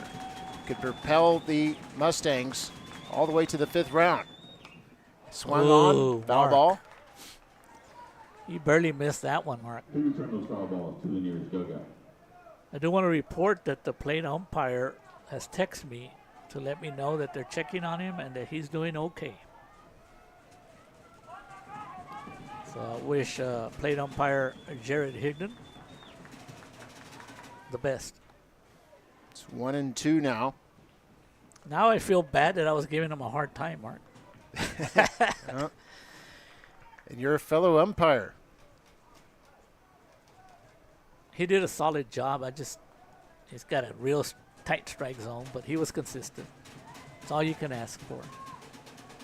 Here's the 1-2 pitch, fouled back Man, Mark. by Rivera. Rivera's on it. He's just barely missing it.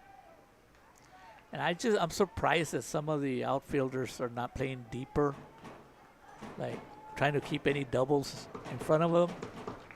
But we'll see. Usually don't think the second batter has a lot of power. Yeah, you can give up singles, but not extra base hits. And here's a ground ball towards short. It gets through for a base hit. The runners will be safe at first and second. And still nobody out here in the Mustang ninth. So I don't know, but he had him trying to bunt the last time, Mark. You can expect a bunt here for sure. But Single for Rivera. usually your third batter in the lineup, they're just there to show power and bring in runs. But he did try to bunt earlier in the game. So let's see what happens. So Rivera's first base hit of Game 3. And it comes in the 9th inning. The Mustangs trying to put just 1 run across, and that'll win the game for them and the series. The Antlers also have to be careful with pass balls. Or wild pitches. They've had several this afternoon and tonight. So runners on first and second with nobody out. It's the 1-0 from Riley. And it's going to be 2 balls and no strikes. So far, Presa has not shown that he's going to bunt.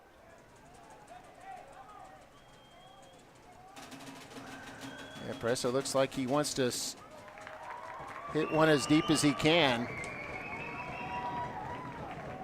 Now the 2-0 missed, so now it's 3-0. And 1 more ball will load the bases with nobody out. The Mustangs get somebody to third, they can sacrifice them home. You never know that squeeze bunt. But let's see the Mustangs. If Riley can recover and throw a couple of strikes. Eloy Lozano on deck. Here's the 3-0 to Presa. He's going to walk on 4 pitches. And the bases are now loaded with nobody out here in the bottom of the 9th inning. And the Antler coach, Chris Ross, is going to come out to talk to Riley. Eloy Lozano will be the next batter. He's the first baseman. Coach Cortines is talking to Lozano, and there's another pitching change, Mark. Wow. And Lozano's 1 for 5 tonight, by the way. They're going to bring in the Antlers will bring in the 7th pitcher now. Pitch count for James Riley, 37. And of course, why not? I mean, the Mustangs have the bases loaded with nobody out. We'll have to see if Eloy Lozano will be the hero of the night. Of course, there's been a lot of heroes for the Mustangs. Some good pitching.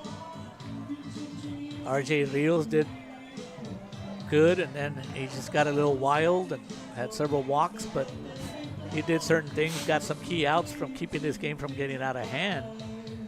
And then, but Kane Coy, boy, he's been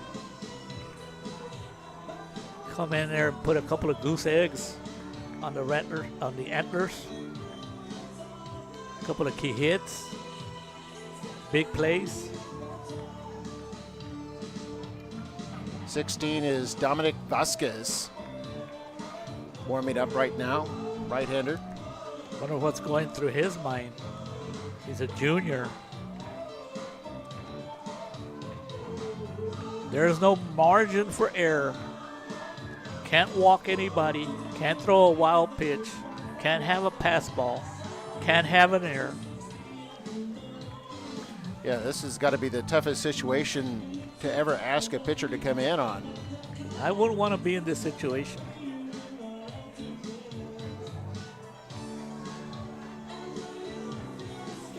And like we said, this is the 7th pitcher, I believe, that the Antlers have used here in Game 3. I'd like to ask our director, Roy Gonzalez, are you still awake? He's awake. We still have people out there still with us? Yeah, Roy's excited.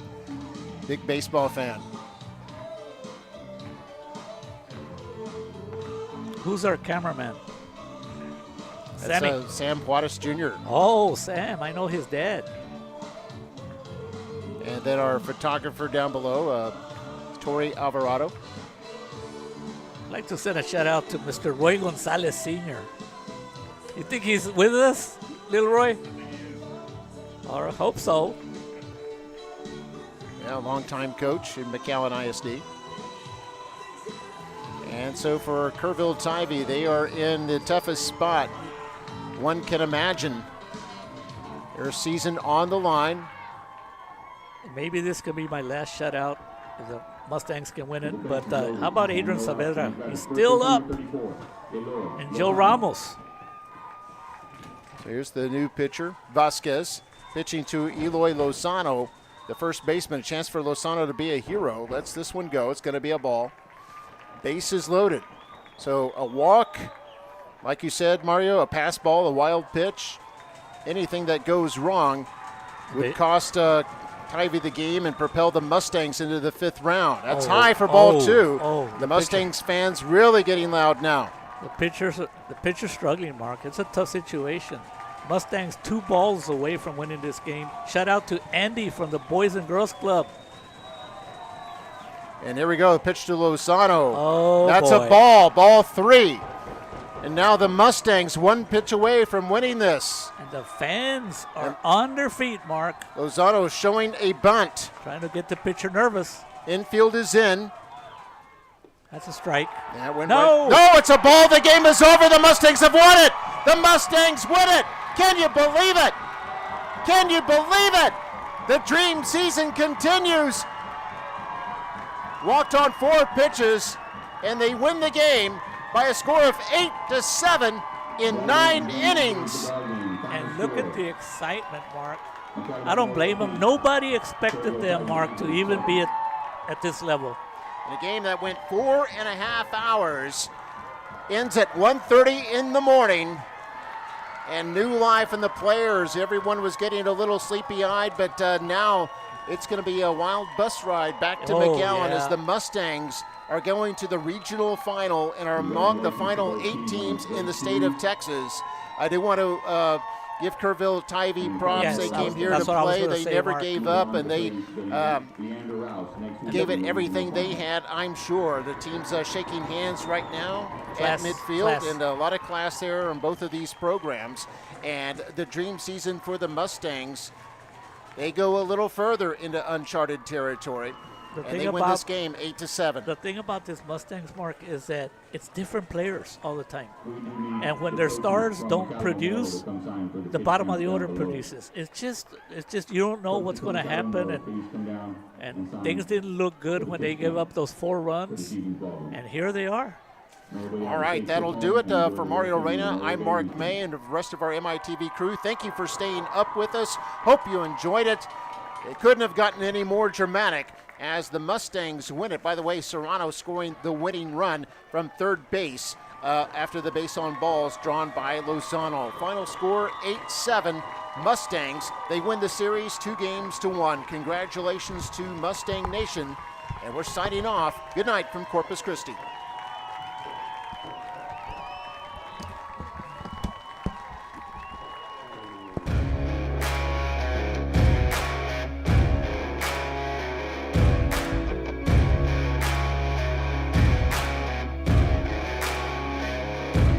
Yeah, oh my Lord, watch me sway. Darkness falls and we all pray, hoping for the light of day. Down to the river, I have held the devil's hand, felt the weight of my own sin, burdened by the heart of man. Down to the river, down to the river.